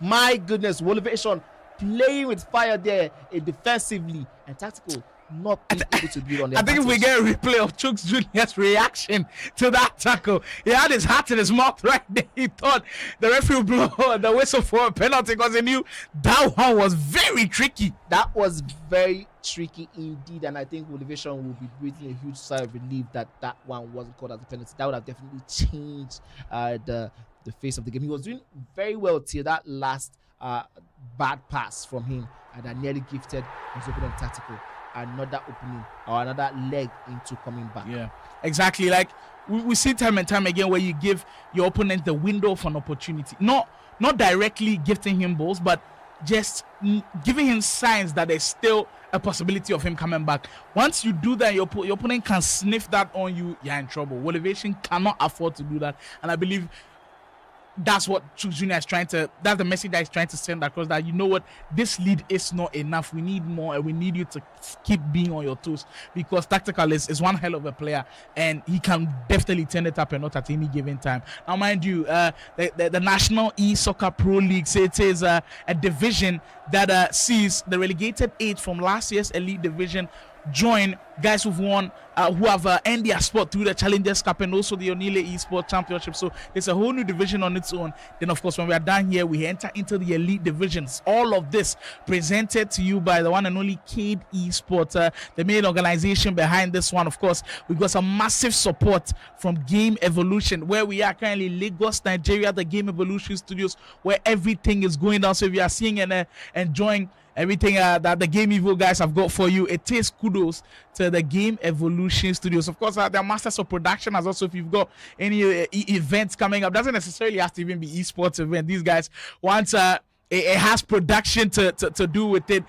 Game Evo has you covered. Well, speaking of having you covered, when it comes to goals, Tactical has you covered. He usually scores a lot of goals in this game. All of a sudden, we might have a game on our hands. This is very similar to the game between him and Flick, where he was down by 3-1 at the end of first half, and he came out guns blazing in the second half. Now he has to take advantage of this momentum. He didn't take advantage of it the last time. Good sequence of passes there, and just being able to invade the tackle from Wovation saw him bury that one beyond the goalkeeper. Here's Tactical again. This time around, his precision shooting lets him down, as that one is beyond the goalkeeper's grasp, but not into the net. It is for a goal kick. Wovation will be breathing a huge sigh of relief, as that was an opportunity for Tactical to draw level. Tactical, the man who is refusing to just not give up and die off. He is the one who's trying to put, I believe, what will be a dent in Wovation's erstwhile. I mean, Wovation is having a clean record right now. Yeah, 6 points out of a possible 6. It is Tactical trying to prevent that. Oh my goodness! And that one hits the upright of the post. Talk about being unlucky. Back-to-back chances being missed, not for a want of trying, but just it not going in. This is giving us the same vibes from the game we just saw, Flick versus I think Flick had a game earlier today versus Marvel where he tried so much, but just it didn't go in. Tactical has scored some goals, so it probably is different for him today, but he has to do even better. Wovation trying to turn and twist, and he's found himself in good position. Very lucky, but he will take that every day, all day, and he has put another blade through the heart of Tactical there. I always say this, that sometimes you make your own luck with this game. Now for Wovation, the fact that he committed that many bodies, the game automatically rewards you off the corner. See, he gets a little bit of luck on there, but you make it because he created that scenario for himself, and credit to him, he has been able to take full advantage off of that one. Mind you, the National Esoccer Pro League, like I told you, it is brought to you by Kade Esports. If you still not downloaded the Kade Esports app, what are you waiting for, my friend? It's got the best of information on there. If you are looking for upcoming tournaments around Africa, the Kade Esports app is the best place to be to find out about that information. Also, if you're looking for gaming accessories to buy and also sell, the Kade Esports app is the best place for you. So we just passed the holiday season, but then you know what, if you want to get a gaming accessory for somebody, the Kade Esports app is the place to get it, as they have vendors on there also making their sales, so you can definitely go on to App Store, Play Store, download the Kade Esports app now and be a part of this huge family. If you want to see all of the updates about the National Esoccer Pro League as well, it is indeed on the Kade Esports app. And like I said earlier, Game Evo, they are your one-stop shop for the best of production when it comes to all things production here in Nigeria. You can also visit them across all of their social media platforms at Game Evo, and they will sort you out with everything. Also, Game Pride IO, making sure that they are part of this one. It's a huge one for them. We also appreciate all of their efforts to make this one possible. Esports Federation of Nigeria, we appreciate their efforts as well. Of course, Esports Africa News are looking for everything updates around the news around esports in Africa. They are the place to be as well. Check them out on socials and be a part of the family. Just about 30 minutes to go in this tight encounter. Wovation again. Yes. This guy only knows how to really kill games off. I think we've seen him doing time and time again where there's a spell which it feels like, okay, Tactical is building up. All of a sudden, boom, Wovation scores a goal. He kills the momentum off. It's like for every one goal Tactical scores, Wovation replies with two. Unfortunately, I don't want to be in Tactical shoes right now, because he's like, this is the third game we are saying he's really doing his best, but it's just not working for him in terms of the results, in terms of the goals. And maybe his defense is part of the issue, because he has been shipping a lot of goals and he hasn't been scoring as many as he should be scoring.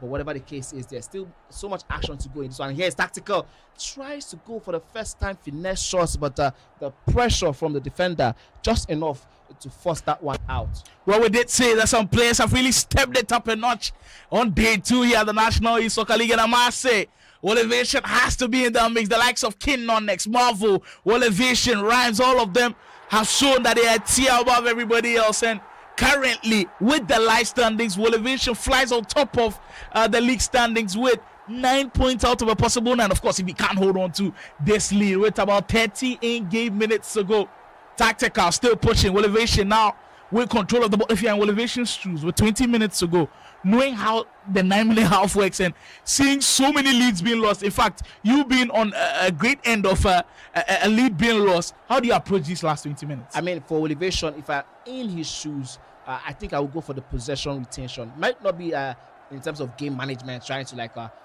take the ball out of play, but I can just ensure that I don't lose the ball at all in any dangerous area.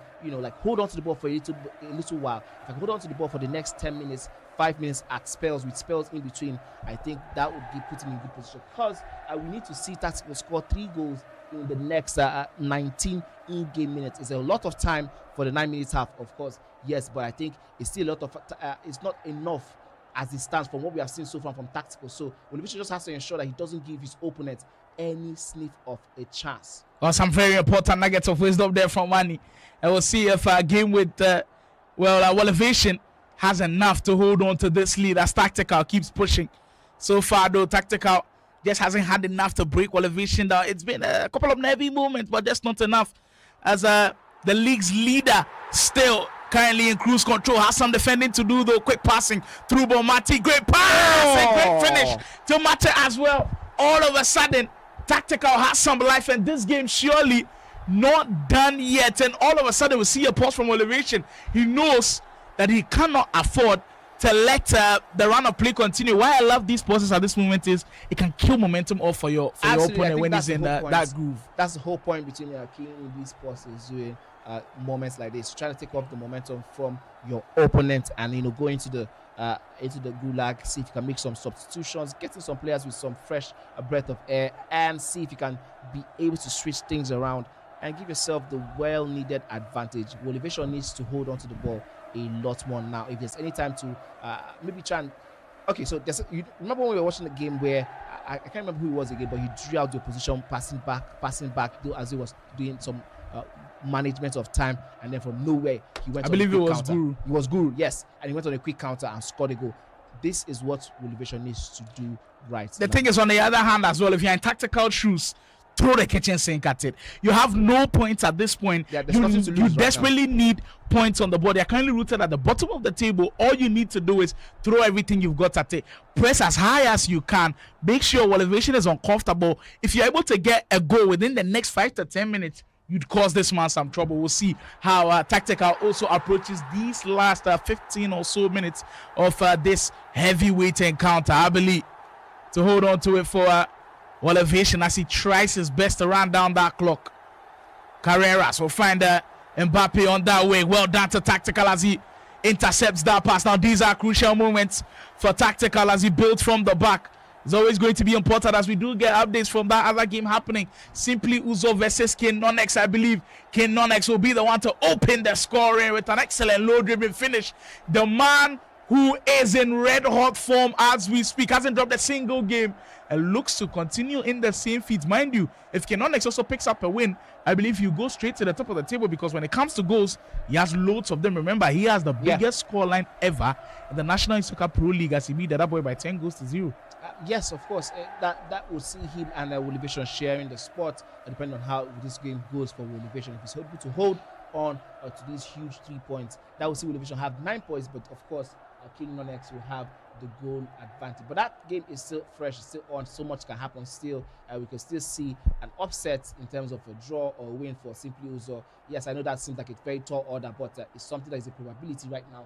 Wovation just surviving this onslaught. He has 9 more minutes to keep doing like this, and as long as he has the ball, it will be a very tough one for Tactical to go through. Good pass in space for Claudia Pina. Wovation, stop spotting sights. Well, that might be your cue to not listen to Manny too many times with the lob. All of a sudden, the lob doesn't work with the huge save from the goalkeeper. No, I think he took too much. He went too far and got too close to the goalkeeper before making his mind up, right? And so, see, the thing I saw with Anife, for example, who didn't necessarily lob any of the goals, but as soon as he went one-on-one, he decided what he was going to do, and he took his spot very, very well. That's what I'm talking about. That one was the great. I think that was the pass. Okay, I think we're having some glitches here and there, but that's fine. Now, talking about this particular game, I did see a little bit of some chinks in the armor of the defense of Wovation. But when Tactical just had a chance right now that just went by, where he had the opportunity to, oh my goodness, Wovation now buries this one beyond any reasonable doubt. He definitely has seen this one off. But there was a chance I just saw right now with Tactical where Wovation kept his player in an onside position, and I was expecting the pass to have gone through immediately, but he just didn't see that happen. This is what we talk about sometimes when we talk about the brain to hand coordination. You might see it, but do you have the quick reaction to get your player? Because if that pass had gone through, it would have been Tactical one-on-one. I would probably be seeing a different scoreline on the scoreboard. But whatever the case is, Wovation has 6, Tactical has 3, and we have just 1 more minute plus whatever it is we get in extra time to see this one off. Well, Wovation, tremendous start to his campaign. There you go. That's the icing on the cake, people. That takes him to the top of the mountain as we speak. Wovation is the name. Keep tabs on him for the rest of the National Esoccer Pro League. He could be one of those guys that makes it into the elite division. And now for Tactical, just a slight shake of the head to let you know it just wasn't the week for him. He's had games where he has been close, but his opponents have just been better. Another well-worked goal from Wovation, and it's a splendid finish to match it as well. Yes, I totally agree with you. But for Tactical, I think the positives to take out of the negatives of week 1 is to say, I've been in these games. I've not been blown out yet. I've been in these games. It's not like one of those games whereby I would be like, oh, okay, you know what? I didn't do my best. I played so bad. But it's just now I have not found a way to win and to keep scoring lots and lots of goals. So now the goal for the new week would be to figure out how to start scoring goals and how to start winning these games. Figure out what is wrong, what he needs to do. Let's know the difference between what he's currently doing right now and what he needs to be doing to start winning these games. Well, Wovation, and we see some moments with his coach Jukes Jr. right there. It just brings me so much excitement when you see players in this kind of morale. And the thing is, it gives him so much confidence going into next week, knowing that, you know what, I'm the top dog. Everybody's chasing after me. Just gives him just an inner boost, and I think we might see a different piece next week as well. Wovation definitely in the form of his life. We did see him be very good at the Challengers Cup. We're speaking about every single player's story. I think Wovation also had an incredible run at the Challengers Cup. I remember his Newcastle team so well with Voltemada doing damage. But instead of the cut back, it was the L1 looping cross, to Voltemada, and that one was used to very, very effective form in that one. But he did lose out to KK in the Challengers Cup. He does have the opportunity now to play KK in this one. Let's see, without the Newcastle Voltemada crossing, we did ask earlier in the day that without that crosses, how is he going to be able to cope? And I think he has shown that. He has shown that he's not one-dimensional. He has so many ways of operating, and that's what we love to see about these types of players. The National Esoccer Pro League bringing the best out of some players that we didn't even expect. That is what we say unearthing talent when it comes to esports. Like, I believe there's still more to do with these types of tournaments. I believe that next year, hopefully 2027, where we might have a whole new system, of finding other players. We'll see like a whole new brand of SC players in the mix. So I feel like there's still some untapped potential with some of these players that are around. And I feel like with us amplifying the National Esoccer League, taking it to different lengths and breadths, because as compared to last year where it was only Lagos players, this year, like you said, you have players from Abuja playing. You have Akwa Ibom playing as well. Port Harcourt players playing. So once they're amplifying it to all parts of Nigeria, now everybody's buying into the idea, and then you see the potential that maybe we didn't see before. That's what the beauty about the National Esoccer League is all about, and credit to all of the sponsors that are making this happen. Yeah, I agree with you. The fact that we had the Challengers Cup where people could qualify for the Pro Leagues and then try and qualify for the Elite League, I think that has sort of giving an opportunity for players outside Lagos, players across Nigeria who are currently watching and see the quality at which we are currently creating the spaces for these gamers to shine through, and they're currently biting their nose saying, you know what, this is definitely where I want to be next year going forward. And so they have an opportunity also in the next Challengers Cup. Come in the Onile tournament if you are one of those who wants to compete at the Onile tournament level. Come and go and see if you can be able to get yourself into this position over the next couple. I believe, yes, here's King Konx bearing this fourth goal beyond simply Uzo.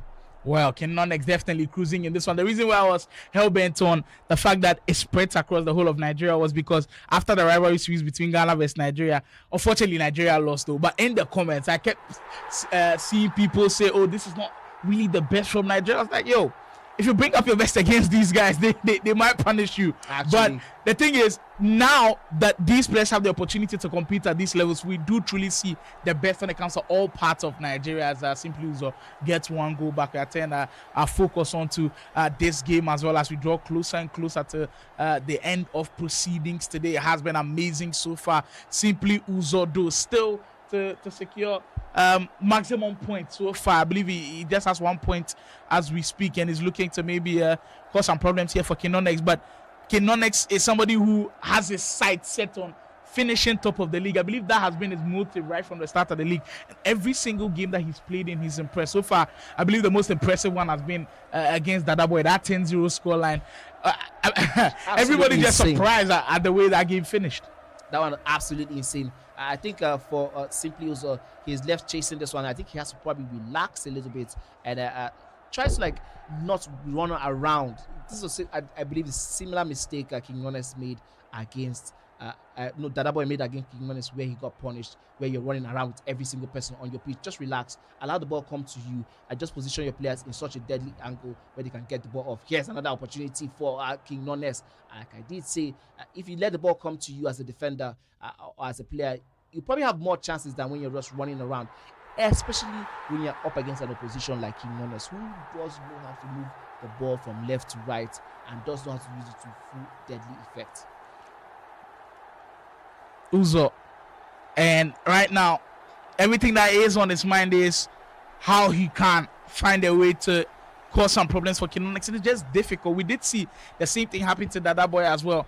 To keep up with his intensity is quite tough because he plays very quickly. Right now he's slowing it down a little bit, but when he's in cruise control and he's flowing, it's difficult to keep up with him. Simply Uzo, though, coming off the back of not maybe the best when it comes to his performance at the National Soccer League last year, you'd be wondering yourself how much training did he put into this version of the National Soccer Pro League. I think I've seen some improvements off of his game, but like we said, it's a gradual process, and week after week after week, we have to be able to see changes in the way he plays, or else if you are still predictable to this level, you will be found wanting. Here comes Konx again, this time with player like just beating Uzo to maybe move up of a couple of positions. Pedro Neto, I like how Konx is approaching this attack right now. He knows that he doesn't need to force it anymore. Absolutely. Doesn't need to force it at all. I mean, the goal by Simply Uzo probably caught him off guard a little bit. So now he has to be very, very careful with the next moves he make and trying to ensure he doesn't give Simply Uzo any sort of room back into this one. Because I did, we have seen this time and time again on such big stages whereby upsets always happen. You can never allow your opponent any sniff of goal. The same thing we saw between Blaze and Wovation, where Blaze was cruising at some points, gave Wovation a sniff of goal, and then Wovation took it from there to the next level. Making a 3-goal comeback not easy at all, but just like Manny said, you cannot rest at all. Even if you have a 3-goal lead, it is dangerous to really say you're going to rest because you are in cruise control. No, next. Oh, it's some excellent dribbling, and they could have finished that one with a plumber. Goalkeeper says, not on my watch on that one as we approach the last 20 in-game minutes of this encounter. I have to say kudos to Simply Uzo's defending. I have no idea how he was able to concede those 4, but maybe he has been able to quickly switch something around the second half. Because it does seem like he has answers to almost all the questions that King Knowledge is asking. He's doing very, very well. Yes, there are spaces still in between, but so far so good. He has stopped King Knowledge from taking those shots, direct shots, and he's been blocking some of those shots that would have caused problems for his goalkeeper. But there's still so much work to be done. The thing about Simply Uzo right now is he has to go to the background, go to the boardroom, go to the drawing board rather, and figure out what else can I add to what I have done so far. Because he has the experience of playing at such a high level. He has the experience of playing the UT with some of these best players. Now you have to actually make that count as an advantage for you.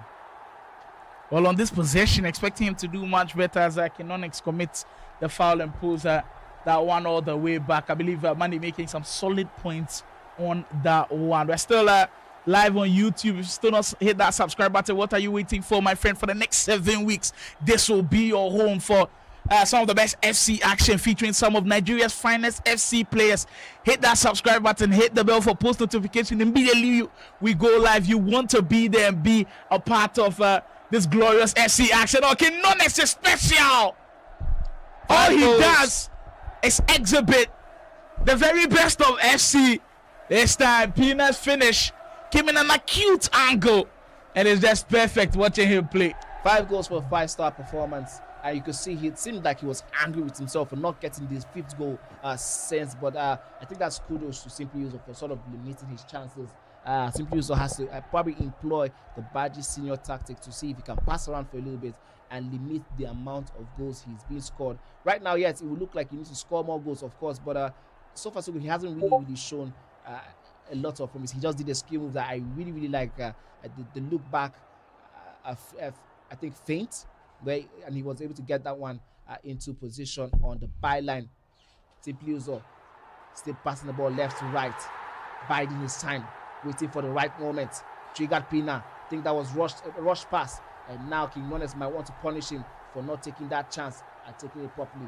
Here's Konx turning around with Dalo there, switch. The ball is still in play. Switch now to Pedro Neto, who has caused a lot of problems for Simple Uzo in this game. Back to Pina. Pina will be looking to get that one to Dalo. Dalo gets the ball on the byline. If this was a Wovation, we'd probably be expecting a cutback, but it's not. It is Konx who could do and undo once he has that ball in your danger zone. It's still in the danger zone. Simply Uzo trying his best to defend, to limit the chances and limit the goals he's considered. I really admire the way Konx has set up his team, personal-wise. I spoke about this Bellingham item yesterday, the Thunderstruck Bellingham, because for Bellingham, his gold item, I mean, it's a highly rated gold item. I believe it's like a 90 rated gold item. But not a lot of people bought into using Bellingham because he didn't have really good passing playstyles. The playstyles that he had didn't really fit the way you play FC26. But then his Thunderstruck item, don't play him in a cam, play him in a CM. And I believe that's what Konx is doing, pairing him with the likes of Aitana Bonmati, who is deploying Bonmati as the cam. And he has been doing some exceptional work because with Bellingham, he's a box-to-box player. Can crash the box when you want him to. Now that they've given him the tiki-taka on that Thunderstruck item, he's playing him in that perfect position. And that's how come we are seeing Konx get the very best out of the Englishman in that midfield. And not just Bellingham, he's playing Patrick Bellingham and Bonmati. That's not a bad midfield trio to have at all. Also has, I believe, Shelling on the left-hand side, Pina through the middle, and of course, Mane has already been impressed with Pedro Neto on the wing. So the construction of the team, we say that it might not do everything, but it can be very important to secure you points. And I believe Konx going to the top of the table, one of the reasons why he is going there is going to be the construction of his team. And it's a huge kudos to him. As compared to the rest of the teams, I believe this one might be one of the most balanced out there. Yeah, I mean, impressive analysis from your slide there. You'll be able to identify some of these little details that give people like Konx the advantage. Here is Pina. And St. Uzo survives that one, but is very, very slow to clear that one off his lines. And he's been punished for it, really. I think, aside the construction of the team, I also see a scenario whereby Konx has been using this team consistently, because it's not just about the construction. You could have a team full of superstars, but if you've not used them so well that they have mastered their positioning, their positions, what they can do on and off the ball, you might probably miss out on the best part of the game. I think that's one thing I have to give him kudos for. He has used this team to deadly effect. He knows what is happening when he has the ball on the flank. He knows what's going to happen when he has the ball in the middle. Yes, simply also did get one goal, but ultimately it was not enough at all to put up anything against Konx. Well, that's how things end in this game. Well, we said Wovation was going to the top of the table. Well, we have to change things. That's how quick the leaderboards can change. Top of the pile will be Konx. 3 games, 3 wins, and a load of goals. Already today, I believe he scored like what? In this game? 10-5. 15 goals. 15 goals already today. That's a lot. Yes, absolutely. That is a lot. Madness from Konx. He really was on one today. Congratulations to Konx. I believe he will finish the week at the top of the standings with the type of performances that he has put in. That is what the great players do. They always show that when push comes to shove, when there's adversity in their area, they are always able to produce. And it's a well-deserved win for him. For Simply also, he has been on the back foot for a while now. He has to attack these pro leagues differently from the way he attacked the elite league. The elite league, you could say, okay, that was blown out of water with the quality on display. But now you're facing people who you should be able to compete against. Well, Konx has blown him away in this one. He has, like I said earlier on, 5 days to go back and figure out what he needs to change, because a lot has to change right now. And that's what is going to be happening over the next couple 5 days before week 2, day 1. Yeah, we have one more round of games coming up. We have, I believe, Khaled, and I'll get that one to you. We also have Draaris versus KK. That's a big one to look forward to. I believe we have to watch. But go nowhere. We have one more round coming your way. That one will definitely be the one to give us the last bit of the pot. And when we come back, we'll give you guys the action as it's happening.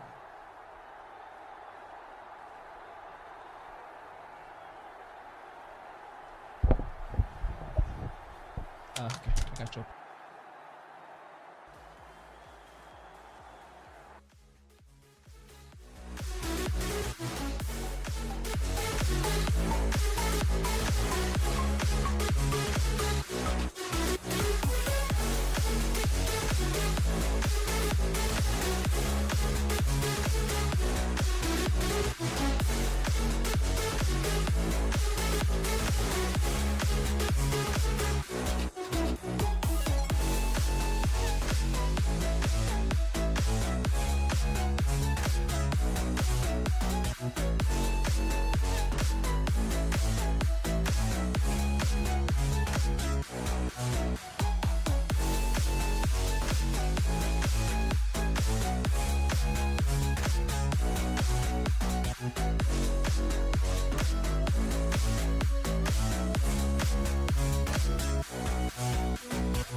You all know I am a content creator, but some of you have asked me why am I not competing? So I was like, why not? I'm just with you guys, you know. So yeah, I am giving it my best shots. This is going to be my first time trying to MC. Although I might not play well, but you guys wish me luck, man.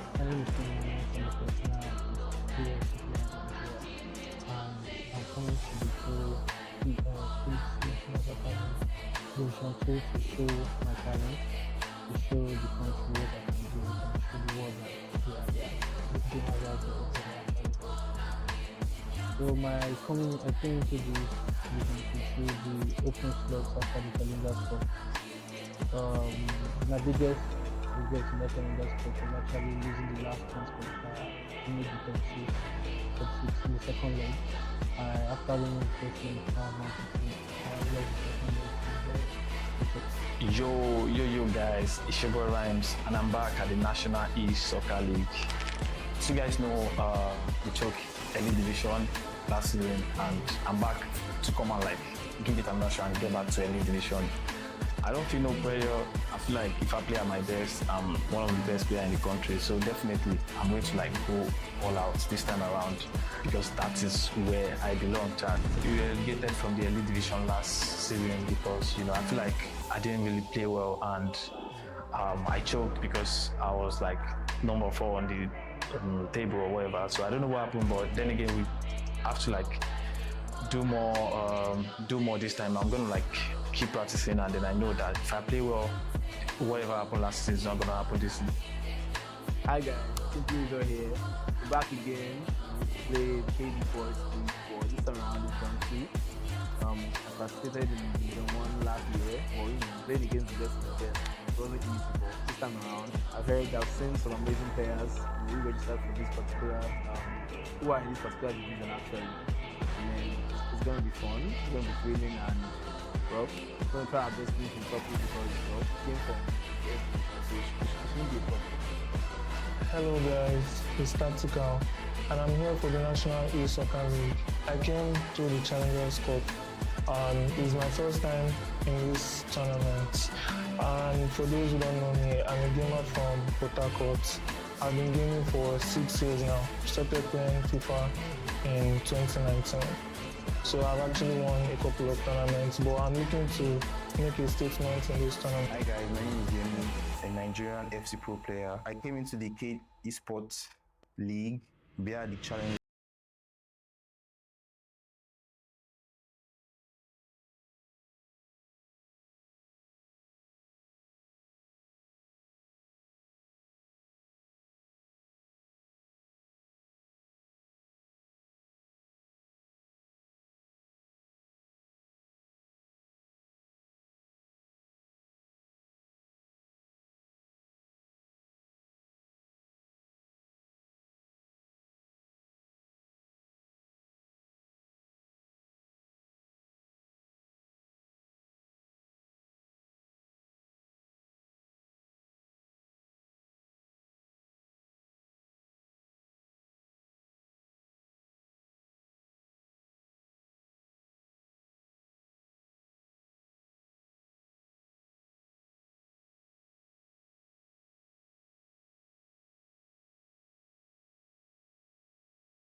Ladies and gentlemen, it's been a pleasure.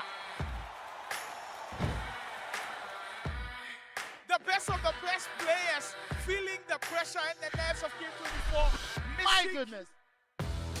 Wow, what are we seeing? Bringing to you this live broadcast of this huge matchup. We got to see once more what the Challengers Cup is all about. It's being able to produce in the pressure cooker. And I love when players are nervous a little bit, where, you get an opportunity to see them when they're under pressure. But just by impulse, you get to do something crazy. We're back to action. Now we're about to play the golden goal for the grand finale of the Onile Grand Finale.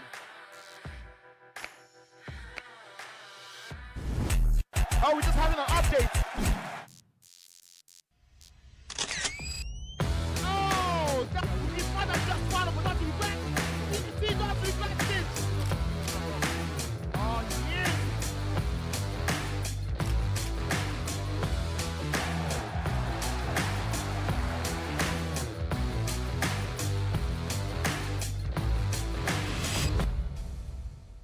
Ladies and gentlemen.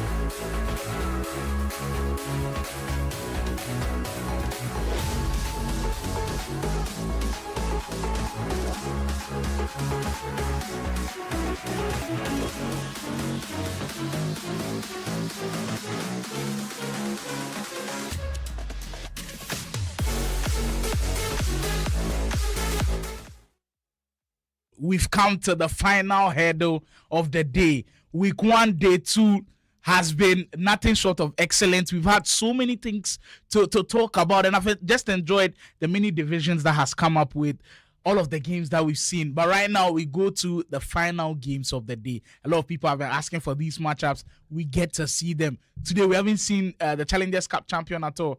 KK will have an opportunity against Draaris. That's not going to be an easy game at all. But for the broadcast game, heavily requested, Khaled for the first time will be on broadcast.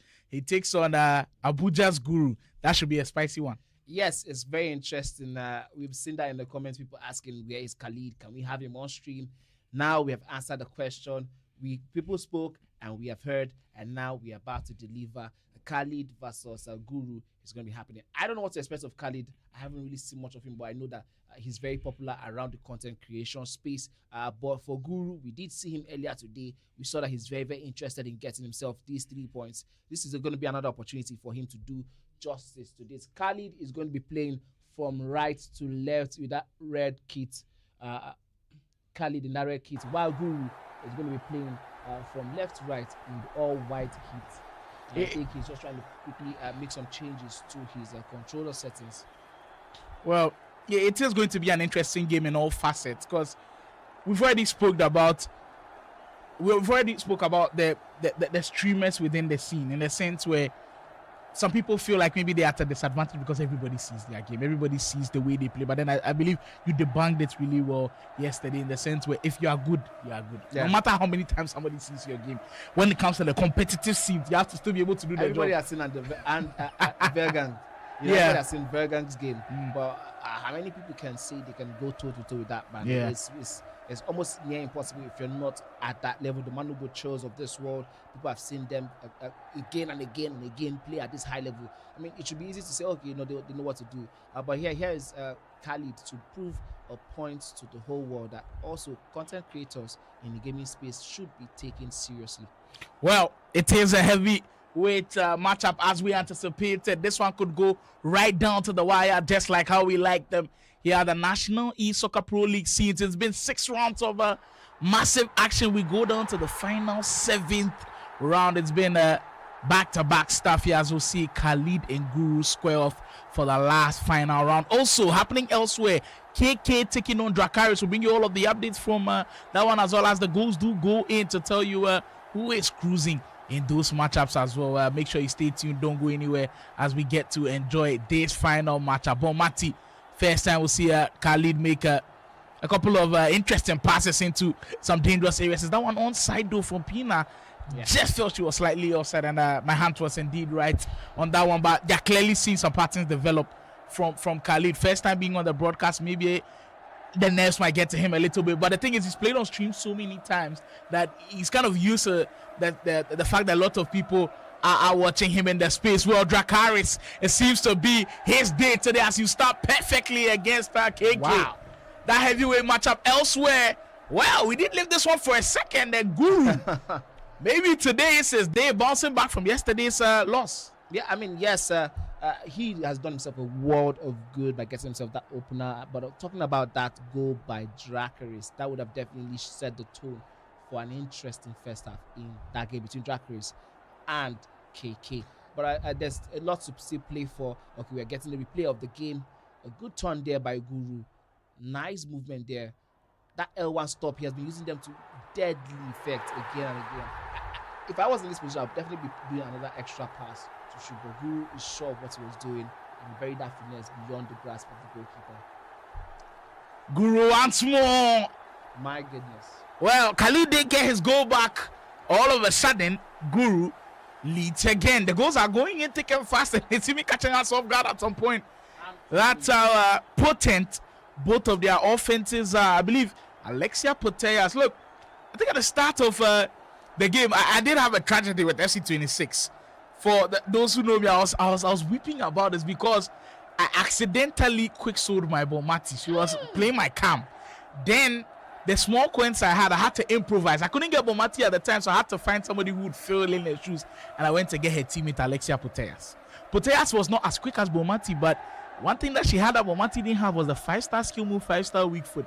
And when I put her into my team, she really did damage for me. So seeing her in Guru's team, I know she's still good enough to compete with the very best. So it's quite interesting to see Alexia Putellas also be in the mix. I mean, the Barcelona women's team is kind of like filled with all-stars at this point. Go pass, Khaled is in! Oh my Should be scoring from the angle. That might be inexperience coming to play in terms of Khaled. He should be burying that one as soon as he got that last pass into the leg. Was there really a need for the low-driven finesse? Because I think the normal finesse still gets the goal. So I think the touch after the initial pass took him way beyond where he could have been in pole position to score a beautiful goal. So that I think that let him down in that moment, Khaled. But good move so far. I mean, a lot of people were saying prior to this game that Khaled was someone who made a lot of noise on social media, in terms of content creator space about gaming, but I don't think he's doing too bad for me in this instance. So I think there's still so much more to give in terms of that Khaled. There's still so much he has to give us in terms of the conversations, in terms of what he can do. I think he's really doing well, decently, as I would say, against Guru. There's still so much to play for. About 20 minutes played. We still have 70 in-game minutes to play. So there's nothing cast in stone so far. Good use of the player lock there. Can he be able to bully himself through the way? Pena! This time he buries it. Oh my, pass into pass. And buries it beyond the grasp of the goalkeeper. I love what I'm just seeing from this boy. I love when you're able to talk the talk and come on stage and back the talk. Walk the talk, talk the talk, and walk the talk. That is what we want to see. Well, Khaled definitely making sure he makes his fans happy. This time, Peter had to kind of work her way within the sequence of passing was just excellent through a straight line. Great. All of a sudden, Khaled right back in the mix. Interesting stuff happening here as a Guru pulled back once more. He's led on 2 separate occasions. I told you this game has the potential to go right down to the wire because I feel like these guys are evenly balanced when it comes to the talent level already. And I've seen that both of them are good enough to score goals. And when you do see the signs early, you definitely know that you are in for such a very strong game. Mateus on the end of that area looking to cause some problems. I think for Guru, there's one thing I have as an issue against him is the fact that he's not as decisive as some of the other players. And we do have a goal. I think it is KK who is now going to be leading with this one. And he got an initial goal back, but with that last goal, he definitely is leading the affairs in that game. Talking about this one where we have Guru up against Khaled. Sometimes he gets himself in great space and decides to turn back or overdo things. I think that comes with the whole possession mindset where you just have to ensure that everything is done right, everything is well, but that doesn't always work. Sometimes you have to take those risks again and again and again, but get yourself in those positions and immediately take shots. Well, those are important things to note if you are playing this game because at times you've got to be able to think quickly. And I think for Guru, sometimes what he's trying to do, that plan A, if it doesn't materialize, he's just not confident to take the shot at that moment, and he's always looking to make things a little bit difficult for himself or make things simpler in his head. But at times in competitions like this where you're facing players who are as good as you are, you cannot afford to take those extra touches. There's Mbappe just knocked off the ball on that one as Khaled will get it in transition. So far we've seen some beautiful transition football from him as he's looking to possibly secure some points on the board today. Rodri still with possession of the ball. This Rodri item is also a very good one. I've actually used that Thunder Strike item, and I must commend that he's very, very good in those tight areas. And the fact that he's got already defensive play styles, with Rodri, because he's a DM, he's got defensive play styles. Yeah. They've given him some incredible passing play styles as well. I believe Rodri has got, I think, tiki-taka play style plus. So already it puts him where you want him to be, because if he's got good defensive play style to deal with interceptions and he can pass the hell out of the ball, we've got a perfect midfielder. It feels like a different version of maybe a Reinders or a De Jong that a lot of people use. Maybe not as quick as them. His gold card is kind of slow, but this Thunder Strike item, they're giving him a little bit of pace to kind of cope with the rest. So it's not surprised that we see Khaled kind of have him in his team. Yeah, I also want to quickly highlight one very important aspect of Khaled's game that Guru seems to be sleeping on, which is the drag back pass. He has done that one again and again and again, especially on the left-hand part of the pitch, and it's always caught Guru out every single time he has done it. Yes, I think it was part of the reason why he scored the second goal, because he did a drag back pass and was able to create those chances for those sequence of passes to score that goal. We have a 2-2 update from the game between Draaris and KK. We always knew that one was going to be tight. Going to be a very tight one. Both players going aura for aura in that game. I think when it comes to two matches happening concurrently, I think these two games are possibly the most tightest we've come at them. Both of them kindly had 2 goals apiece. Should tell you that they are definitely evenly matched. Mind you, KK won his first game yesterday against Tactical, so he's got 3 points on the board. Draaris, as we speak, got a point against Flick yesterday and did win convincingly today, and he's got 4 points to his name. Great finish! Ooh. Could have found the back of the net, but Oliver Khan with a massive stop to parry that one away. Guru looking for that all-important lead back. Khaled so fortunate that his goalkeeper came to the rescue there. You've got to be careful in these last few minutes of this first half. Poteas, ball rolling to space now for Guru, and I believe he's noticed that it's getting to the final stages of this one, maybe playing for last attack a little bit as he just loses out on that possession. You've got to be red alert in some situations like those, and I believe Guru just failing to notice that it was indeed last attack, and kind of just give out some of those passes that it's kind of ill-advised in some sense. Beautiful. That's a good goal. Very beautiful. Good goal. Triggered one right from the midfield, and he let it go. The run, everybody could see it, but sometimes you could see, but there's nothing you could do about stopping it is a whole different ball game on its own. Massive goal for Guru now as he leads once more. Khaled has always kind of been on the back foot. He's never led so far, and Guru definitely wanted to take control of the game. Maybe get one more before the halftime whistle comes. He can't turn his back now. It's got to be perfect. One more goal before it goes into halftime will be perfect, but that one will signal that we will head into halftime with the scoreline being at 3 goals. So do you think it's a fair description of how this game has gone? Yes, absolutely. I think it's even at 3-2, it's still evenly balanced, because it looks like, yes, why it looks like Khaled has been on the back foot. All like we can see from this part of the studio is that Khaled needs just one more chance and he's going to get another goal. And he's been doing his best. He's been knocking on the door. He's had 2 answers so far, 2 responses from Guru. He scored 2 goals. Guru has scored 3, and I think it's still evenly balanced out. Khaled is definitely still in the mix. Guru has not been able to put to bed his opponents right from the get-go, and that's one thing he has to really work on going forward. You have to, when you have obviously the quality that he has, you have to learn how to start putting your opponents to bed as early as the first half of the game. That way you can be able to see out the games more comfortably than it currently looks like right now. All you think he needs, this one had gone in, it would have definitely been back to the drawing board for Guru, because it would have definitely been an equalizer. But I think he breathes a huge sigh of relief, and while he tries to see if he can get himself another goal. I was looking at the fullbacks once again. I'm not speaking about the fullbacks a lot because they're a huge area for concern, especially with the way FC26 works, because the wingers are so quick that if your fullbacks are not good, they cannot stop them. I'm looking at the most used left back so far, and I believe Manu will agree with me. Alvaro Carreras, I believe, takes that spot. Almost everybody is using Carreras. Just a few guys are not using Carreras. I believe also Guru is also using Carreras. He is currently with the ball. And at the right back is where it's kind of tricky. I've seen a couple of Dallo. I believe Dallo is also maybe the most used. Yeah. I think we've seen. So maybe that answers the question that I asked earlier about the best fullbacks in the game. I mean, yes, obviously everybody wants to put themselves in an advantageous position with their selections of this of the squad. You know what? I'm going to make a prediction that next week we might see a change in the fullbacks, because with this new Marcelo SBC out, the fact that he's quick, also has tiki taka, also has, I believe, anticipate, all very good play styles for a fullback. You've got to know it is going to be an interesting one to finish it up. Absolutely.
one for him recycling the ball into Bonmati. Finesse into the top bins. All of a sudden, that game is also at 3 goals apiece. Wow. Both of the games definitely delivering on all fronts. KK versus Draaris, Guru versus Khaled. Surely some of the best games we've seen so far on the broadcast. Yes, and I think for me, I'm very, very super impressed with what Draaris is currently doing. I think if there's any way to register your name, I mean, we must sort of remind people of how good you are. Draaris has done the job and done it very well throughout this competition. I think the only dent is in his game so far has been the game against Fleek, where I think he had that one in lock, under lock and key, but just as he was trying to manage the ball. What a combination of skill, passing, and the direct precision to get himself that lead. Wow. Guru needed a little bit of a cushioning so far. He's always been under pressure from Khaled. Well, all of a sudden, after that restart, he gets that all-important 4th goal. Well, maybe yesterday it was just a bad day in the office for him after losing to Baji Senior. It seems like the man some of the things from Abuja has worked on his game, and we are seeing a different beast started now. Look, the game that he won earlier today against Tactical wasn't easy at all. It was kind of tricky for him, but he indeed found a way to get that all-important win. Well, we go back to this game, it seems like Draaris that's turned it all around again with 10 minutes to go in that game. The Afro Panda man leads. And you see the roar of emotions come from him. Draaris knows how important that win could be if he's able to hold on to it. And now it's all up to KK to try to get a response in that game. We turn our attention back to this one. It's all happening here live from the Game Evolution Studios. Just how we like it. It's insane to see how things are going. Guru again, he's just enjoying himself up top right now. Now, during the break, I had a little bit of a conversation with some of the guys out there. I didn't notice. Well, there's a huge update. KK back in the mix. It's 4-4. My goodness. Talk about a crazy end-to-end affair. Wow. You cannot breathe. You don't have an opportunity to rest with how these games are flowing. At the start of the broadcast, I said that I have a feeling that somebody will bring a TOTY into the mix. Well, the word out there is the great Khaled is rocking with the Team of the Year Pina item 3 Play Style Plus. That's insane to even see. We have been opening packs for God knows how long. I've not been blessed yet. But kudos to Khaled, man. It's not easy packing a Team of the Year. That Pina, she's just something else. And maybe we'll see the last 20 minutes that Pina kind of turn up for him. Well, Guru's not going to care about that Team of the Year at all. All he wants to do is secure this win on the ground. I mean, that's what that matters at this stage of the game. It doesn't care about who your opponent is rocking. All you care about is the opportunities you have and how well you can use them. We might have another update here. Draaris, I think it might be him who is currently going to be on the losing end after such a good display. My goodness, and it is KK's turn to roll back. What a game we have on that one. We did expect those type of nervy moves from the game between KK and Draaris. How quickly down to the wire. How quickly the tables could turn. Draaris was leading with 10 minutes to go. All of a sudden, there's 5 minutes in and he's on the losing end. That's how quick and cruel FC can be at times. Insane. Absolutely. I totally agree with you there. But I think it's good. It could still give us something more to talk about. We just have 5 more minutes. You know how big 5 minutes could be, especially in such nervy moments where there's just one goal that is the separation between the person who is currently winning and Draaris, who's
last minutes for Khaled. They will definitely be looking to see if maybe there is something to pick apart from this game, because like I say, sometimes the breaking transmissions, they're unfortunate, but they can work in your favor, and you've got to find a way of using them to your advantage. For Khaled, all you say is I can regroup a little bit, maybe search up a couple of things that might frustrate Guru in these last couple of minutes, and maybe this might be his opportunity. I believe that through ball is onside. Shelling through on goal, and you slid that one in. Just getting wide off the post though. Huge opportunity for Khaled to make things interesting in the final last 10 minutes of the game, but just unfortunately goes wide off the post. And I believe that opportunity spent right there will give Guru all of the time in the world to take some time off the clock. Yes, I think you can see he's currently holding on to possession. This is something we see that he knows how to do very, very well. He knows how to hold on to the possession. He knows how to ensure that he frustrates his opponent. And with just 7+ minutes, whatever it is we get on extra time on the clock, it does seem like a given that he's going to be running away with this one. Well, 5 minutes to go. Guru didn't have the best of day one yesterday, but as motivation to take away from today's broadcast, it tells you if it doesn't go your way, make sure that you always find the positives in the negatives. Like I've said today, Guru, that's what Guru did, and he has totally turned the whole thing on its head. He wants to be finishing today with potentially 6 points out of a possible 6 for him today. Lost out in that game against KK. Well, tactical. All of a sudden now, it looks like a different man. Scots though, Khaled boy not giving up. Quick interplay. Yemolee trying to bulldoze his way through, but Carrera is in the mix with just about a couple of minutes to go. Guru surely has been the better of the two so far. I mean, in large stretches of the game he's had the more of the possession. He's been more composed in some areas, and you kind of feel like it's a much deserved win for the Abuja man. Yes, I mean he took a lot of positives from his game yesterday, where we did say he actually did try a whole lot, but it just wasn't his day. And we did say he should go back to the drawing board and fix one or two things. And I think with what we have seen from him today, I believe this is the second win for today. Exactly, he is getting 6 points out of 6 today. Yeah, and that's one thing we talk about when we talk about the league phases of the competition. It could be a bad week for you today, and you have a stretch of next 3 weeks that are very good. You get 3 points, so you can't be down at any point in time. Okay, you had a bad week. Here is Guru again. It's offside. It's not. And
And that's the action for the day. Guru seen Khaled off with a 5-2 win. A convincing one right from the very start. He entered the driving position and he was able to see that one off a little bit easily, if I dare say. But thank you guys for sticking with us. We're so sorry about the break-in transmission. By next week, all that will be fixed and we're going to be having a very seamless week 2 on the National Esoccer Pro League. Thank you guys for all staying with us. Thank you guys for joining us today. This is what the leaderboard looks like at the moment. King Nones is sitting pretty on number 1 spot with 19 goal difference and 9 points, while Wovation is on 9 points after 3 games played. Of course, I have to say that. While Yemolee has 7 points with 3 games played. Son of God, who is Marvel, played 2 games. He has 6 points and 13 goal difference. Rhymes 6 points, 7 goal difference. KK 6 points, 5 goal difference. Guru 6 points, 2 goals difference after 3 games played. Draaris 4 points after 3 games played. Baze, who played 2, has 3 points, while Balok has 3 points after playing 3 games. Interesting one there.